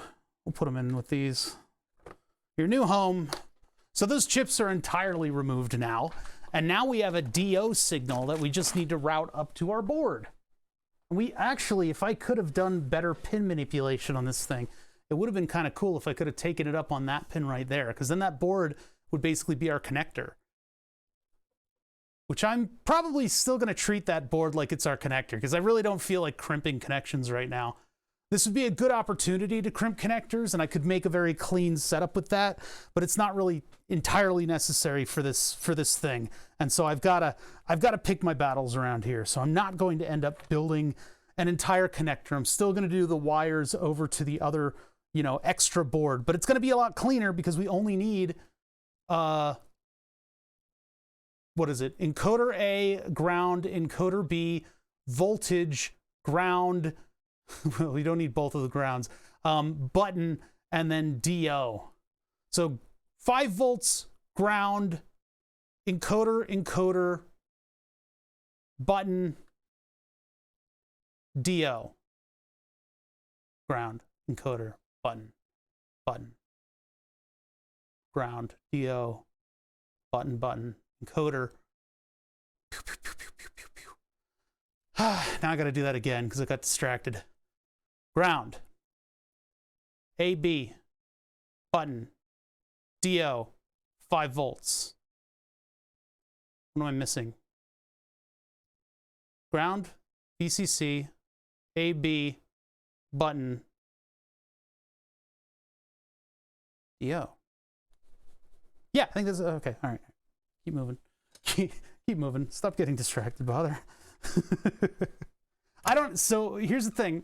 I know I need MS Paint. That's usually where we'd end up. I'm trying to avoid it today because this is just a wiring job. This isn't that involved. So the state that I'm in right now, maybe it didn't help that I did all the hospital stuff and I woke up a little bit early. I didn't actually wake up that early. My brain is shredded, right? Like I would not be able to do like a math problem right now. So I don't know how Robert does a 21 to 24 hour stream. I don't know how anyone does that. It's incredible. I don't know. I guess when you get in a groove and you're playing a game, you can get that hyper focus going, but I don't know. I'm not that good with hyper. I get hyper focus with this stuff, and like when I'm like trying to tweak and tune code to run for the last time I got like real insanely hyper focused on something, it was actually getting the LED headgear, that LED globe. It was a topiary sphere that I had a bunch of the LED strips, the WS2811 LED strips in, and then I had my own microcontroller code to run the whole ensemble. And I had these giant giant, they looked like enormous 18650 batteries, but they were LifePo 4s. And those two were like on either side of my head. And then I had that microcontroller, and I had a teensy 3.2 in it. And I was programming these big table sequences that would cross-reference with a timing index what colors they should be on. And it would do like a sine wave fade. And I had a bunch of other sequences that I could do. And so that was how I got a microcontroller to run like 600 and something LEDs all at once on a piece of headgear independently. But that was that. I looked up at the clock and it was 4 o'clock in the morning. Like, I was like, oh man, I guess I've been at this for a little while. What's 4 or 5? What the fuck? So I kind of understand it. If you find a game you really like, you can get absorbed. But I haven't done that very often. There have been a couple. I mean, I think Valheim did that to me at one point, though, recently, in recent memory, where you just look up and you're like, oh, a lot of time has passed. I think Let's Game It Out is probably the most notorious for that sort of thing. If I was smart, I could have put like a surface mount header there, and then I would have had all of my pins on that. That's all right, though. All right, so which one is DI, or rather, yeah, DI. We want, this is the old txrx, isn't it? If Gonad was still here, he'd comment something about it being always the third way around for TX and RX, because you're supposed to put TX to TX, that's RX, but that RX is actually a TX that you put into RX, but the RX is the wrong RX, and that one's RX out, but the other one's TX in, and so the TX actually goes to RX on that one, but that RX is actually going to the TX on the chip, so it's actually technically a TX, but that RX goes to the TX. Why is smoke coming out of my device? All right. Bop, bop. So, chip, yeah, it's very easy. They made it to be easy. So, DI is pin 6. DI is pin 6, so that is right there. You can see my giant meat sausage pointing to it. This is why I don't use that to point. I don't use my meat appendages to point to things. That right there, it's that pin. That's our buddy. That's our buddy. Look at him go. I don't like that that one's going to be permanently connected. I really wish I could put it on this thing. That would have been really cool. But there's no pin there. I'm not going to like super modify anything either. Oh, but I also have to get VCC. Wait a minute. Yeah, I also have to get VCC. So never mind. We got two of them. We got two of them. Just like I have two meat appendages. Where are my dikes? There. I don't know about calling them dikes. Maybe I should just call them flush cutters. Because, like, those easy, gross jokes are the ones that are always, like, bubble up to the top, right? Everybody wants me to be this crass weirdo, but I'm a more refined version of the weirdo. Not your average pervert.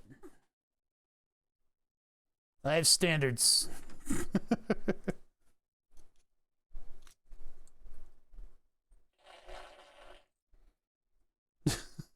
All the CosmoQuest people are like, this is not family friendly. I don't know. What happened here? Use IR. No! Not too late, but I'm very late to the stream. That's okay. You got here after the eureka moment when I decided what I'm actually doing. I discovered, so far, just to recap, everybody, we've cut out a circuit board with the encoder on it. I've got 2 RGB LEDs on it, but they're just RGB LEDs. And so I was looking around at the number of pins that I would need to run it, and that adds 6 pins to the 7 that I've already got. So 7 pins to move the encoder over to the other board, and then another 6 to run the LEDs. It's getting crazy. Like, that's a lot of work for me to do with you guys in tow. I try to keep stuff rolling around here as much as I can as an electrical engineering stream, right? I mean, my personality dictates the entertainment here, which puts a weight on me, but then I also would like to get results for once, please. I still haven't gotten that camera in the mail, by the way, the replacement Brio. got the hard drive right here though for the NAS. Anyway, so what we've done is we've put the encoder onto a board that's the right size, that fits 2 of the chips that hold the RGB LEDs. It has a lot of pins, and I started to solder a board that went in as a replacement for the encoder on the actual LCD screen. That had a bunch of pins on it too, but not enough room for a big circuit board. And so I'd have to have this huge like dreadlock going from one thing to the other.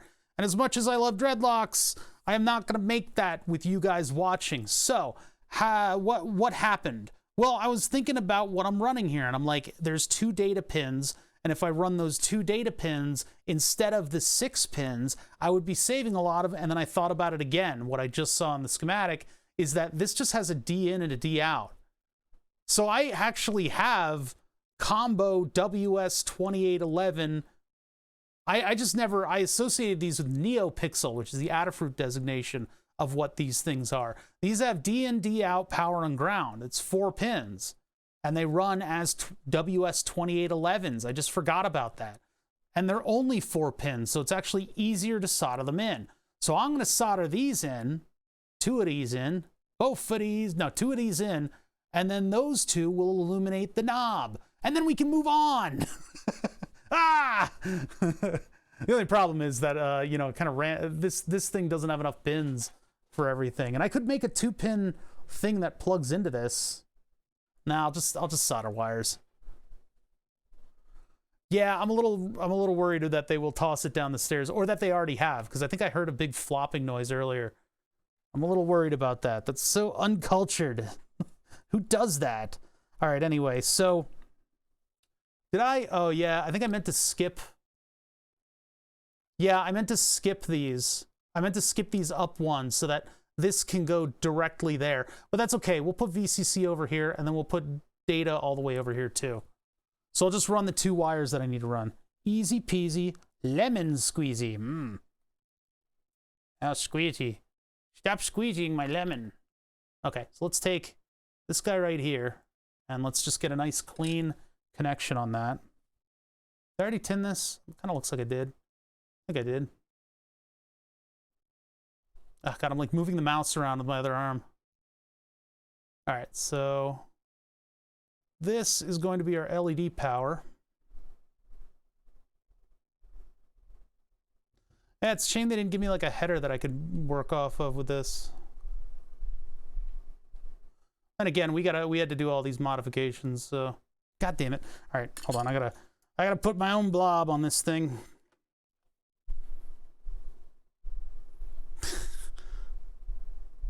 Do I say that enough to garner an emote? I do say that a bit.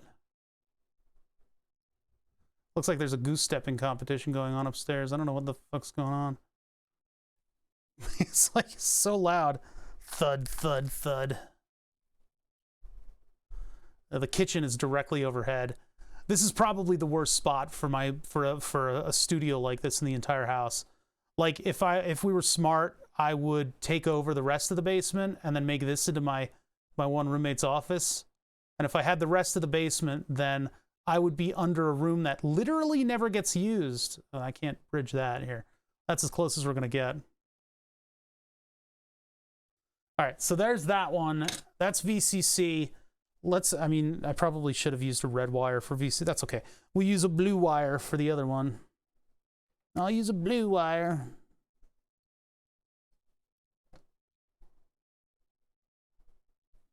You have a potato emote. Oh, that's right. That's that streamer you like. They're pretty cool, I guess. All right, let's see. Get this one tinned. Now, the reason that I'm doing this little jump like this and why I'd prefer to have a connector on it is because this pad is not really going to be all that strong. Yeah, that's like that face is like their thing. This pad is not going to be all that strong, and so I don't want to strain it by doing like a wire directly to it.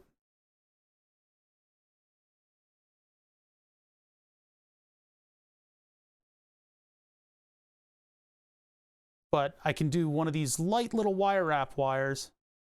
I'll go to my little unpluggable thing, which is not all that unpluggable, but if I want in the future, maybe I can make that a little bit better. But For now, for stream, this is fine. This is fine. All right, where do we have pins available on this? Yeah, if I did a little bit better on this, I could free up... Wait. Oh, that's 5 volts. Okay, so we just need one more line on this. That's pretty good. That's right. I'm like, what the hell? What is this? That was intentional. Intentionally left blank. And I could probably push these two over if I really wanted to have both of these come in kind of narrowly. I don't want to really do the work on that. Or do I? I'm going to do the work. I'm going to redo that.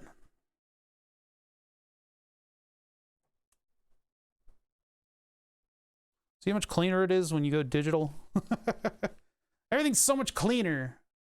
It's so much cleaner. Oh, thank you guys for the follows. I really appreciate it. We're in introverted follower mode, so you guys don't get announcements or anything for clicking a button. I'm sorry. You got to save up channel points for any interactivity layers around here.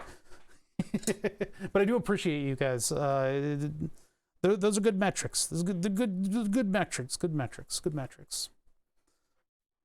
Huge metrics. Hey. You watch it over there. We're still out of focus. This happens periodically where, like, I can't quite get stuff in focus. All right. So I just need to remove these lines and just move them over. We already had a massive fartalanche, but that was like a rebellious one.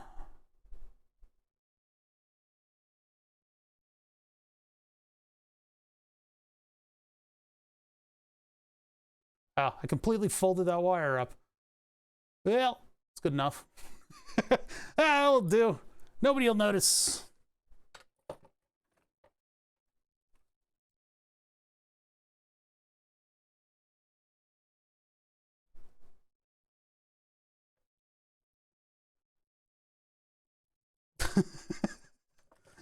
Do your imagination a favor and maybe don't.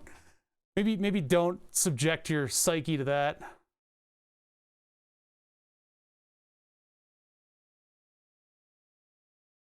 It's too late. I've seen everything.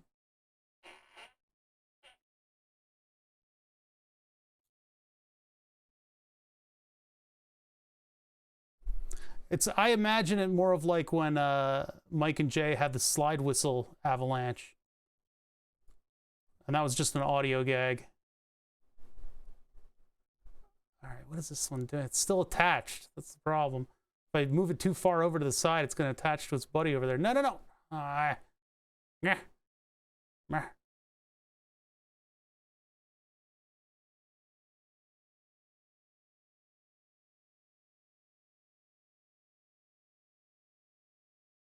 This is always a weird operation. I'm just moving these little unjacketed wire wrap wires so that I can run another one through the middle of this whole thing, and it'll just kind of clean stuff up a little.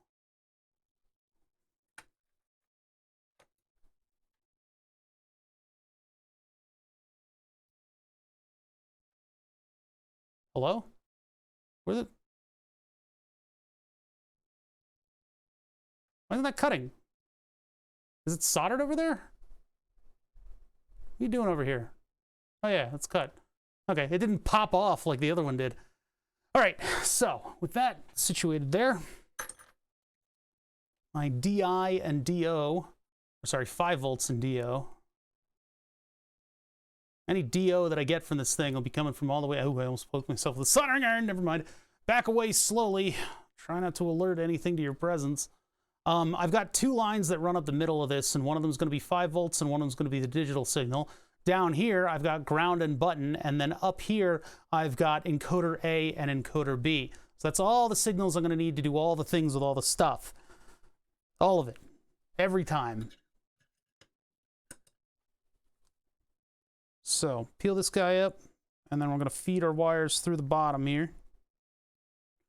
Well, technically, I should go through the top and then loop it around as strain relief, but we don't got time for that. We still got a bunch of wires to solder into this thing.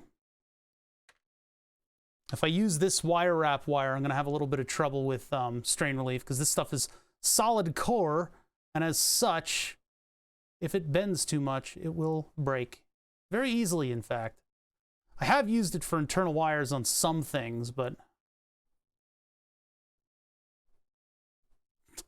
I mean, yeah, I could do that. It's just going to take a little bit of programming work for me to put together. I have to figure out what that would be. I do want to get like a klaxon, like that emote. I would like to get a couple of those and put them at various places, and then I could potentially in Node-RED be monitoring any reward redemptions, and then the Node-RED reward redemption would cause the klaxons to go off and then turn off the lights in the shop while they go off. So that could be a fartalanche alert. And it wouldn't be too hard to implement. I just need the hardware. That's the thing. I don't want to spend the money on the hardware. Those things are like 30 bucks each. If I get real ones, they're even more expensive, but even like the Spencer's Gifts ones are not cheap. Yeah, I set it and forget it with the soldering iron.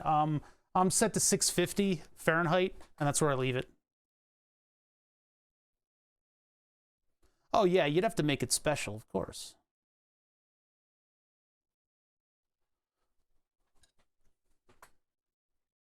Yeah, and everybody would complain about how much they cost. I have farts very specifically priced to be 2 per stream, which is a lot. That's a lot per stream. I'm very generous. I'm a generous god, if I do say so myself.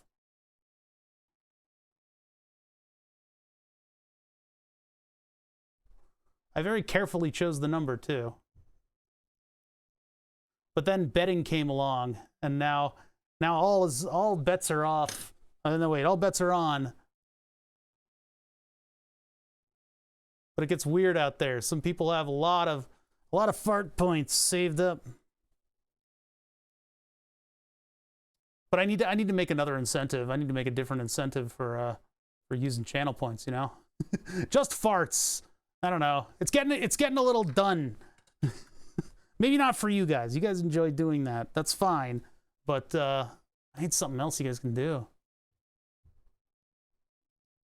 You had a bunch and then your daughter found out about the stream. I love that. That's hilarious. Under adult supervision, that's funny.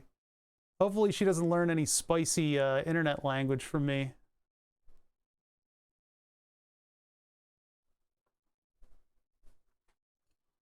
What happened to that little piece of wire that I cut off the end of this thing? Because I need it. There it is. It's right in front of me. It's right in front of me. Yeah. No. No only farts. You weirdos. I do curse all the time, Demi. I don't know. But it's like, it's off and on. I think that's the only reason that I think I can post VODs is because oftentimes I probably, not very reliably, but I probably don't curse for the first couple hours of the stream. I gotta just start posting those because I think the VOD channel would be pretty good. I think it would be pretty popular. At some point I'll snap and I'll do it, but YouTube is scary, you know? I don't like YouTube. They're so draconian about everything and everything's a robot. It's like, oh, did the AI masters smile upon me? I don't have the energy for all those fights that I gotta get in. It's like a new prison. Like I already know Twitch. I've already cut my teeth in Twitch.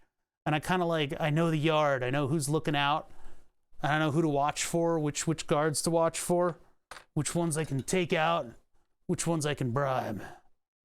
But with YouTube, it's like a whole new scenario. Turn off comments for a while. I don't think I want to do that. Maybe that's how you got to do it. How do you even start a VOD channel, you know? Get somebody else to manage it. That's how. I'm not popular enough for that. Okay. Wow, those are janky looking, but that's okay. Let's get our LEDs over to the new board, and then we go wire to wire to wire to wire, and then we screw the new panel in, and then turn it on, and everything looks cool, and we're done. Unfortunately, you guys are watching a fairly talented person do what they're talented at, which means this is going to work the first time. So, without a doubt, there's 0% chance that this will go wrong the first time, which is a thing that I'm robbing you guys of. The satisfaction of watching somebody fucking fail so hard that they end up sniveling and sniffing on their own stream. I don't do that. All right, I need the big soldering iron to get rid of these things.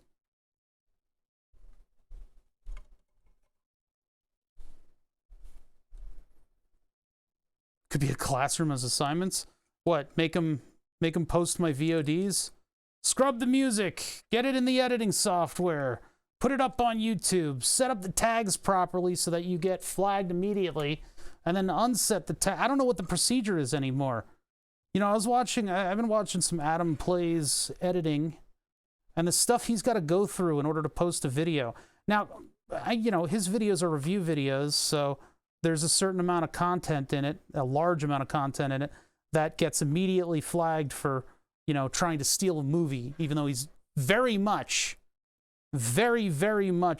within his rights to do, you know, satire and parody work. But at the same time, you know, Robot don't care. Robot just, it's like, hey, fuck you. You're like, well, what do I do? So that's kind of what I'm scared of. I don't want to deal with that. Oh, for physics. Yeah, this robot's just like, fuck you. You're like, why? It's like, I don't know. it's just the way I am, man. It's not my fault. They programmed me to do that. Oh, I gotta clean up these. Clean up all of my messes, and then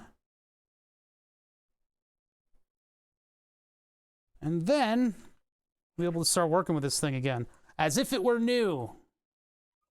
Like when one of my private videos of me driving my RC car was taken down because the royalty-free song I used was not royalty-free anymore. Yeah, I'm afraid of that too. I'm kind of under the blanket of Twitch for my intro music. Because, you know, hey, Metro's putting himself out there and actually playing mixes on his stream, and those get flagged by the copyright bots. But I'm then like, hey, what if I play these on my stream? And I asked him about it once. If he ever wants me to stop, I will definitely stop, because it's a little shady for me to do. He seems okay with it, but I don't know. I need to ask him, like, not on the spot. Because I don't want to overstep my bounds a little bit there. But it really helps me have content on the intros. But at the same time, that would probably need to be muted in YouTube. And I guess they've got a flagging system. And it's not like I'm monetizing it first anyway. You guys will get, like, start of the pandemic bother. Everything wrong I've ever said can get thrown up in my face. Oh, no. But it's like a huge promotional tool if I have videos like that on YouTube. That is a huge promotional tool. To the degree where I might get priced out of my healthcare plan. That's the other thing that I got to worry about. All right, let's get these things off of here. Now, these do have a resistor and a capacitor on them, but I don't think I'm going to do them the honor of continuing that. If you do the Star Wars theme with a flute, is that a crime? Yes, and it is punishable in probably the harshest way that the law will allow. I can't believe you would even ask me a question about that. May God have mercy on your soul.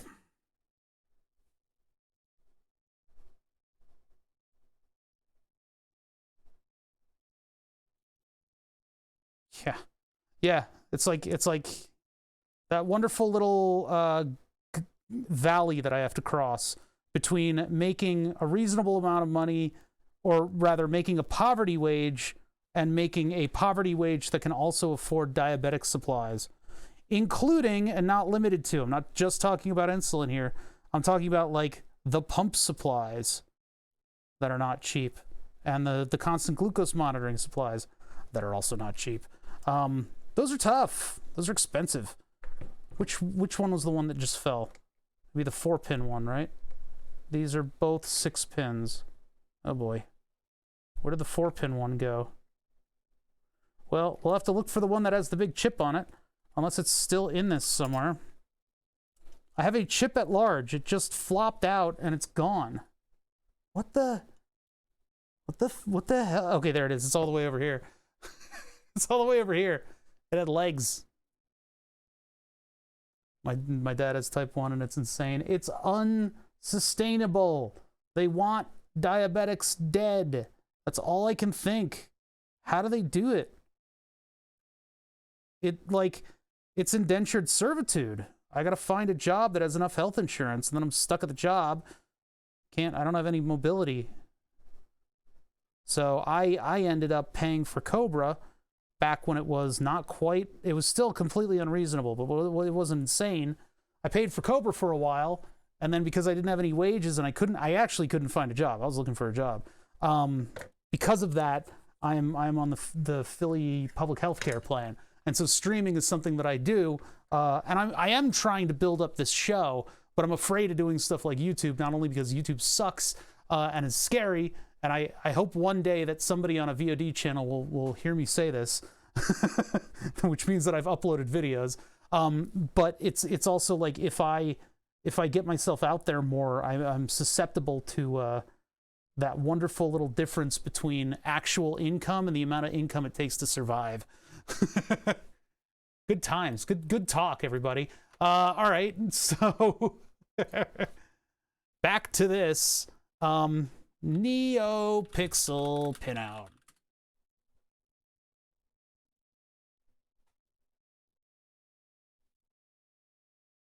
This would be the one.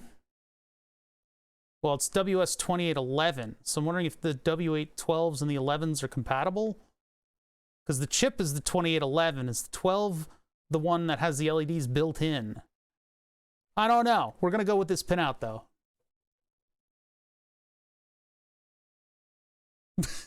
My church got blocked on Facebook for a couple weeks because of a song that we have the rights to. That's a mess. That whole system is a mess. And Google's opinion on it is that, oh, it's an AI, it'll get better. Well, it's still not better. It's still very, very bad. Like that guy who uploaded white noise and had it flagged. Oh, hey, chat, remember, you have legs, and you should probably move them around before they produce a blood clot that's going to go directly to your brain. Don't allow that to happen. Move your legs around right now. Woof. Yikes, I've been sitting for too long. This is why driving streams are better, because then I'm actually moving my legs around. All right, back down we go, back into the chair. The chair where I've gained all of my weight. The wonderful thing about this diagram I have here is that there's no pin 1 marking at all. There's no pin 1 marking at all in this. Let's see if we can find a better one. Went and got the 360 pan tilt camera I won for $10. That's cool as hell. It's cool as hell. Maybe that's the pin 1 marking.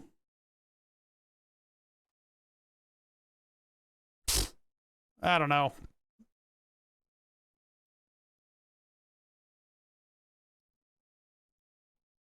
They're still made by people. There we go. That's more like it. It's a pin 3 marking. Are you kidding me? Yikes. Okay. All right. Well, that's what we're going with. I don't have any info about it. 2812B pinout. All right. All right. Hey, well, whatever. Okay, fine. All right. Let's do that. Let's do that. So I just need to know where the pins are so that I can get the solder to them. They're going to be pretty much at the same spots, and I just want them to kind of match up. So if I do a ground to the ground over here, wow, that one's looking pretty, that'll be okay. It'll be okay. It'll gonna be okay. Pin 3 is ground, and that's VSS, and VCC is pin, I should put it in like this, like right here. Yeah, that one got a little toasty. I could probably harvest a better one, but I don't think it's really necessary. These can be a little grody.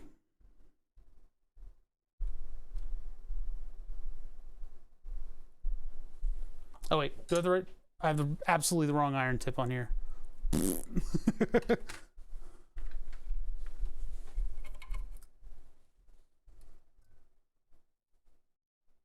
Definitely an engineer. Yeah, hey, it's like a way of thinking, right? They teach you how to be analytical your whole career.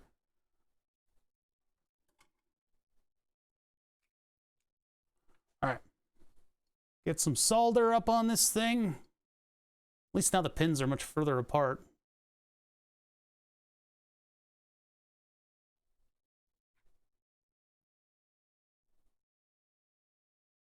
And then ground is pin 3. That's all the way over here. I mean, I can work with that. And then D out is over there. We'll have to see how this lines up. I don't know. If it's not the best way, then we'll just live with it, because I just want to get this thing working now, because we've been working on this for 4 hours and 30 minutes. Usually I'm out of here by an hour ago, but I started late today, so I'm gonna stick around with you guys. And, you know, it's Friday. I want to finish a project. I want to be able to say the printer is done so that we can actually, like, play games tomorrow. Oh, that is chewed up. I really did chew up the side of that one, didn't I?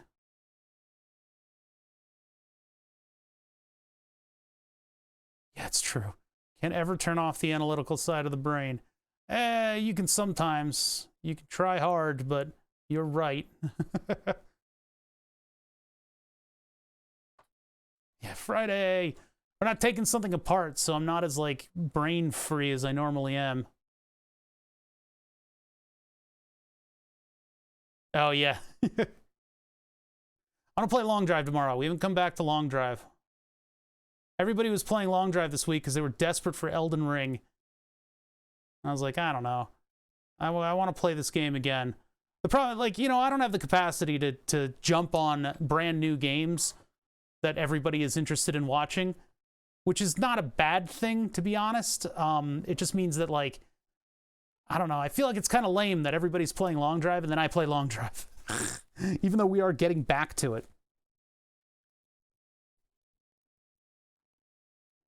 All right, so this one here, and then this one will face the same direction, which means it goes the other way around. Facing it the same direction, so I don't have to, when I'm looking at the board, I don't have to faff about with wondering which one's power and which one's ground and which one does this and which one does that. Turning into a nursery rhyme around here. That is backwards.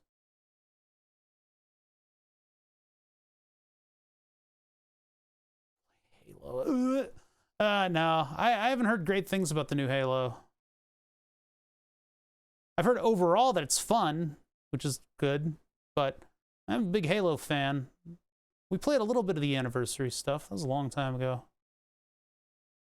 You guys got to meet one of my friends.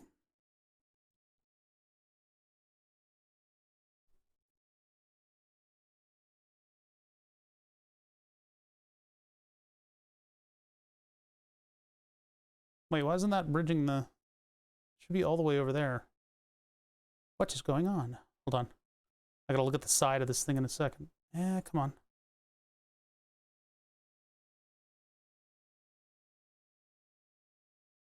Oh, I could probably push that over a little bit.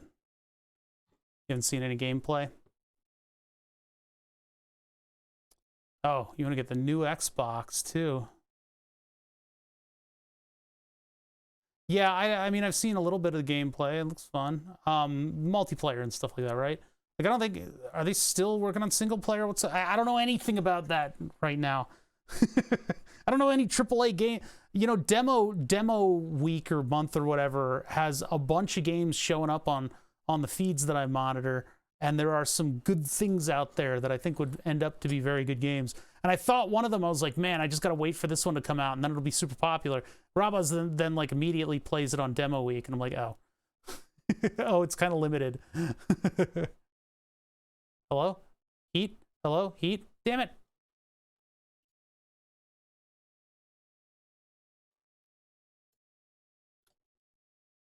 I'm not trying to play ring adjacent games.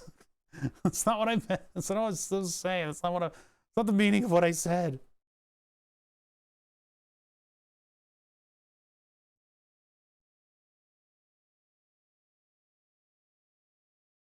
Yeah, I don't want to play the super popular AAA games. What if I just do like ring week and everything is just games that are ring-like? Roguelike, ring-like?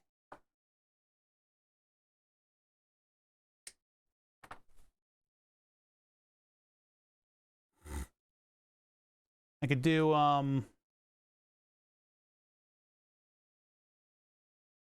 no, wait, that was scrolls. Never mind. Wrong example in my brain. That didn't do anything. Sanic likes rings and chili dogs, too. This is 750? See, they put a resistor from the DI to the DOs. That's a Dave emote, right? Yeah. Dave doesn't know who I am, but he's cool. Yeah, what do they suggest between these things? They got a resistor from the DIs to the DOs. They only say 33 ohms, and that's just for like signal, so you don't get a runaway current from your signals.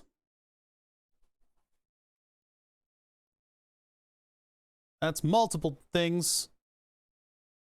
Yeah, and then they get a 10K to ground. But I think all that stuff is already in there. This would be we need like a WS2812 circuit, which I don't think is too hard to find. You can probably just scroll up and find one, huh? They put a big capacitor on theirs. It's like I have room for all this stuff, but I'm thinking about all this in terms of time. I'm trying to get this stuff together like now. now. Who is that? God, their profile pic is it's like my paralysis demon. They don't really show any of the resistors between these. What is that little Adafruit thing that I have? What does the little Adafruit thing have? Man, I really don't want to draw this out to another stream. Really starting to look like it, though. They're just wired up to one another. No, wait, they got a there's one resistor. Oh, there's a resistor coming in from the outside world. We don't need a 4700K from the outside world. I mean, Adafruit makes does some weird decisions on some of their stuff, so they might skip over that resistor, and they might be a little bit more prone to explodiness, possibly. Although that's just conjecture on my part. Don't take that for word of law, you know, or bird law even. But yeah, they're not running any resistors on it, so I guess I won't either. They are running caps, but I'm not going to run caps. I only got 2 LEDs in the string. All right, ground first. Ground gets priority on this circuit. Where ground? We need to get grounds to all the right stuff. So let's go over here, and we need to look at this picture. Oh no, not that. Close that. This picture.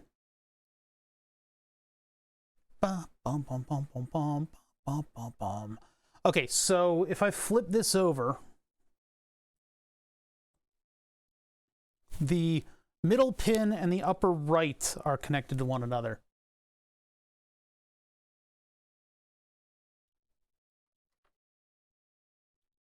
This one is ground, this one is ground. Where are my grounds over here? It's like Blue's Clues. All right, what pins do we have where? All right, so the notch pin is the upper left. With the notch in the upper left,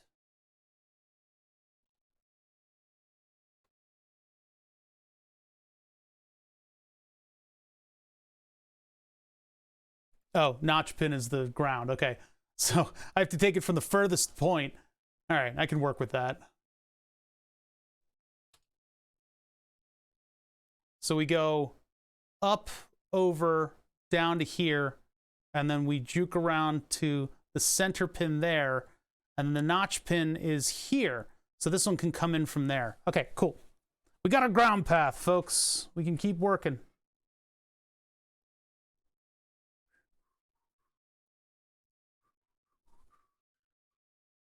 It's going to get a little bit more dicey as we keep going. It's going to get harder and harder for me to run the signals to the various things.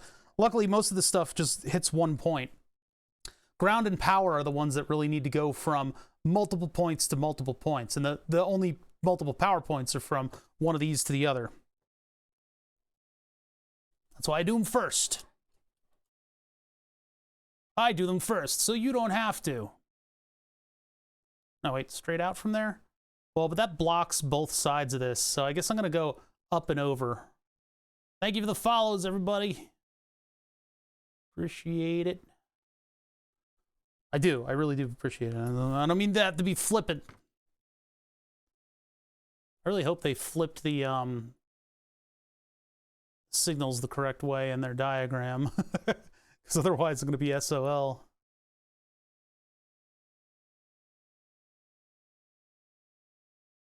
Of course, if this had a big case on it, I could use that as ground too, but this doesn't. This one doesn't have the anchor pins. If I ever wanted to change out this encoder, I would be in trouble.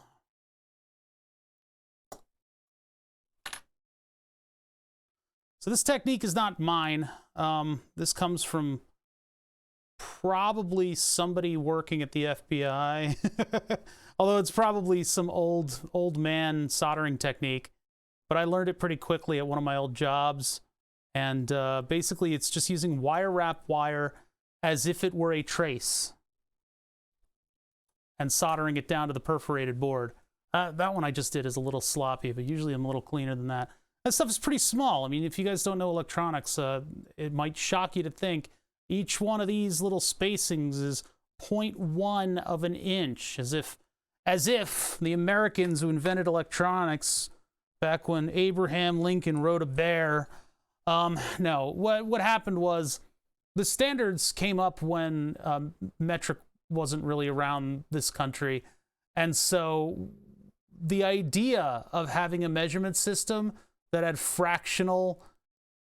had logical fractional distances was there, and it was there in electronics, but we completely whiffed the wiffle ball and spun around twice and then landed on our face, and we had to go to the dugout crying, because what we did is we spaced out these pins by 0.1 of an inch. 0.1 of an inch doesn't, if we did millimeters, it would have been much better. I enjoy soldering like this. Did you know about the technique before seeing me do it? Because I don't know where it comes from. I don't know where it's from. I missed. Son of a bitch. This is the pin that is ground. I guess I'll just go up and over. You did. Yeah, okay, so it's not my technique. I don't know. I got it from the government jobs that I had. I don't know who else builds stuff this way, because I didn't used to do this. I forget what I used to do. Maybe I took pieces of wire and stuff. I'll have to find some of those old electronics that I built. Figure out how I was doing stuff. Because the old technique is basically to take the cut ends of wire and use them as jumpers. Let's just keep a knife right where my wrist is. La la la la. So the other camera, if you guys are noticing, there's another camera. That is literally just to communicate to you guys what the positioning of my hands are. Where are my hands? Vsauce here. Where are your hands? I don't know, Vsauce. Why are you in my house? Anyway, so it's just to communicate to you guys what the position of my hands are, because that's actually kind of an important thing with electronics like this, is that it's like welding. You want to be comfortable more than anything else. If you're comfortable, then you can manipulate your meat sausages around in order to move the things that you need to move and attach the things you need to attach. So these are all important facets of the whole stream here.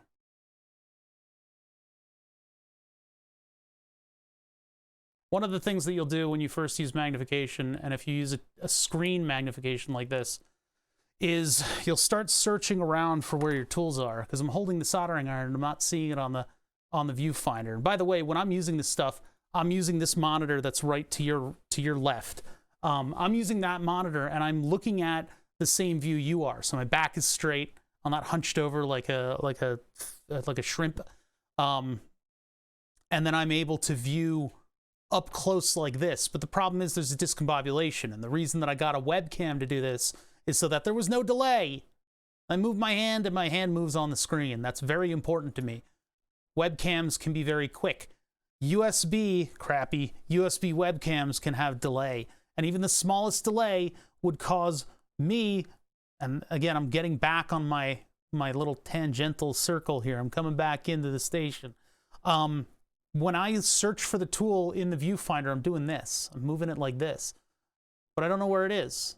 Where is my, oh, there it is. But if my hand is anywhere around that, I've had times when I've just gone straight into my thumb.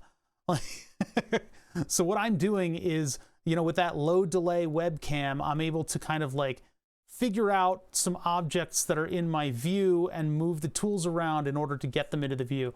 So if you do soldering like this and you're using some kind of magnification, be wary of where your appendages are. Many a time I have had a nice front row seat to a soldering iron trying to find the lower sections of my dermis.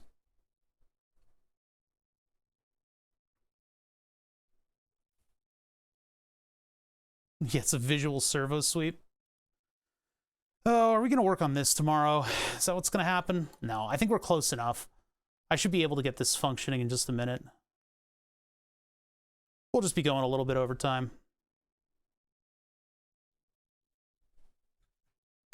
There you go. You're not my dad. We were talking earlier about people telling robots to go to sleep. That's like the same thing. You're not my dad.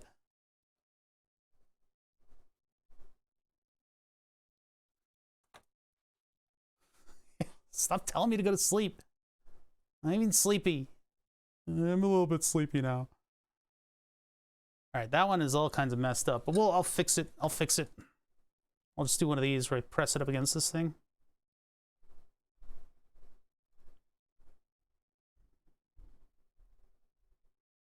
Yeah, and having now experienced the full cycle of nieces and nephews, I now know exactly what toddler crankiness is.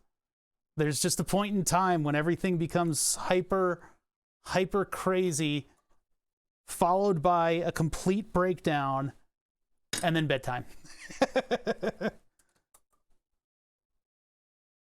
You just kind of see it. You kind of see it coming on the horizon. It's like, oh, there's going to be a meltdown any minute now.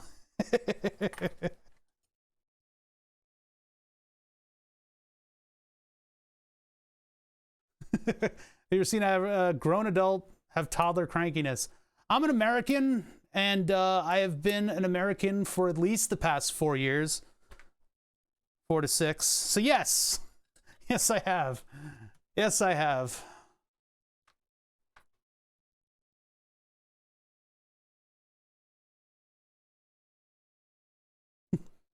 I'm in America. This is America. All right, let's see here. So we got our ground pin coming in hot.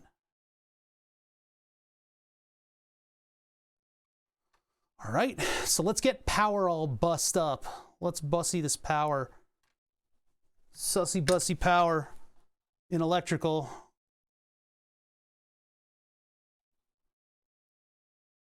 Power supply LED, control data signal in and out. So our input is pin 1 and it's opposite of pin 3. So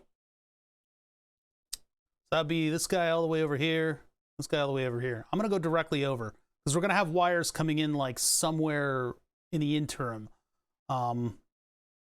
Where is our DO? DO is pin 2, which is on that side of power. So there's our out, and then our in is on the upper side. So that's going to be a tough one. I can't run that directly down on the board. I'll have to run a wire for that. We're going to have a bunch of wires on this thing just for convenience sake. So I'm going to run power from thing to thing.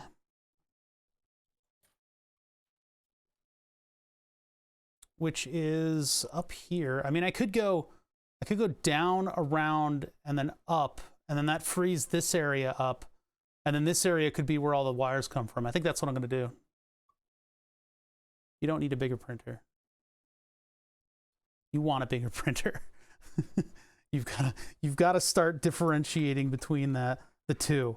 A mild inconvenience that you're going to solve with another $500 into a printer project.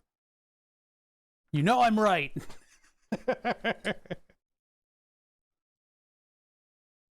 Oh, God. Just glue something together.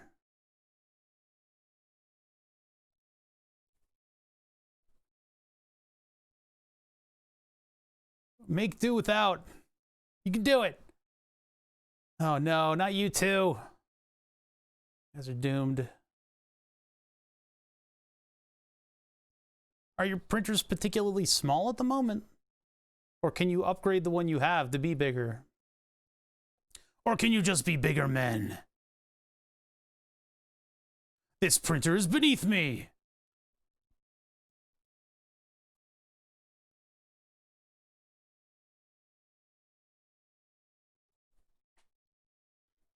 I solder down that second part, but the problem is if I solder this down, it's going to heat this up. Just you wait. Okay, it didn't do that. It didn't do that. All right, let's see here.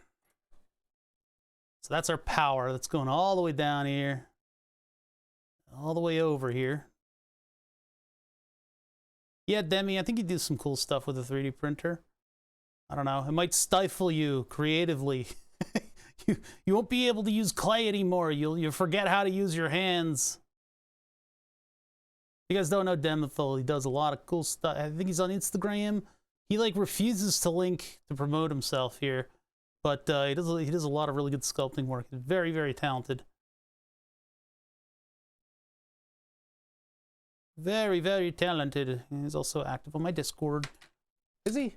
Well, maybe not as much.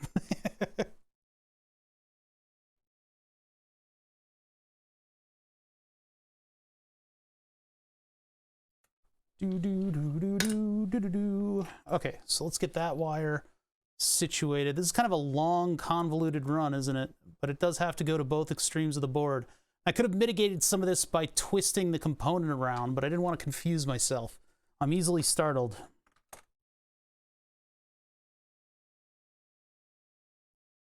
There's sometimes, yeah, fucking right. Yeah, fucking right. No, you are. It's fine. It's fine, you are.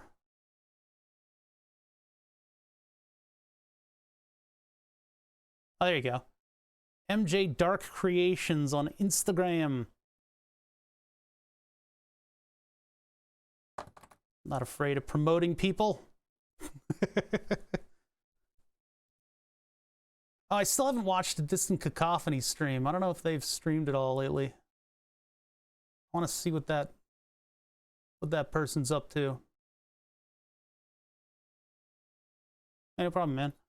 You'll probably get like one person, or maybe two. Maybe two.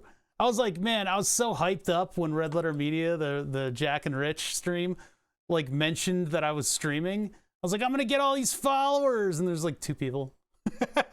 It's like, wow, the power of the internet. It was great. I loved it. Hello? Heat? Are we doing the soldering thing, or do we just give up? All right. Physics changed. All right, got that one. 5 volts. Did I totally overstretch that? No, that's fine. It's still good. A little sloppy, but it'll be all right.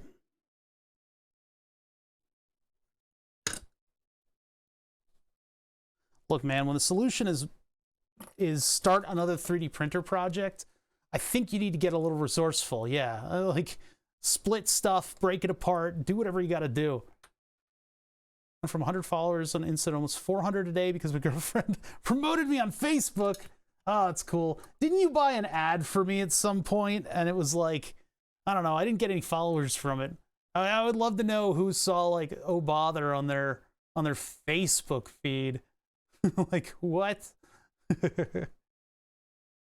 I did a little like promotion thing the one time, and I got 2 people from a million billion years ago, an old college roommate and somebody I went to high school with, who I was confused about what was going on because there were a lot of people there that day.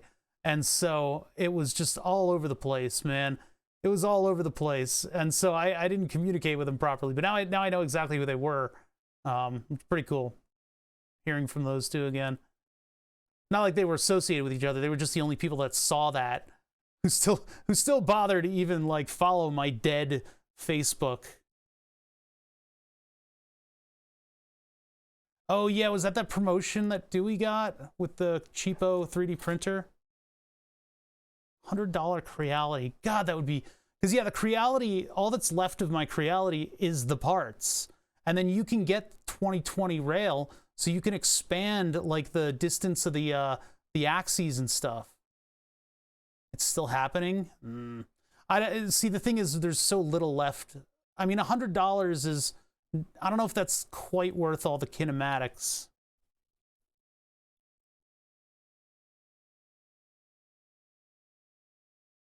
Because like I wouldn't want to. If I'm doing an expensive printer, I'm not going with a Bowden tube.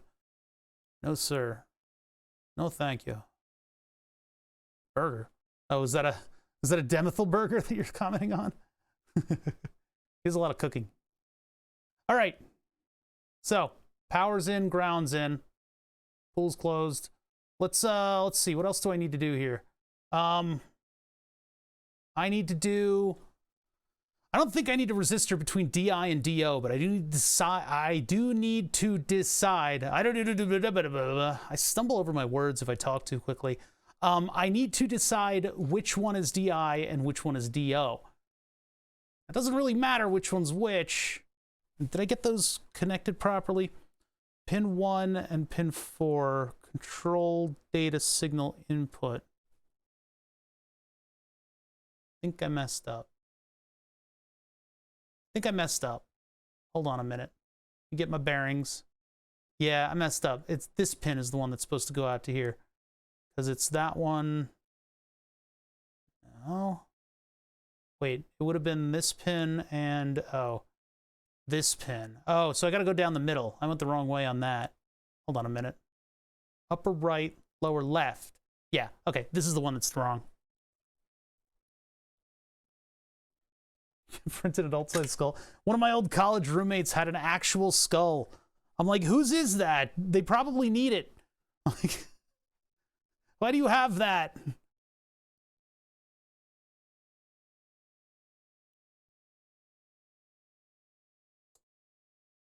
Yeah, I'm looking for a little pop noise when I do that.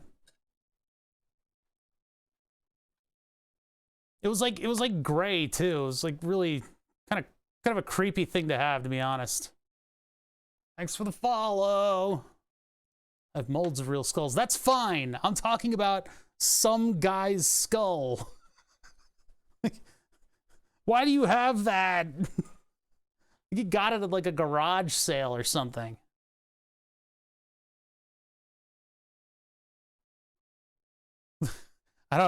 Listen, I don't need skull stories. Hold on, wait. What are my pins? So we're flipping this like that. We're flipping this like that. So pin 3 is on the opposite side. Pin 3 is ground.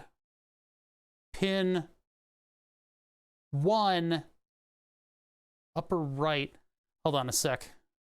All right, so I gotta pin map. I hate doing this. I always get discombobulated with this stuff. We got to get this right on the first try, so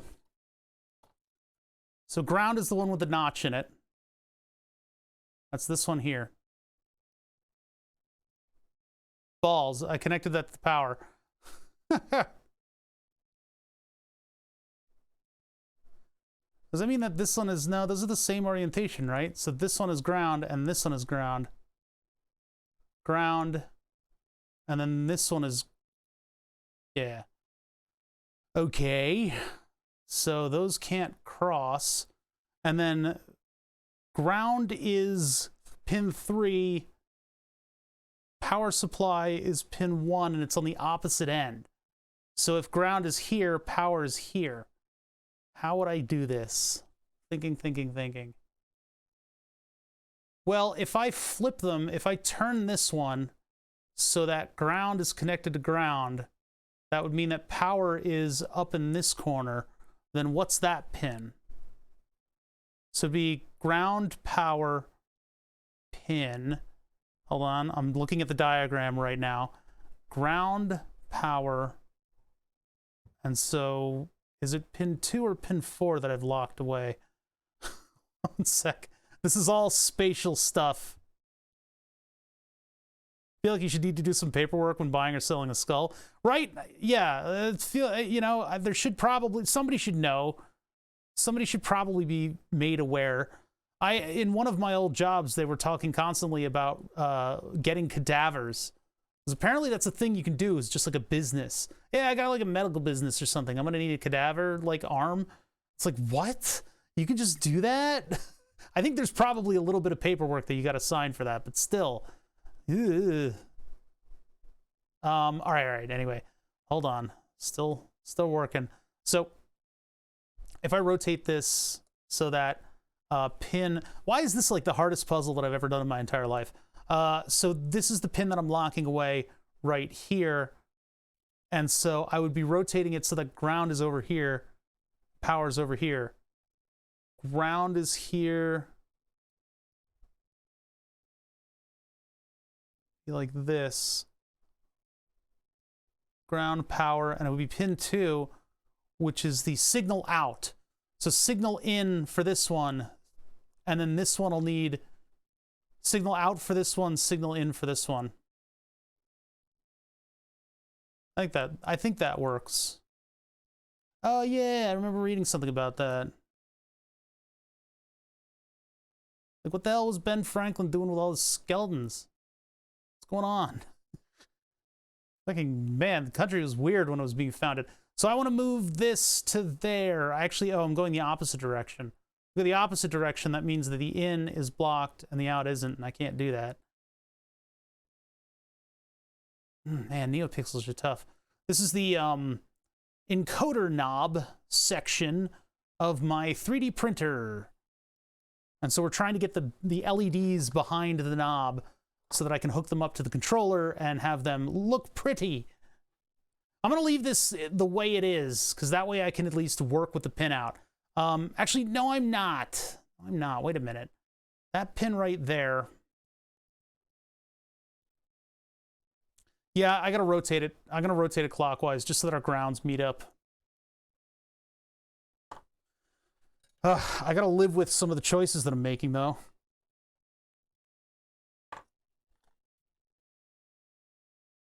I'm not going to rotate it. I'm going to keep ground over here. So I'll need to... But then power. Then I can't run power anywhere. Because it's ground, and then power's up here.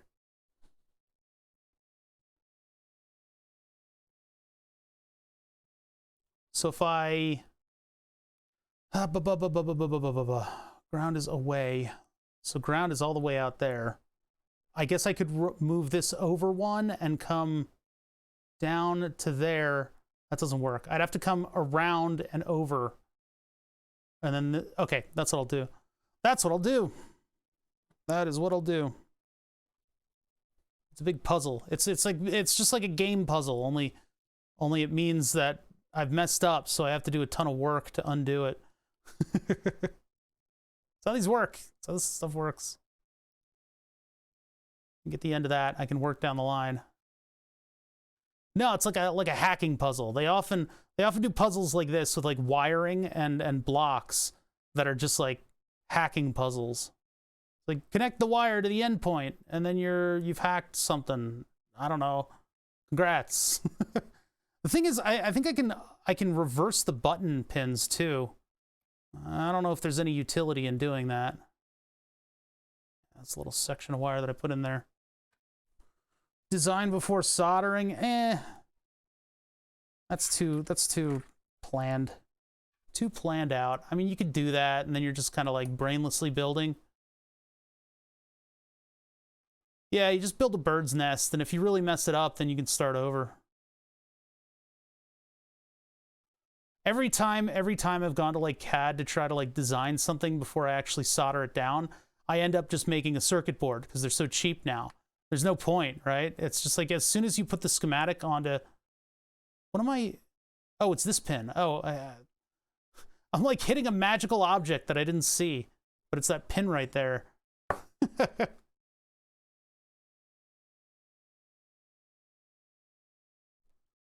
Ah, damn it, because I didn't sand down the sides of the board, so it's like slipping as I, ow, that was hot. I'm slipping as I try to keep it in the vise.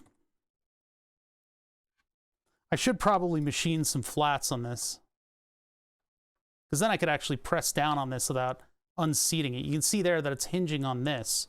So if I put it in the file for a little bit, I could flatten that out, but generally I shouldn't be pressing down too hard on this.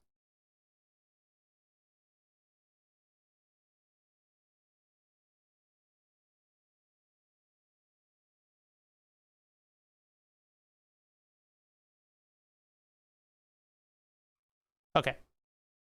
So rethinkamating things. Which one of you is ground? Because I need you to go to my special ground. I may want to move that over. I don't know. I'm trying to like free stuff up so I can run wires to it, but also I just need to finish this thing. So this thing over here is ground. It's all the way out on the end here.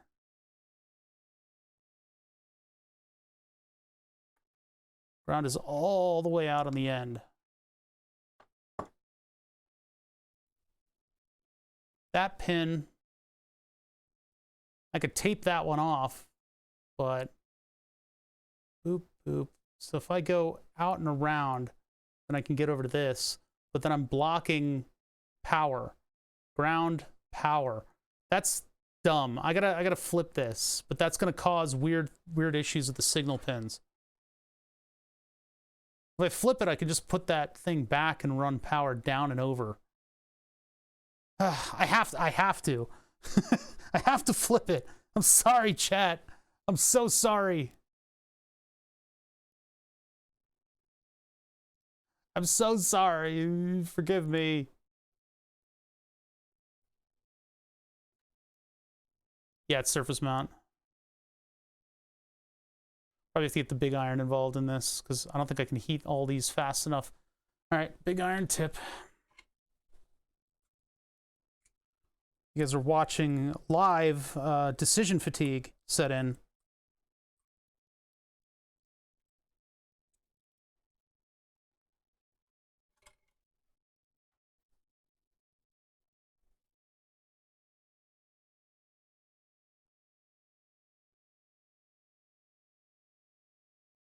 I don't think surface tension is going to hold that on. It should just drop off. Maybe add enough solder to make it drop. Come on, drop. Wait for the drop. No, I'm going to have to use... I have to press down with something. Piece of wire.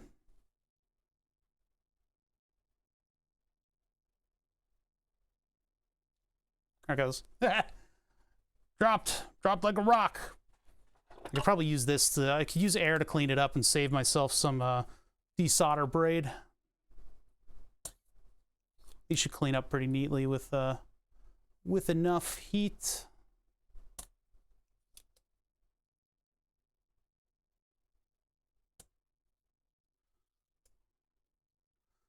Yeah, this is going to save me some of the physical stuff that I always lose doing these kinds of projects with you guys.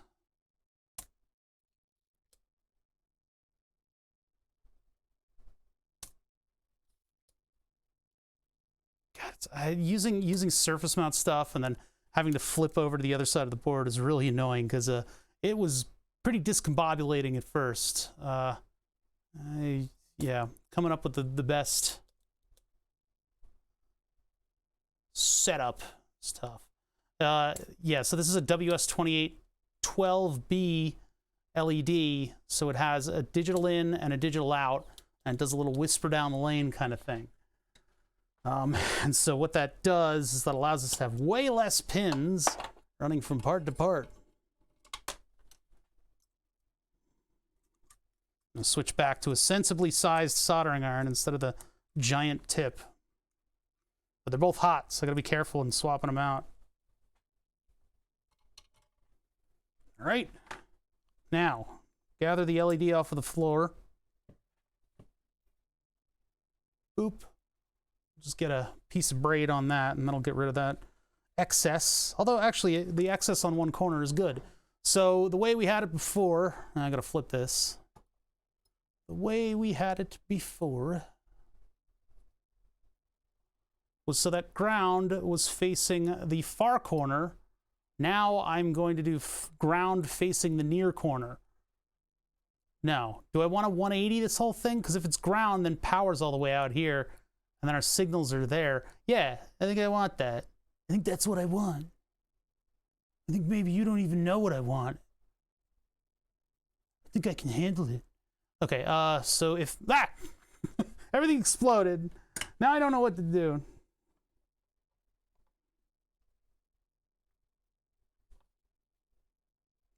Just like suddenly like jumped out of the vice. Out of the vice it goes.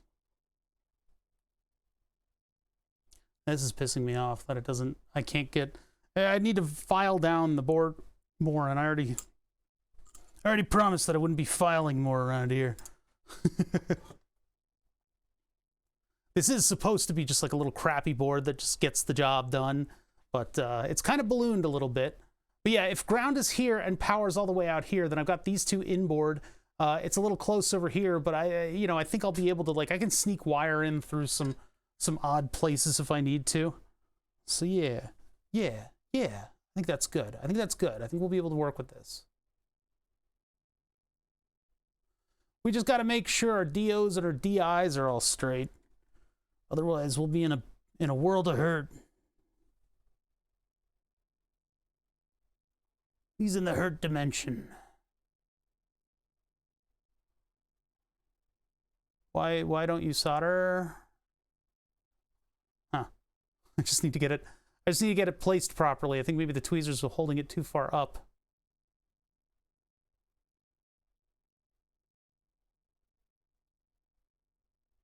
That's barely held on, but we'll get to the other pins and make sure they got enough solder on them.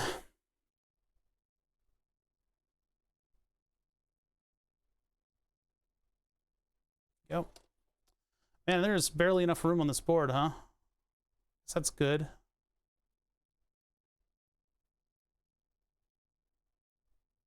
Whoa, careful. Last thing I want to do is plunge the iron into the lens of the LED. That would be a disaster.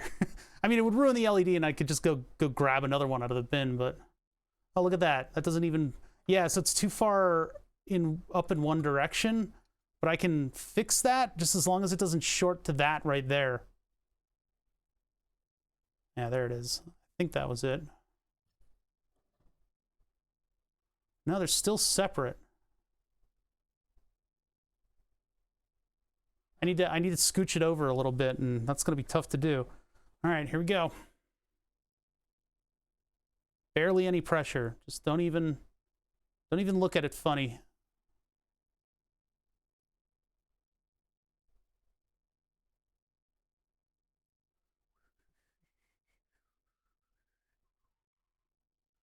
Huh. This isn't working out so well. Just because of the amount of time it takes me to get from pin to pin. I can speed this up. I can optimize it a little bit. I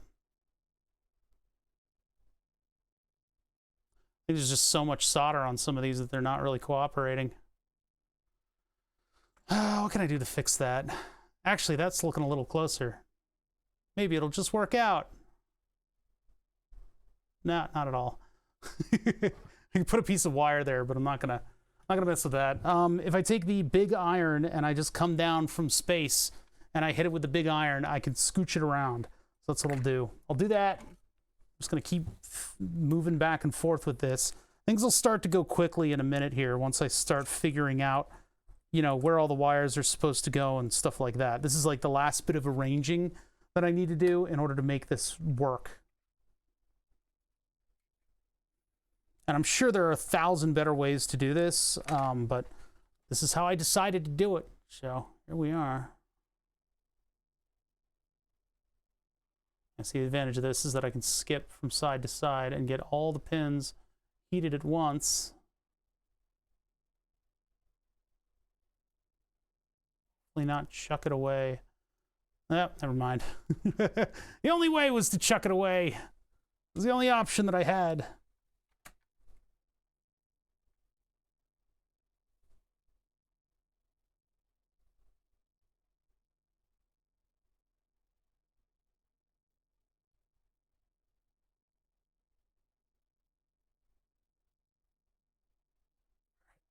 There it is. Is that it? That's no. I moved too quickly.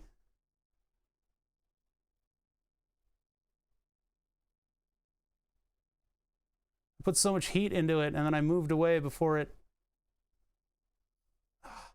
See, it's still molten solder. Oh my god, it hardened when I moved like a billionth of an inch just then. Okay, that is better situated, I think. We'll start with that one just to make sure. I'll swap tips out here. That's the only way to get all 4 of those pins flowing at once, is to use the giant iron. But that's a lot of heat. It's a lot of heat.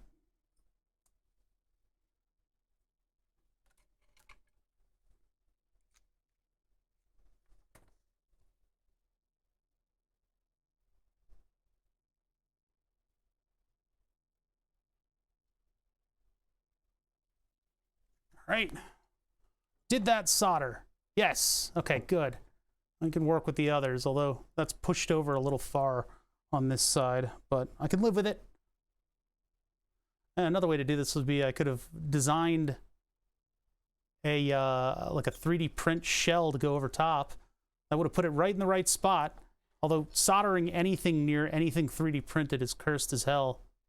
One of the projects that I would have loved to be able to do, and I just don't have the materials or the equipment or the time to do it, is to do a proper Ruiner mask. Because the Ruiner game had a guy in sweatpants who had a fully dense LED mask, and that's totally possible to do. The 3D model for it would be a little bit more difficult to sort out, but using a technique that I think pretty much only applied science and a couple industrial places have done, you can actually print traces onto a 3D printed substrate. So you could have a substrate that has all of the traces for the LEDs on it, and then you could use those miniature RGB addressable LEDs in order to make a screen. That would be really cool, because you need to make it dense enough that you could wear it around your head and it wasn't like a giant bobblehead. I need to tilt this over. Okay, so here's the disaster zone that we've been working in. Now, this is positive power. This is ground. So where are they now? Ground is in the lower right-hand corner.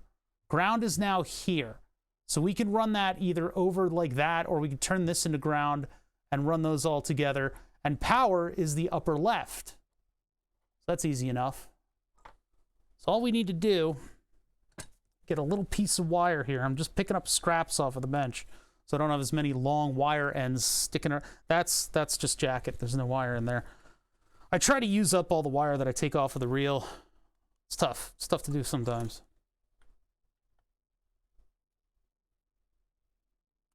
Chat's dead. Chat died completely. They're dead. Rest in chat. All right, so there's that. And then I'm going to pull this one over here. I need like a fade out for chat when nothing's happening. I don't know how to program that. I don't know how to put that. I don't think it would need to be an OBS thing, because I'm just doing a window capture. I saw at the beginning of the stream, if I actually put the mouse over Chatty when Chatty is in the foreground, then it's late here. I'm tired. Oh, no, don't make excuses. Don't worry about it. That's right. Lone Star knows like 10,000. He's got like 1 billion years of knowledge about this kind of stuff. You can probably make a really nice looking interface.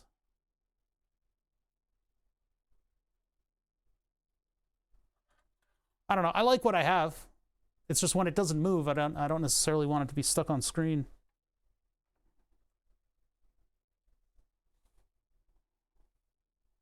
All right, and then I think I want to swap. Do I want to swap the button? Because if I don't swap the button, then I'm just blocking it out. I'm blocking out the whole thing. So if I swap it, then there's at least some open area like here and here where I can get to it. Yeah, I think I want to swap out what pin goes to what on the button, because it's just a little tapping button. It's not. I don't think it's associated with the same ground. You know, I don't know about that. Maybe I shouldn't rock the boat.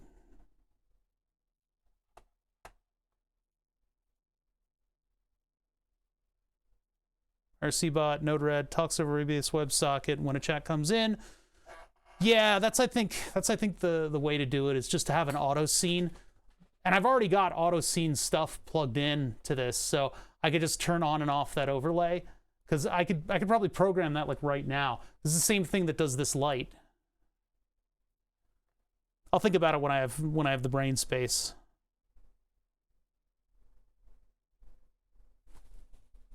Is the switch isolated? That's my question. SW is all we get. S and W. Yeah, it's totally isolated. All right, so we can swap the pins without repercussions. And that's what I'll do.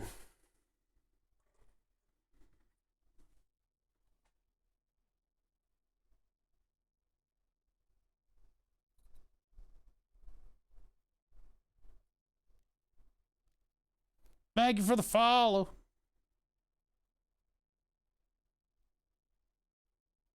Is that? Wait a minute.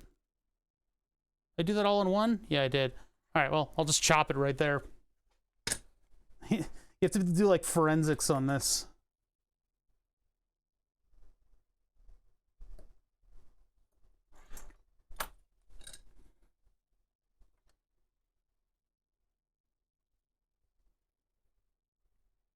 Archaeology. Circuit archaeology. Yeah, so what that does now is that leaves me with a little bit more open area up here to run wires. Yeah. What did I do? Who killed this man? Oh, that's right. I did. Yeah, I did that. That was me. That was me. That was me. My bad. I would like to clean up all of these, but it's gonna take time, and I don't want to spend time where I don't need to spend time right now.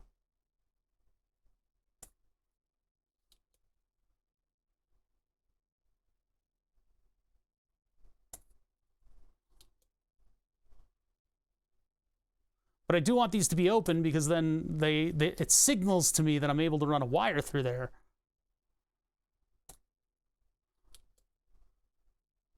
Also, it's just sloppy.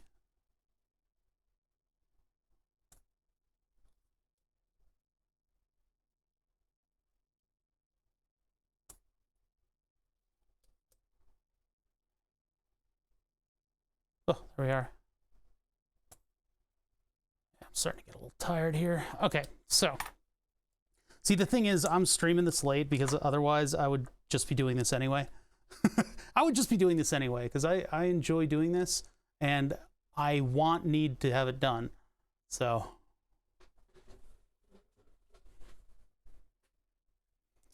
All right. Yeah, I heard that new Dexter was pretty good. I was a fan of the show and I stopped watching right before it just became notoriously bad, which is, man, that was a good time to duck out of that show. I think it was like whatever season, I don't even know where. Really? Go to sleep, bother. You're not my dad. Yeah, I've read about what happened and stuff. Like, I don't care about the spoilers for it, but apparently the new season, I don't know, retcons, but it does some justice to that. It's buying the Michelin that it owes Dokes. I don't know if they're doing anything. I think Dokes is just gone, but whatever. I remember the writers really regretted killing Dokes so quickly. Sorry about spoilers, but it's also a completely old series, so that they ruined. They Game of Thrones, and then Game of Thrones Game of Thrones itself. That was another one that I stopped watching. They started really deviating from the books, and the deviations were not well done. They were not well done. And everybody was like, give them credit or time. You're just being a weirdo about the books. And it's like, I don't think they really know what they're doing. Turns out they didn't.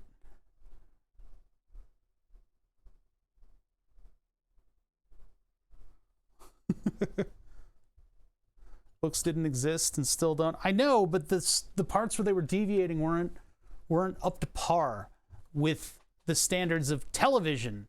Not even like, not even the story and the plot, just like television. There were signs of it very early.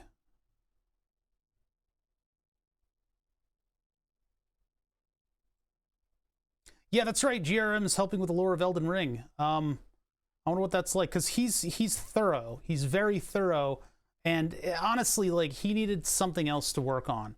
I don't think it's a bad thing that he wasn't working on Game of Thrones. It is very unfortunate that we have over 10 years between the books. I remember when the latest book was released, and there was all this hype, and it was really cool. That was when I was getting into the series at first, but I don't know. You know, he's a good writer when you break it down properly. Here's a little bit. I wouldn't say too much about food, but he does care a lot about food. What kind of food is in Elden Ring, I wonder? But I think GRRM's style of thoroughness, I don't know what that lends to a game per se, but it's interesting to think about, because like you know, travel time and stuff like that was something that he took very seriously in his books. And I haven't read any other GRRM works aside from Game of Thrones. I've been through the books twice. Any other material I'm not read up on, and I wonder what his other, like, his sci-fi stories and stuff are like, because it would be interesting to see his influences in there. Let me read what you guys are saying. At least Wheel of Time is a fully finished story. Yes, it has that. It doesn't have a good TV show, though. I guess that still has time to work itself out. Yeah, it wasn't pages and pages. It was paragraphs and paragraphs. I have the cookbook somewhere. I can't take the Wheel of Time camera work. It's like a medieval Blair Witch. Oh, no. If you're seeing parallels there, it's over. Wow. Oh. Oof. All right, let's see here. So this is our button output. That has to go down to the other board. Encoder A and B. Now, button, I could still maybe work out if I can get over that pin. I think that's going to need its own wire. You're on book 3 of a reread of Wheel of Time. Oh, cool. All right. We need one of the DOs to go to a DI. This should probably be DI if it's possible that it is DI. So if power is on the upper right and we have to, here's what I'm going to do. Here's what I'm going to do in order to save myself a little bit of brain space, because I always mess this up. What I'll do is I'll do a snipping tool of the pins.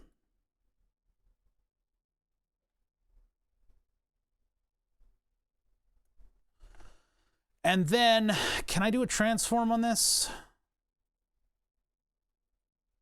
I don't know if this does transform. I'm not going to edit with Paint 3D. Why 3D, you know? I wish they would just add layers to Paint. That's all I need. All you're doing is bloating up our software that we like. All right, so this is the bottom view of the device. So this is what it looks like from the other side. Is that correct? I just did a horizontal swap. I shouldn't need to do I need to do a vertical? No, because we're flipping it. Yeah, they don't. In my mind, they don't even need to do transparency, but a little bit of transparency would go a long way. Layers would be very nice, because then, but there's a certain culture behind MS Paint and all the shitty edits that people do of stuff that I love. I love it. I love it, like the shittiest edit possible, where you just drop a couple, like, you don't even use, and this is the stuff that I do on stream, and it's where all my humor comes from, is where you don't even use the text tool to put text down, and you just draw the letters with the mouse, and it's just shit. It's perfect. They named one of the cheetah cubs that are Zoo 3D. That's a cute name. I don't know. All right, so now that I have that pin out, I know that I know nothing. Oh boy, zoom out from that a little bit. Move it over. All right. So pin 1 is VDD, and it is opposite of VSS, and VSS is ground, and that's where the notch is. So now this is in the same orientation as what I have on the board. D out is up here. So this, I need to get to here, I think. I think. I don't know. Okay, so let's start with that D out, and then I'll figure out what the other one is. I'll use some of the wire that I never use.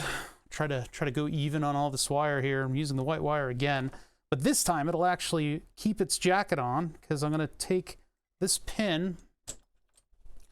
I'm gonna sink this right here.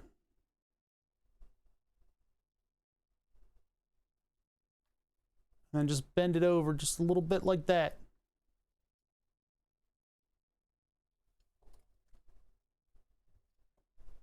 And then it's gonna fall out. Yep, there it goes. It fell out. What are you little bastard.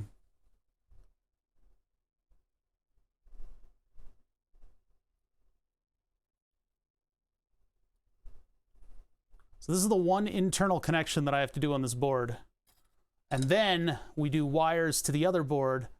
And what I'll do is I'll make a bunch of wires sticking out of this board, and then we just kind of shove them into the other one, and they'll give us all of our connections.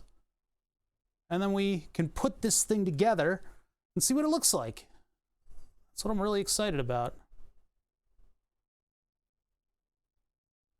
This can be the shittiest connection I've ever made. And it's close. It's close. So where are we going with this? We are going all the way over to this one. And on this one, ground is there, power is there. And we're looking for D in, which is pin 4, which is the upper... Hold on. Wait a minute. Did I screw up? Ground, power, that's D in. This is D out. D out has to go to D in. Oh, I can just do that directly. Hey. Hey. Get off of my board. Get out of my plane. Brah. Okay, so I can go from, because if that's ground and that's power, this is pin 2. Pin 2 is D out. And if this is ground and this is power, then that's pin 4 and that's D in. So I can actually, instead, I can do a wire down on the board, which I'd prefer to do, down and over. And then that'll be our, okay, that'll be your connection. And then I'll jump in wires wherever they need to go. It'll be a complete disaster, but I'll move the wires in from here and then jump them into the various locations that they need to go. How does that sound? I say to the corpse of chat that's just slumped in the corner.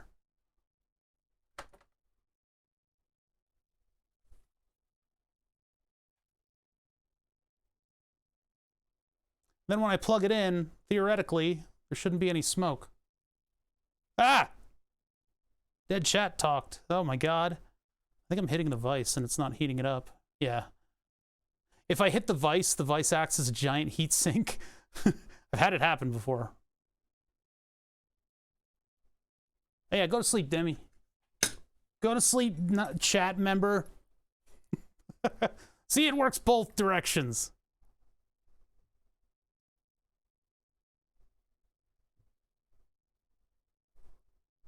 All righty, my friend. You have a good night. No, we're not doing that again. That took me getting quite perturbed to actually tamp down. I think chat got bored of the joke too.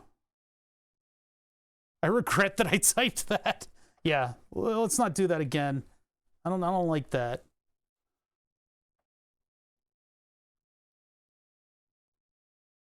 No, don't. That's fine. Go to bed.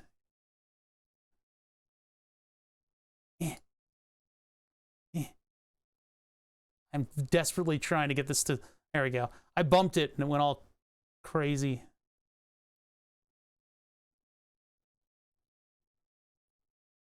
All right, well, let's get this soldered and then I can move on from there. That's a weird connection right there.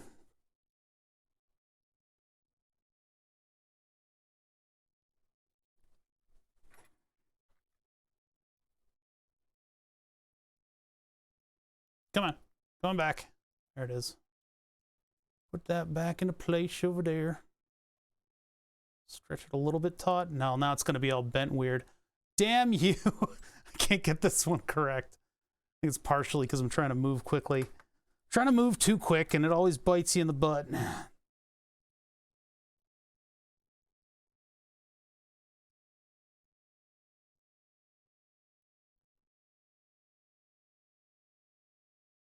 Yeah, it's too... God damn it. It's too low on the thing now. Why have you forsaken me?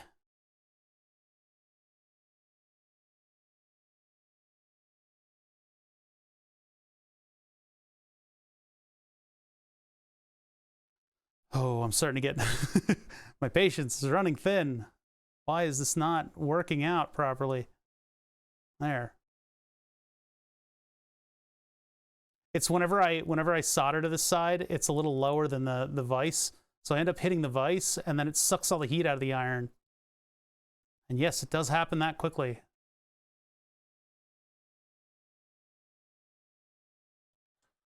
Patience. I do not have that. I do not have that. Are you fucking... No, we're gonna make it. We're gonna make it to that pin. Barely. We're gonna barely make it to that pin.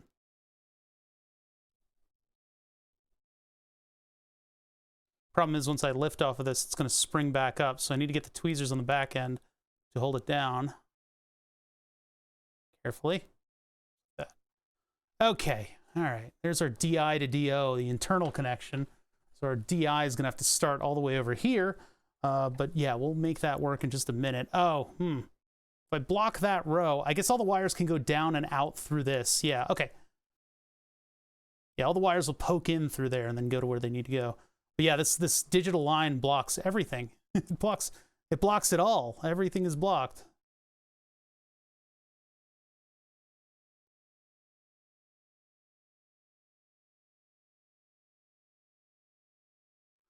Oh man, we're almost there. This has been kind of a pain, but a necessary evil. I guess I will just use the... Well, I don't really want to use the wire wrap wires. I think the wire wrap wires would be a good idea here. And actually, I think the best way for me to feed it is to go under and then pop up, and then I can go almost directly to all the stuff. And then I'll know what's what. So let me find a bunch of wires that I can use for this that are more flexible, so I won't ruin this thing the minute I decide to flex it in a weird way. Hold on. Let's go over to this cam. I've got some 22 gauge wires. It's not going to need any more than 22 gauge. That might be a little small for the LED power wires because these are fairly hungry drivers. But I don't think I'm going to get in any trouble using it. So I need to go all the way to the other end of the room here and find the right size wire. These will do. These will do just fine. I'll use these. These will be a little bit more annoying to strip, but they'll be better at flexing so that I don't end up breaking this thing. Now, these two items are not really going to flex in relation to one another very much at all, but I just want to use this stuff to be safe. If we've gone through all the trouble that we've gone through already, while we're setting this thing up, I might as well try to keep it a little bit less than scungy. 6 wires, huh? Well, power and ground first. We need 7, so that's way too long. Let's go about here. These two items are like right next to each other, so I'm gonna have to actually like spin the wires together or put like a wire organizer on it. So that means the color of the wire is gonna be kind of important. So what do we have? I mean, I've got a DO, I've got an A and a B sensor, and I've got a power and a ground. Wait, wasn't that it? Hold on. DI, I don't need. Data out, power ground, switch. Well, it's 7 colors and I've got 6. Which one am I missing?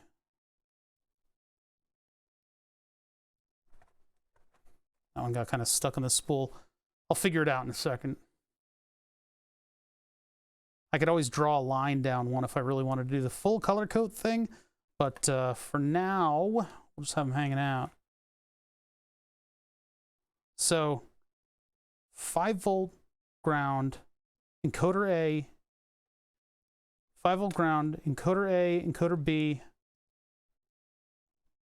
DI, switch. What am I missing? We don't need DO. Why can't I get this straight? Power ground, encoder A, encoder B, DI, switch. That's it. So I think I'm good. I've got unique colored wires for each thing. I think. I don't know. Am I wrong? I don't. I might need to drill out these in order to get the wire to strain relief on it. Yeah, I am. I am going to have to drill them out in order to strain relief. Do I need strain relief on these? Yes. Otherwise, it's going to be cursed. And I forgot to solder that one thing, that one run right there.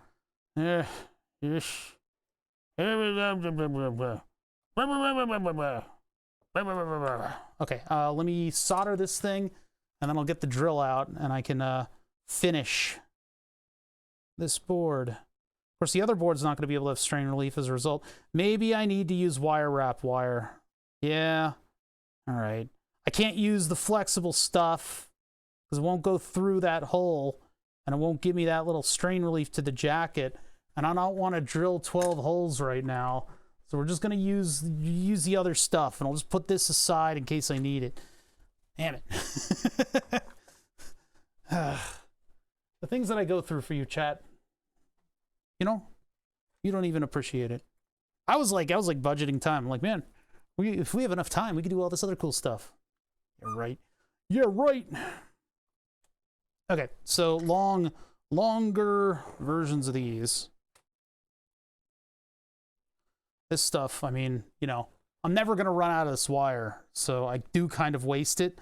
I try to use the scraps that are sitting on the table, but like, man, I don't need, I don't need to conserve this wire.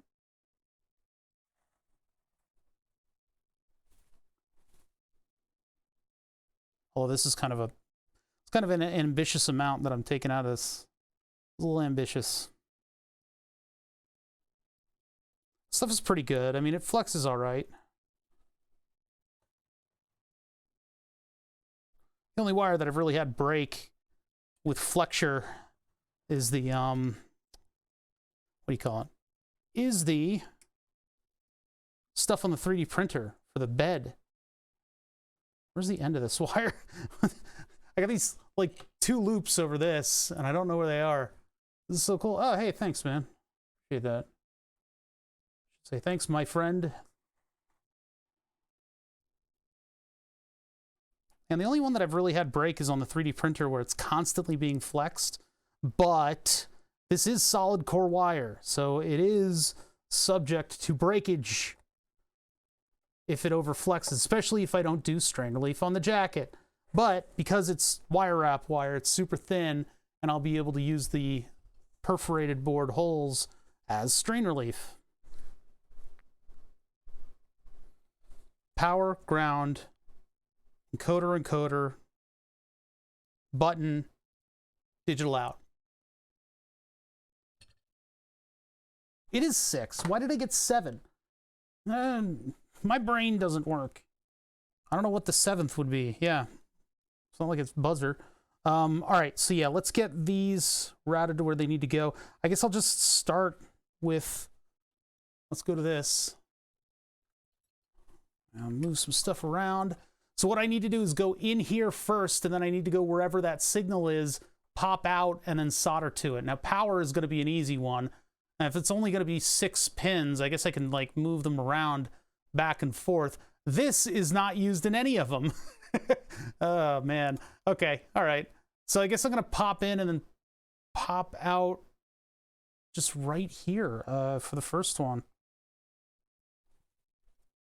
Ground should probably go next to power, but that's power. Let's move that down a little bit. I mean, ground is like right here. So if I do ground here, I can sneak around the encoder. Sneaky, sneaky.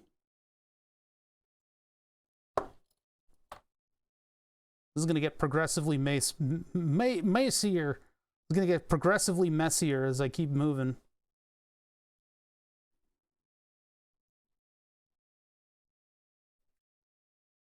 Yeah, this is my Elden Ring stream. Welcome.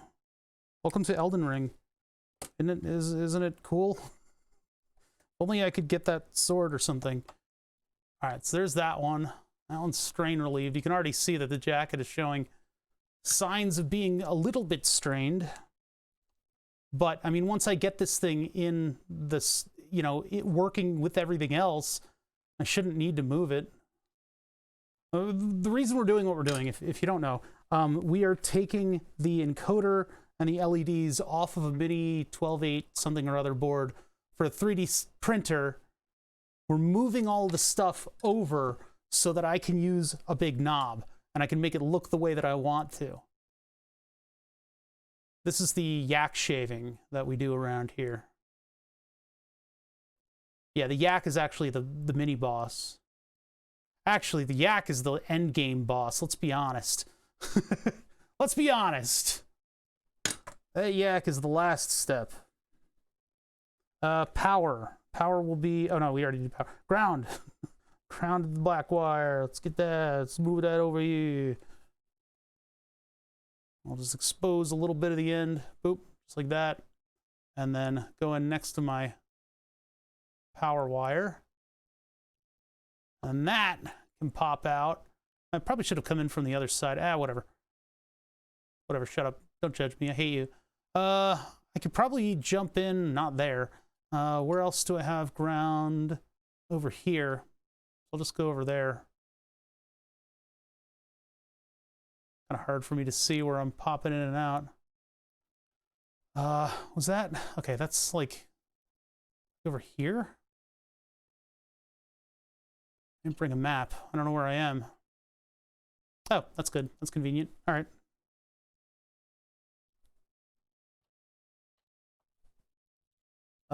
Tweezers right here. Give it a little bend on the end.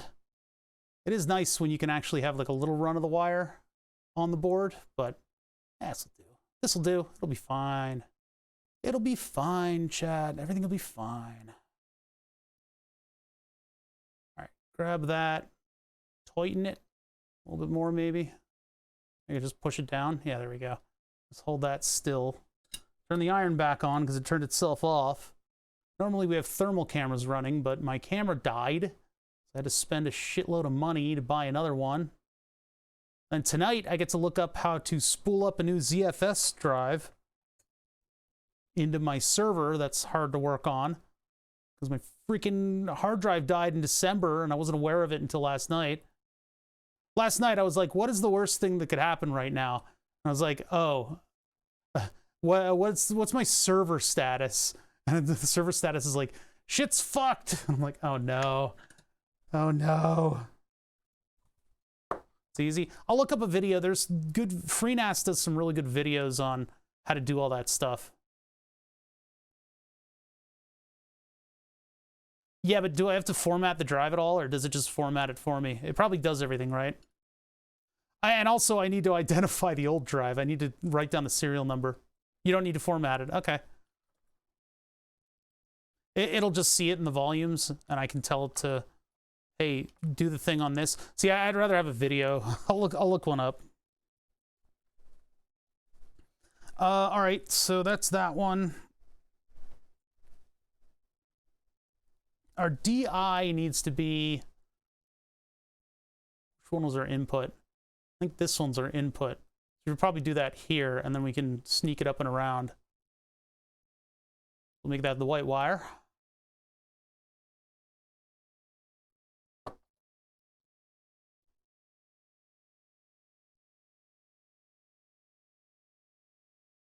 Okay, the long wires are getting in the way.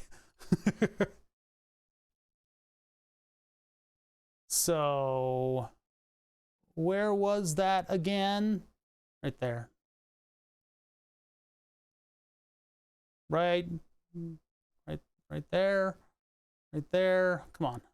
Right there. Okay, this is welcome to the Tedium Dome.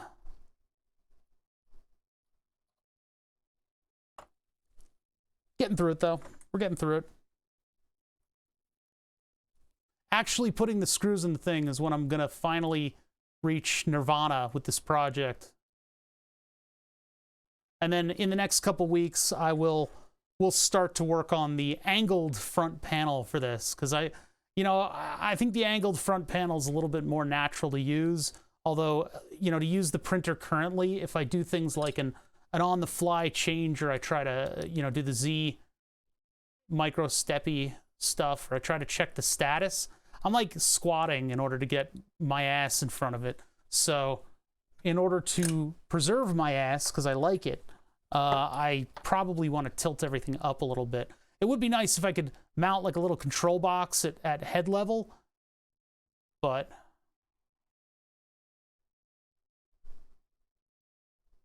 yeah, I don't know. I don't want. Some things I want to actually be at the printer for, and not like on my phone. I don't know. It's the old man in me. So we got to get those two signals, and that's it. And this one. So encoder button. Huh. I could have moved stuff. Oh, sorry, encoder button. Oh, there should probably be. Yeah, encoder button.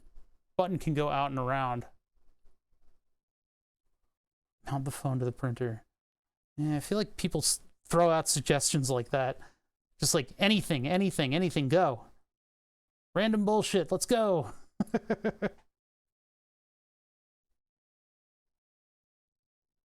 But we're on Twitch, not a classroom. I guess I can go. How can I get strain relief on those? I can come up over here for this one. The other one, I guess I need to come up and out and over, because otherwise I need to go next to it. Oh, I can go next to it. Yeah, all right, so that's one of the encoders then. I'm just going right next to it. I'm very fatigued right now. I'm very tired. I'll get this done, but freaking dying, man.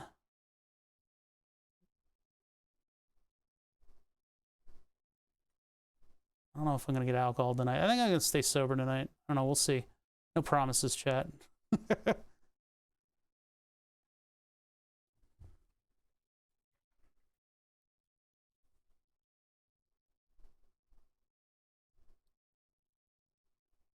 It's only 7.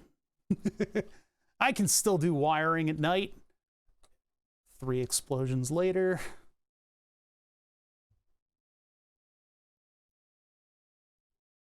Hell no. Hell no, I don't have that in me right now. I don't think you realize how much that takes out of me, being that competitive. I'm not good at that. That like mentally tires me out.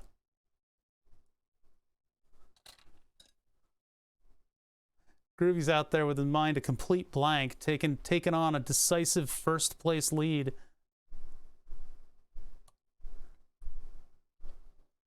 Meanwhile, Shortlurker's like editing Wikipedia while giving Groovy a run for his money. Yes, I do. It is a racing game. What do you want me to do? Never been on this side of the Twitch. Oh yeah, welcome to Science and Technology and Arts and Crafts and all that other fun business. So yeah, this is I mean, things are more chill over here. It's tough. It's tough because you don't have a game to like guide plot and stuff. You know, like there's no, the beginning, middle, and end is very difficult to manage out here, especially when you're doing stuff like electronics projects, where things can easily hamstring you in a second. So what I'm dealing with right now is that I've been waiting for parts for too long. Oh no, I'm putting purple and blue right next to each other. That's a bad scene. They're so similar. Anyway, so I've had a couple, like, I've had the run for my money. Basically everything is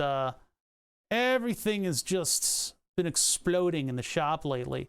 So what I'm doing here is actually completing something. I've taken a lot of the project threads that I've wanted to do with the 3D printer and I've shelved them for now.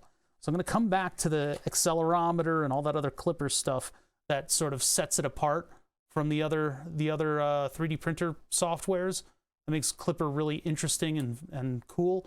I'm going to put that aside, and right now, I just need to get my printer working again, because we've got so many other cool projects that we need to get to, that I've been sort of champing at the bit to get to. And they've all been postponed for this one. I need my pièce de résistance back. Treat it as a demo derby. No, that's rude. It's a racing game. It's just you can be a little bit more rough and tumble. It's rude to just be demo derby, man. Well, more than rude, it's predictable. That's what it is. That's the problem with it. It's predictable. If everybody knows you're going to crash into them, they avoid you.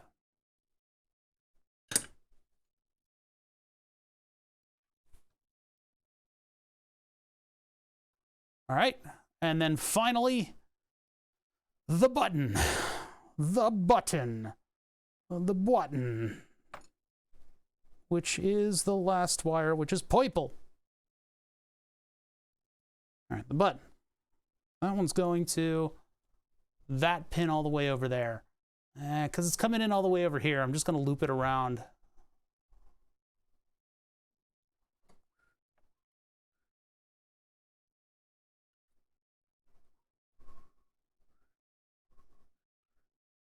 We'll just go like that. And then I gotta, when I tighten it up, I'll have to wrap it around properly.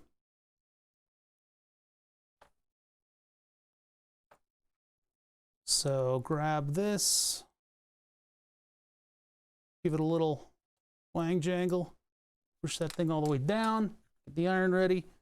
And come in here with a little bit of solder. That's not solder. With a little bit of solder at the ready.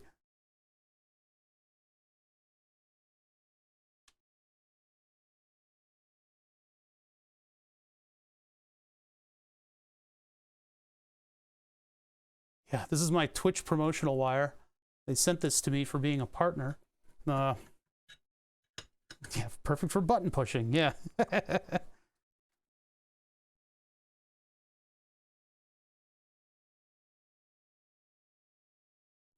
All right. That is all of the encoder board connected and ready to be connected to our main circuit. I got to decide on the length.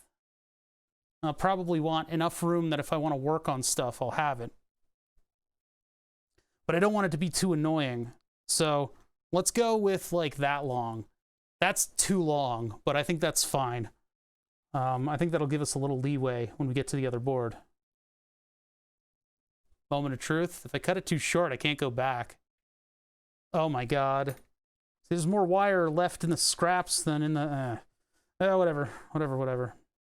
It's all whatever it is. Okay, so we've made a little adapter board over here that takes all those signals that we want from the stuff we removed and moves it onto the board that we made. So yeah, I need to solder these guys over to these guys. Now, strain relief is going to be a little bit more difficult, but if I come up from below and go to each of the things, I should be good. While I've got this here, I can use the wire wrap stripping tool, which is gone. There it is. So I can use wire wrap stripping tool. And I can take the same amount of wire off of all of these. The wire wrap stripping tool is expensive, but it's quite useful, to be honest. Quite useful. Because generally, when you're wire wrapping, you are stripping a long distance of the wire, and that's what's, you know, making your connection. And I could have put a header on these. Ah, damn it, I think I cut that one. I could have put a header on these. I could have put a header on these and then actually done the wire wrapping. Because wire... Son of a bitch. I think I have it maladjusted. It's like misadjusted or something. Because then wire wrapping inherently has strain relief built into it. Because the last couple loops around the post are what relieves the jacket of the wire.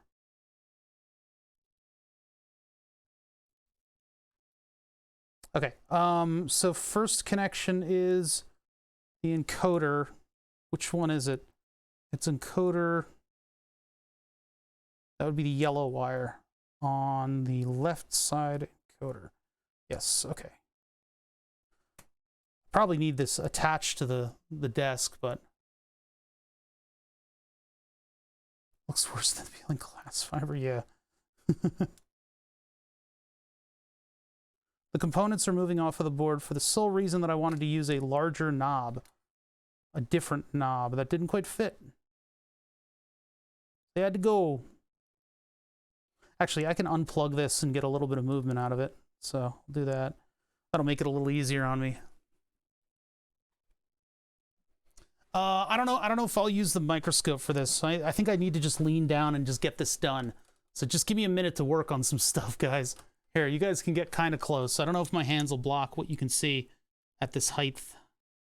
So that would be this wire here. I'm going to move that up like this. Actually, probably no, because I don't want them to slip out while I'm working.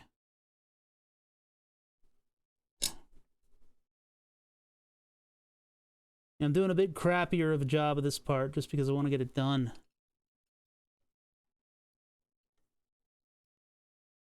Doing this cleanly and on stream that's where all the time goes, you know? When you do stuff like on stream and clean, that's not even strain relieving. All right, whatever. I'm still going to just deal with it. All right, next connection is the other encoder. So that would be the blue wire. For the most part, these are color-coded. I kind of color-coded them.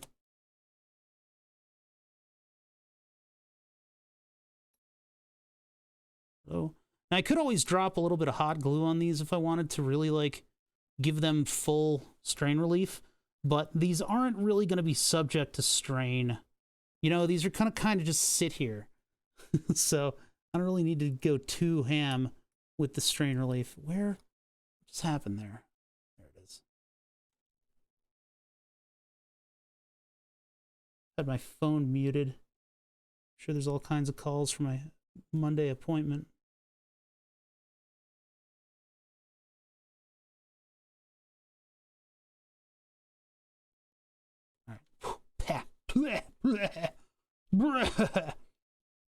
I don't need that ground wire. That one is... Oh, wait a sec. Those are the button connections. Son of a bitch. Are they? Wait a minute. Which ones are those? Yeah, those are the button connections. All right. Oh, wait, I have 2 button connections, and I don't need 2 button connections. That's what it is. So one of these button connections is ground, and the other one is not. All right, I need to desolder this. Hold on. I screwed up. Screwed up already.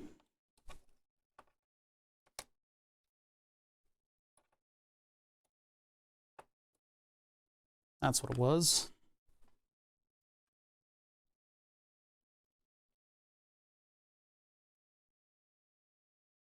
So which one of these is actually the button and which one is ground? I'll figure that out in just a second here. So of the 2 pins that are sticking up from the bottom of the board, the one that we need to go to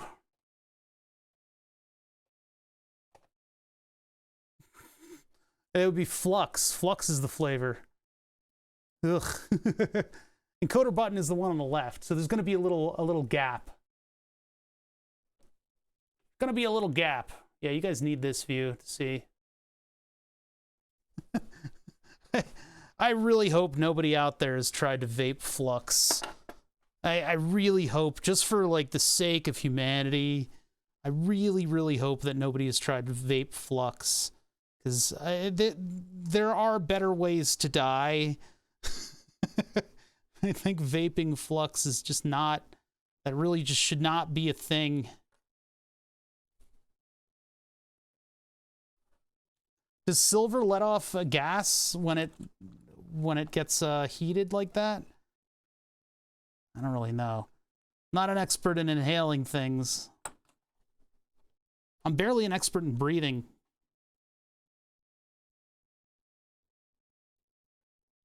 So that's the button. Ugh, just gotta use tweezers on this.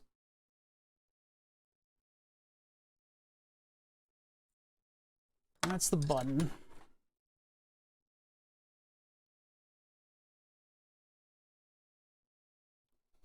Next is just a superfluous ground that we don't need to do anything with.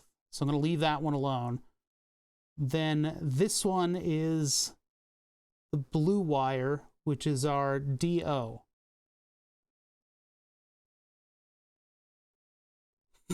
I probably should have color-coded the wires going onto the board a little better, because I have the white wire going across this board to a blue wire.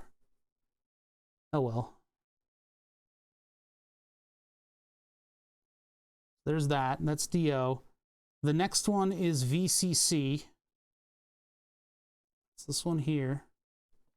And did I get ground? Oh, I didn't get ground over there. Okay, hold on. This one's ground. That's why this is here. We actually swapped the pins of the buttons on the actual thing, but that's okay, because they're just generic.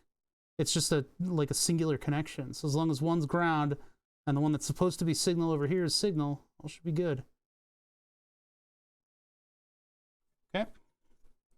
And then next one is VCC.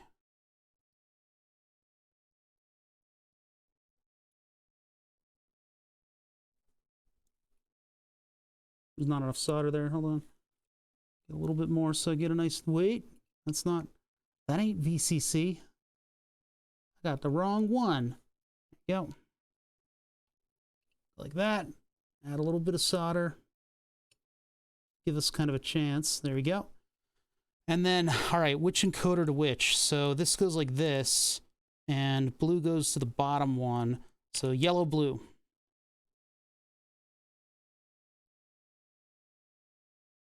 I'm just using Mark 1 eyeballs to see what I'm doing right now.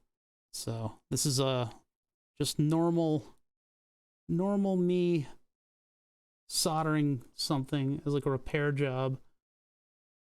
When I'm doing projects like without you guys, which is very rare nowadays, I'm doing projects without you guys. I'll still use the OBS setup to see what I'm doing, because it's too good.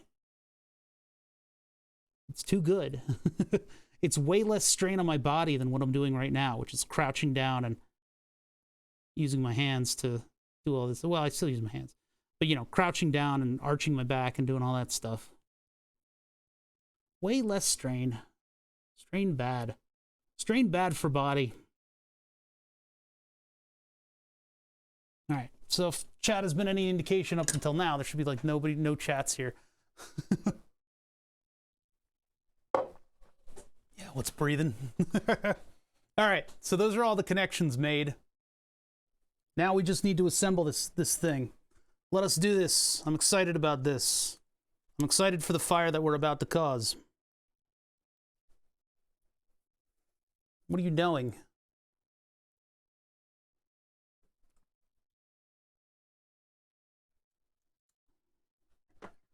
All right, clean a little bit so that I have room to work. I think everything will be good here. Oh, the wire spool's almost spilled. That's always great. What the fuck is going? Okay, got it. There was like a spool of Captain tape that was disturbing that whole thing.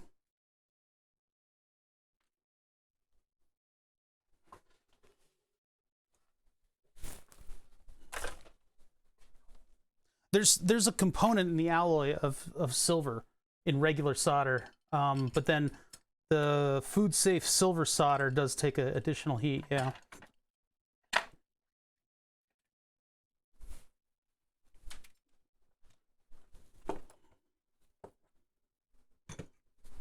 I only wish I could have. Hold on. I only wish I could have had that plug be all plugs and not two wires that also connect to some of the stuff. But man, I expected this to go a lot smoother today. We had to think on our toes quite a bit in terms of how to send the signals out and do things like that. Like, I didn't do any homework before this stream, which is why we were kind of caught off guard by all the decisions that I had to make. But I think we ended up doing good by the whole project in the end. And now I'll have a functional 3D printer, which will be nice. All right, let me just get this stuff out of the way. We're going to need these. What are you doing down here, Saint? What's his name again? Oh, yeah, Dr. Giovanni. Yeah, you got to go back up on there. All right. Out here we go. The heat shields are made out of Kapton? I didn't know that. That's cool. They look more silvery, or the Kapton that's like a silver washed or whatever they do. Here, these are the humidity sensors, by the way. Ugh, I don't know where to put it. There's so much just garbage, and there's so much just like parts in the garbage. All right, let's get this thing assembled. So first thing I need to do is put together, really, it's the same color as the tape, huh? I don't think, we're not going to see a test print. I just want to get it lit up. I just want to see what it looks like. It's crispy in the dark. Okay, a little piece of circuit board inside of the AC area of this thing is kind of dangerous. This would be the shiny one, so this is the one that I want to use. I need to reattach this without over flexing these wires, because those are basically what's gonna break. The ones that go directly down to the circuit board. I gave them a little bit of like extra wire on there, but then this, give it like a couple twists. No, that may have been a bad idea. That may have been a bad idea. That was a bad idea. I'll just leave them like that.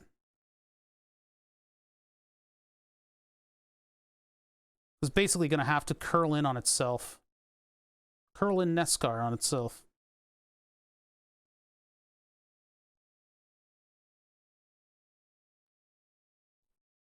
Ugh, I don't like it, but whatever. All right, so this thing, like that. Pin tool away. Screwdriver, and screws. Lurker attacked us this day. How dare you, Lurker? That was an old test thing. Yeah, my three... See that? That's that fight or flight again. Man. Fight or flight response is a hell of a thing. Have I named my 3D printer? Yes, it's called My Ass. So in all the status messages, it's My Ass is ready. My ass is finished printing.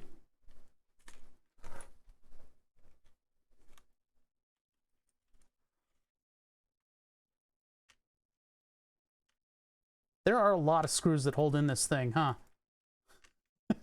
These are the screws for the main case. I'm just kind of separating them out. I need these for the power button. There's a lot of these little bastards.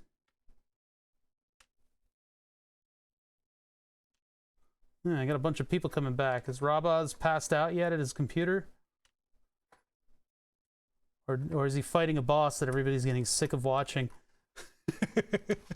Fight or flight or fart? No, farting is fight and flight at the same time. It's a very advanced defense mechanism. All right, my little piles of stuff have started to expand because of all the things that I've been forced to do around here. You did this to me, chat. This is your fault. Fart to assume dominance. He's T-posing and farting. I don't know what to do. Send help. Okay, so. All right, then there's that. Oh, yeah, like that. So that fits in like that, right? And so these are M3. I think I have some M3 in here. I'm going to use, I love these little laptop screws. They're just very kind of clean. Very clean looking in application. They don't need to be long.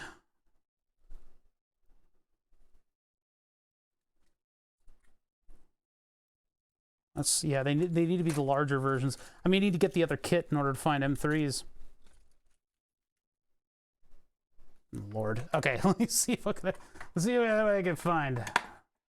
I should have made them the smaller sizes. I didn't think to do that early enough in the project. Now I reap what I sow. I think those will do. They're not long enough. I need the longer versions of them, and I think I used them on another project. So I do have another one of these kits, and I can just open it up and grab some of the screws out of it. All right, let me do that. I'm going to go get the other, unless I've got something in here that'll work. Nah. No, I don't. All right, hold on. Let me go get the other. Go get the other screw kit. Yeah, Riddick references.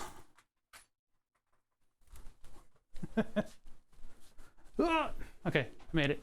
Other side of the shop. The 3D printer is kind of a fire hazard right now. So where did that kit go that I haven't opened up yet? That would be somewhere. Not there. Huh. It's an unopened metric screw kit.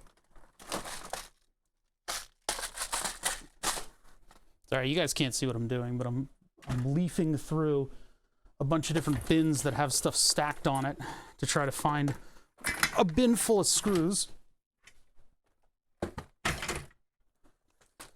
What I can use to button up this project. Because I did order another one of those kits. I don't know where it went. It might be over by the computer, if I'm wrong. Those are all the RC car parts are over here. My ankle grinder, what are you doing here? Why are you even in this room? Ankle grinder is a very scary tool. Down here? Yeah, it's gotta be over there somewhere. It's over by you guys. It's over by you guys. Hold on. I gotta get my mic cable out of this. I'll come back. What do we got? What do we got? Snoopy, hey, thank you for the 5 months. Yeah, the RC car is like 99.99999% done. I need to put new code into the thing and then see if it'll fully accelerate, which it wasn't doing. And I got kind of really frustrated with it and stopped messing with it for the time being. I don't know where that new screw kit is, so I'm gonna have to use other fasteners. Oh man. Wait, is that it? No, that's one of those. Yeah, I don't know what happened. I had a brand new one of these guys that has the laptop sized screws in it.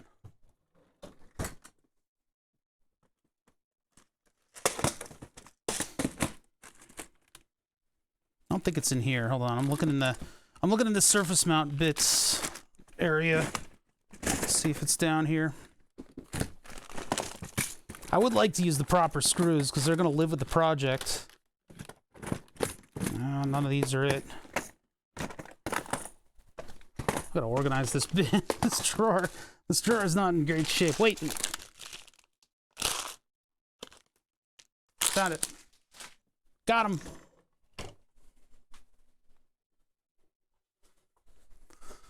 You should know why it's called an angle grinder. It's because it doesn't give a shit about you. I would have found, I got plenty of other hardware. It doesn't have to be these screws, but I wanted it to be. Yeah, because I need to use these. This is the size that fits these M3 holes. And has enough length to go all the way through to the 3D print.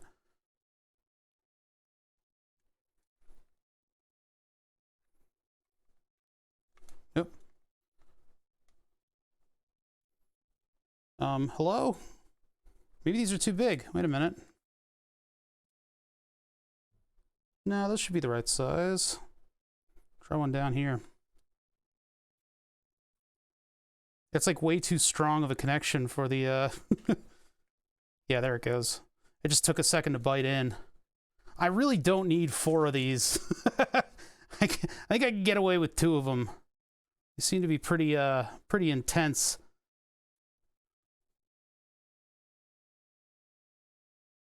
Kurt Angle. My name is Angle, and I have a dream. I want to make a machine that can turn a man into shreds in a minute. We already have a lot of those. Yeah, but this one will be handheld.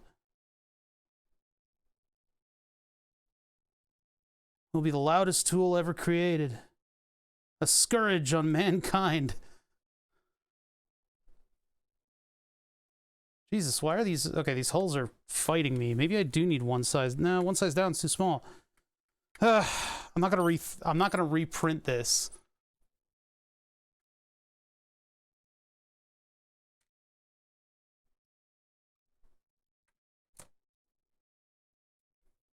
Maybe if I just break in the holes, it'll work a little better.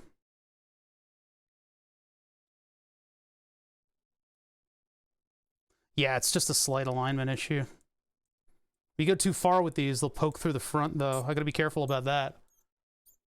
Ah, man, I should have given these a little bit more leeway. I forgot that when you get up to M3, it takes less than 0.2 for it to make a very tight grip with PETG print.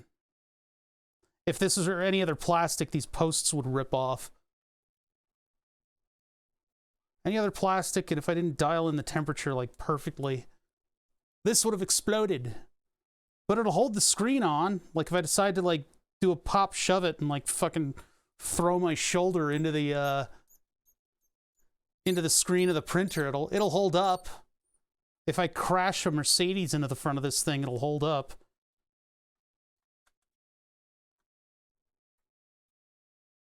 Way too strong. This is way too strong. Not the plastic, just having the 4 giant screws.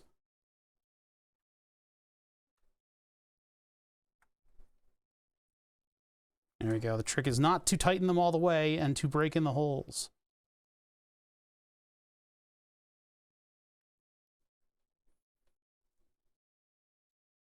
Well, I'm going to go through so I got an entire new kit, and I'm going to go through all of the M3s in one go. I really should have gapped them to M2.5s, because then I could have used more of the screws in the old kit, and they would have been the right strength level to justify. Whatever. Whatever. Get through it. All right, star pattern time. Take them until this thing starts to tension up a little bit. Doesn't need to be tight, because it is very easy to strip the 3D print stuff.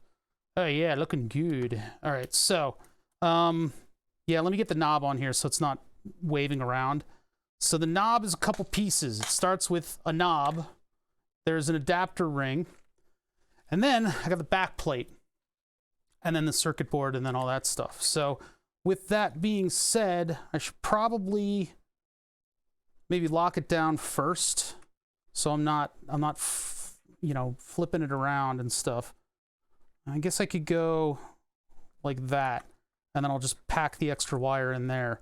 So that'll be like this, and then the extra wire packs in right over here. Just make sure to give that a nice run so that it's not hitting any sharp angles, because electrons are afraid of sharp angles. Boy, that is really... These wires did not need to be this long. Oh well.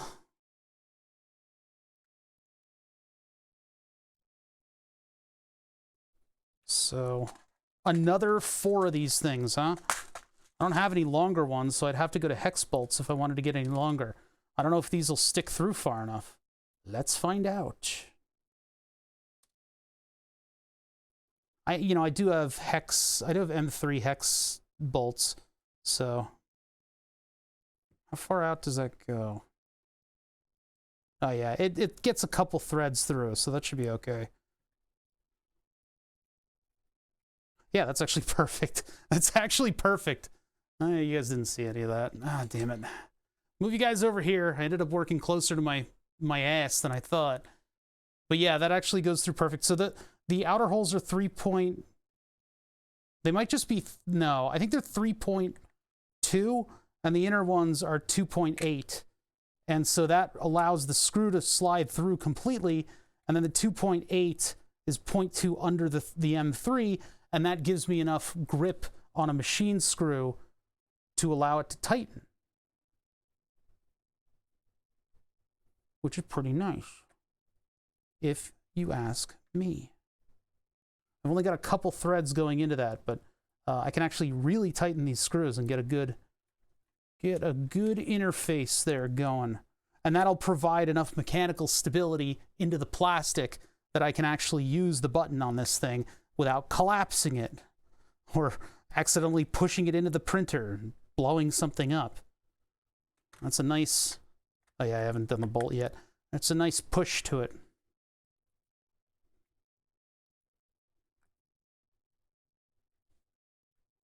All right, so now comes the washer and the bolt. Washer and the nut. There's the nut. Where'd the washer go? There's the washer. Been all over the place. That's not it. That was an imposter. Oh boy, where did the washer go? That's an easy thing to lose around here. Given the state of organization of the bench. Yeah, this one was not it. Oh, there's another one down here. Here it is. I have extras of this kind of hardware too. But yeah, that goes on here. And then we get the nut. Why's that thing doing weird stuff? What are you doing here? And then I need to get my wrench. Actually, I probably don't need the wrench. I think these are 1/4 inch. You're not my dad. Too big. That'll do. We're in like the last 10 minutes. Maybe 20. 20 if we're being generous. All right. So that goes on like that. Now this can go either on the knob first or it can go on the encoder first. I probably should put it on the encoder first because that slides all the way down like that. And then the knob slides all the way down and is a press fit into that. So now, yeah, there's that expensive feel. Look at that. That's going to be good. It's only 7:30 p.m. Using 50. Yeah. He's up. He's up on me. I'm actually finishing a project, all right? It's either complain Bother never finishes a project or complain that he's up past his old man bedtime. All right, let's put the 2 angle sides on this thing. The power switch has to be the last thing because I didn't put connectors on that. So this needs to go on with the... Which ends need to be outward? I don't really know. There's kind of a symmetry to this thing. Okay, so we'll just do it like that.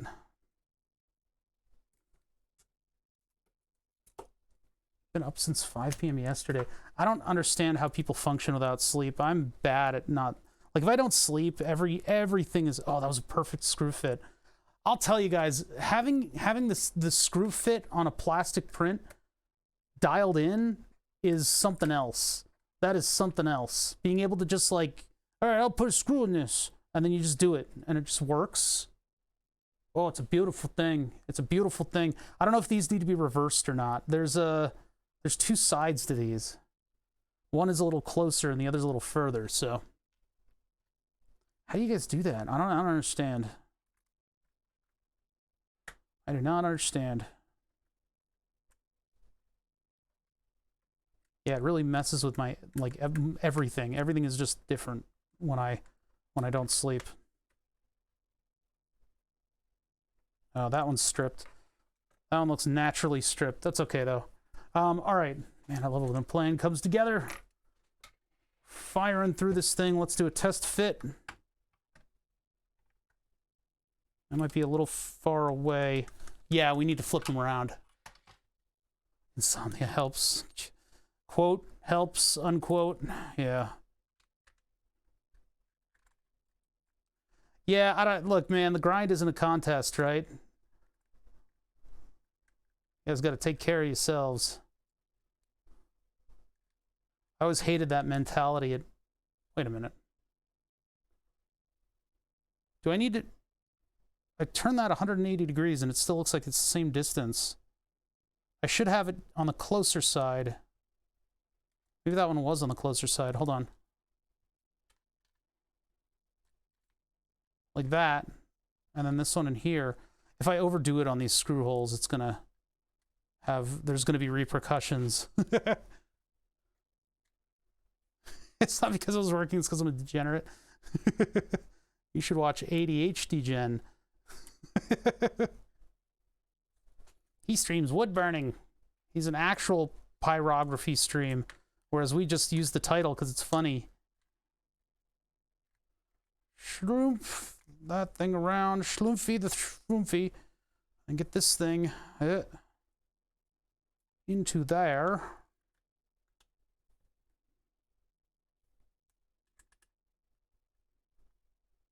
Now those seem pretty loose, so I don't really want to put too much mechanical stuff on them.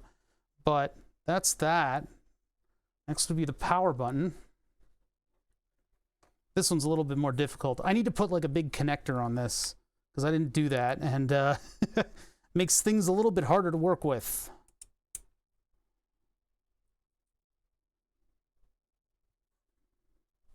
This is one of the weirder. This is one of the things that I did not design on this. If I did, the power button would be much different. Probably be in the back, although it would be nice to have in the front. But yeah, you know, I probably should have soldered some tabs onto it, though.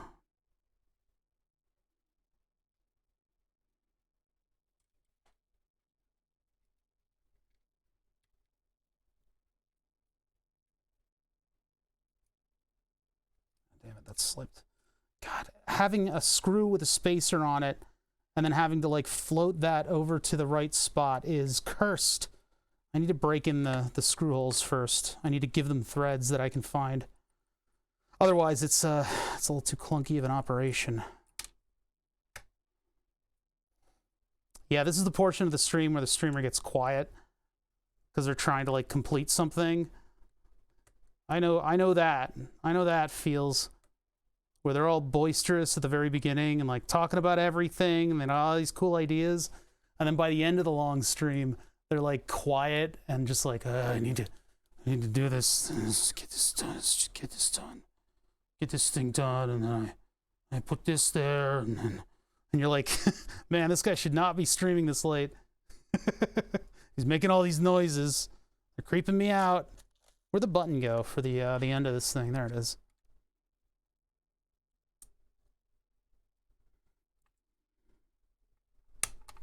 Jeez, that thing fits on weird. I break it? No, it's good. All right, that thing there. This thing here.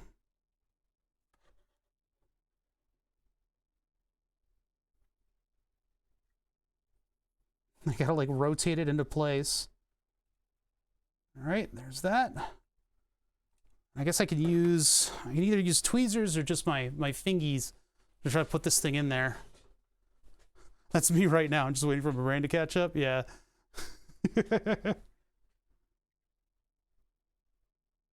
All right, we're almost there, folks. And plug this thing in and we can take a look at the statuses on the front panel. And then I'll have to figure out what I want to do with the LEDs so that I can actually get like some kind of cool LED design going on it.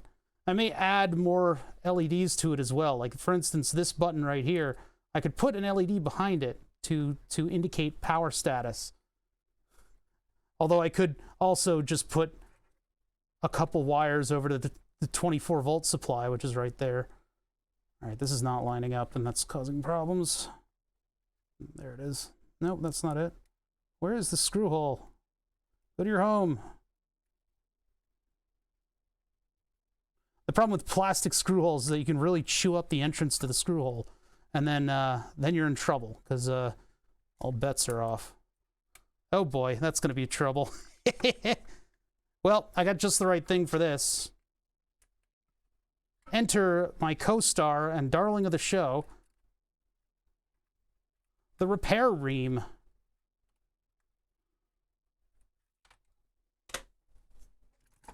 Everybody should have a repair ream.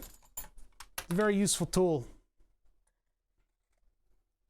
It's how you make holes more circular. That's how you make slightly smaller holes larger holes.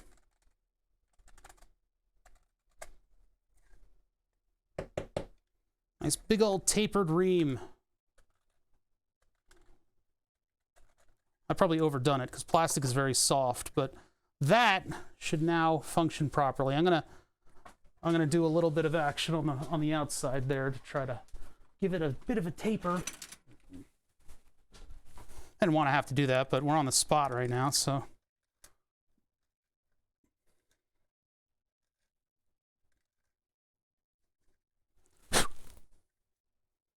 Slightly larger hole.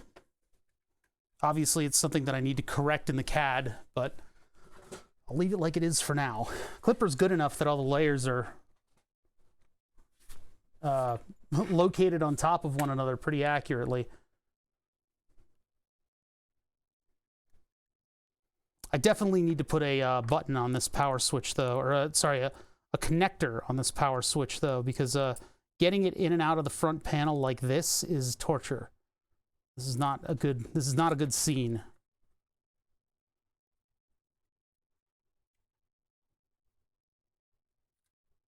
I also kind of want to play with like translucent material for the front panel, but I don't think I have anything that's kind of opaque enough, you know, where it won't look ghostly like those other displays that we saw today.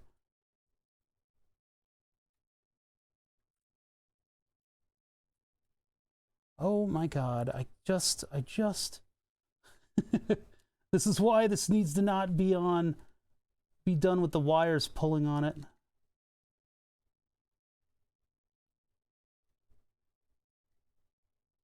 I just don't know what kind of a plug I can put on AC, you know?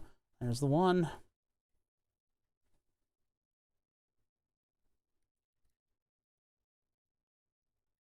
I also use like brass standoffs. That might make it easier. Brass standoffs and smaller screws, maybe. Because then my AC path remains unperturbed. Yeah, the whole power button sinks. I guess that's okay. Oh, look, and we got rid of the slop. Perfect!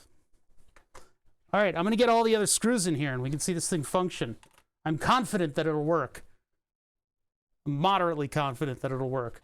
I have a degree of confidence that it'll work. I have an inkling of confidence that it'll probably work. There's a chance, probabilistically, that it'll definitely work. I don't think it's going to work.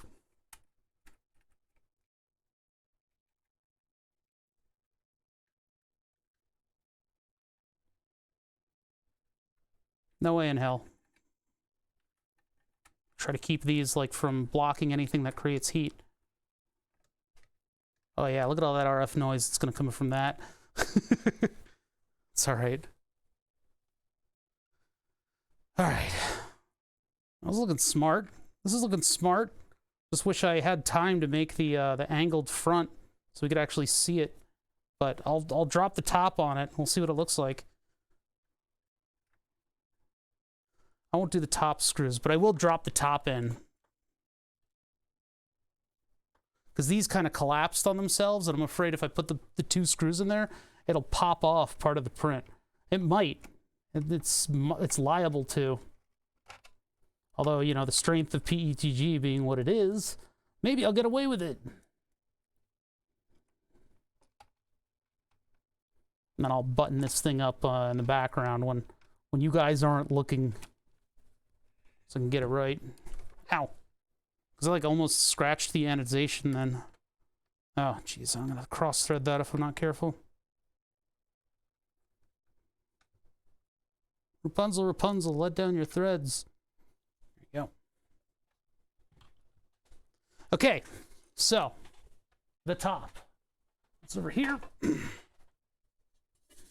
there's a fire, we can't do anything about it because I'm going to drop the top. I'm going to drop the top on this thing.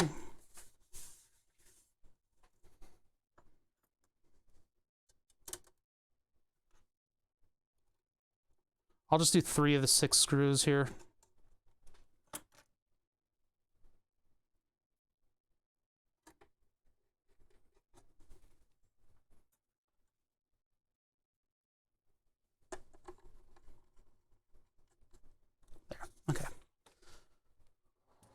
Control panel. Yeah, it's actually hard to get good footage of this thing because the black material makes the webcam go psycho about its brightness level. I guess I'll turn it on without anything. No, I need Clipper plugged into it. That's why I'm debating whether or not I want to put the Raspberry Pi in there permanently. If there's a big hole in the front, aka the plastic, where RF can get out, then maybe I can sneak that Raspberry Pi in and it'll be good. So let me bring the printer over. I need to throw my mic cable over top of the printer and then wheel it over without rolling over the mic cable again. It'll be nice to just button all this up. Yeah. All right, now I got to get rid of this light. Get out of here, light.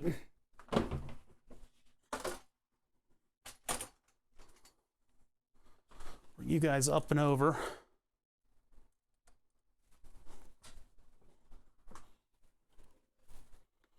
And then we need you. Make sure this thing's off. It is. That's number one. I've got the hot end and the tool connector. That are these old ass radio connectors that are really annoying. It'd be nice if I could have bought like a super duper Molex connector with the digital pins and all the big power pins. But you need so many signals that it's just kind of silly. And with Clipper, I mean, man, with Clipper, it's like, I don't know, you need like a control box on the printer. But I went through the trouble of making this DB37 that goes all the way to another circuit board on the printer itself. So right there, and then it breaks out into all the various connectors. So it's just one big DB37. It's like plugging in an old school printer. All right, power on. I haven't powered it on fully yet. I'm letting the Raspberry Pi catch up. Power on. Now nothing's gonna happen over here because I need to go to Octoprint.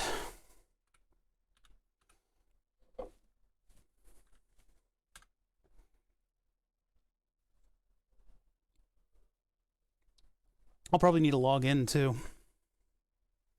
It's starting up. Oh, look at that. We get these. Hey, those work. And they're not obnoxiously bright. Ooh, look at them. Oops. Ooh.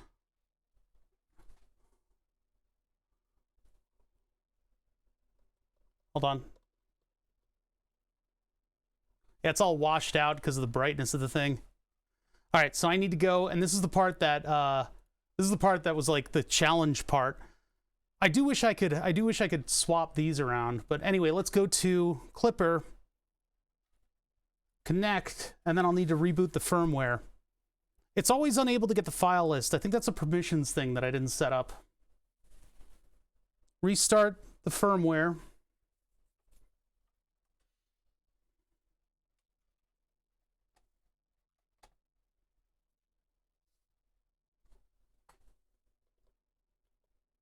Oh, bada bing. You guys can barely see it. I can barely see it. Why is it so dim? There's no backlight. Uh-oh. Uh-oh. Did we steal all the power from the backlight? Ah, well, I'll have to look at that. That's, not supposed to happen. I wonder if these are using too much current. I have control. So that feels pretty good. I mean, it feels like it's attached to plastic and it's probably almost rubbing, but I don't know if maybe the power supply ran out of current. It is still a little wobbly, isn't it? Just because it's being held all the way out here. All right, so all I need to do is figure this out. I need to figure out how to get that back up and running. I'll do that on my own. You guys don't need to witness that. And then I might put another NeoPixel on this button itself. Although I do kind of, I mean, diagnostic-wise, I would rather that button be illuminated as like a power okay. So if I can maybe find an LED for, I mean, I could just do like a 24 volt. I'll figure out a resistor for like a purple LED or something like that. I got like purple, I got pink, I got a couple weird colors that I could put on it. Orange would be my go-to. And then I'll have to decide on the color that I want the printer and stuff and figure out what we did in order to tank the power to this. I could probably move the VCC from this LED. I can move the VCC from this LED to one of the chips VCCs. LEDs indicates if the hot end is over 70 Cs or not. I need to build those scripts. Those are all in scripts in Clipper. So Fatinon's got a couple of them. I'll do my own Googling too, because I can find some pretty good LED scripts out there. Everybody and their dog probably has a cool LED script. Let me try to get the camera to actually show what I'm looking at, because right now it's all blown out. Configure video, and then I need to go to camera control, turn that off, and then turn that down to where everything looks kind of normal. That's a little dim. That's a little more dim than it is actually in here, but it gives you guys a better impression. You can see a little bit of the blue leaking over into there. But hey, that's pretty cool. So not a lot of light is getting through there, and there might be a ton of light inside, but I'll need to play with the settings in order to get it to work properly. All right, so the printer's not quite done yet, but I can spend a little bit of time with it. Probably not tonight. It'll probably stay here till Sunday, and then I'll end up working on it a little bit, and I can get this up and running and functioning. I'm pretty excited for that, because then I'll actually have a means by which to make a bunch of stuff. Are printers ever really done? No. There's a bunch of threads that I cut off of this thing that I wanted to get done too, like the humidity monitor and all that stuff. But I got a lot of other stuff to do. Saturday, I'm hoping to stream, but if I'm too busy, I'm too busy. We'll see. I do kind of just want to just kick back and do long drive, because I think that'll be a lot of fun. And I'll need something to distract me away from all of my other woes. But still, I got a file server that's like on a thread right now. It's like teetering on the edge. It needs a new drive. So maybe tomorrow I wake up early and I do that. I'll figure it out. Anyway, thank you guys for joining me. I mean, the last non-Elden Ring stream on Twitch. My sidebar is almost entirely Elden Ring, so I will save you guys from having to raid any of that stuff. Paleontologizing is on. I'm not going to do that today, but I do plan on joining Paleontologizing, because he's kind of a cool stream, man. I'm going to leave you guys here. You guys can just stay here behind the computer for a little while, and I'll come back and visit you. Maybe I'll tap on the glass, dunk, dunk, dunk, dunk, and see if you guys are still alive. But I'll be back tomorrow. I'm hoping to do a game stream. If I'm not, then I'm going to be on Discord, and there's little links and stuff for you. I probably have the new camera upstairs. Yeah, and as always, parts are on their way. We got a lot of stuff to work on. I'll see you guys then. We still dunk, dunk, dunk, dunk, dunk, dunk, dunk.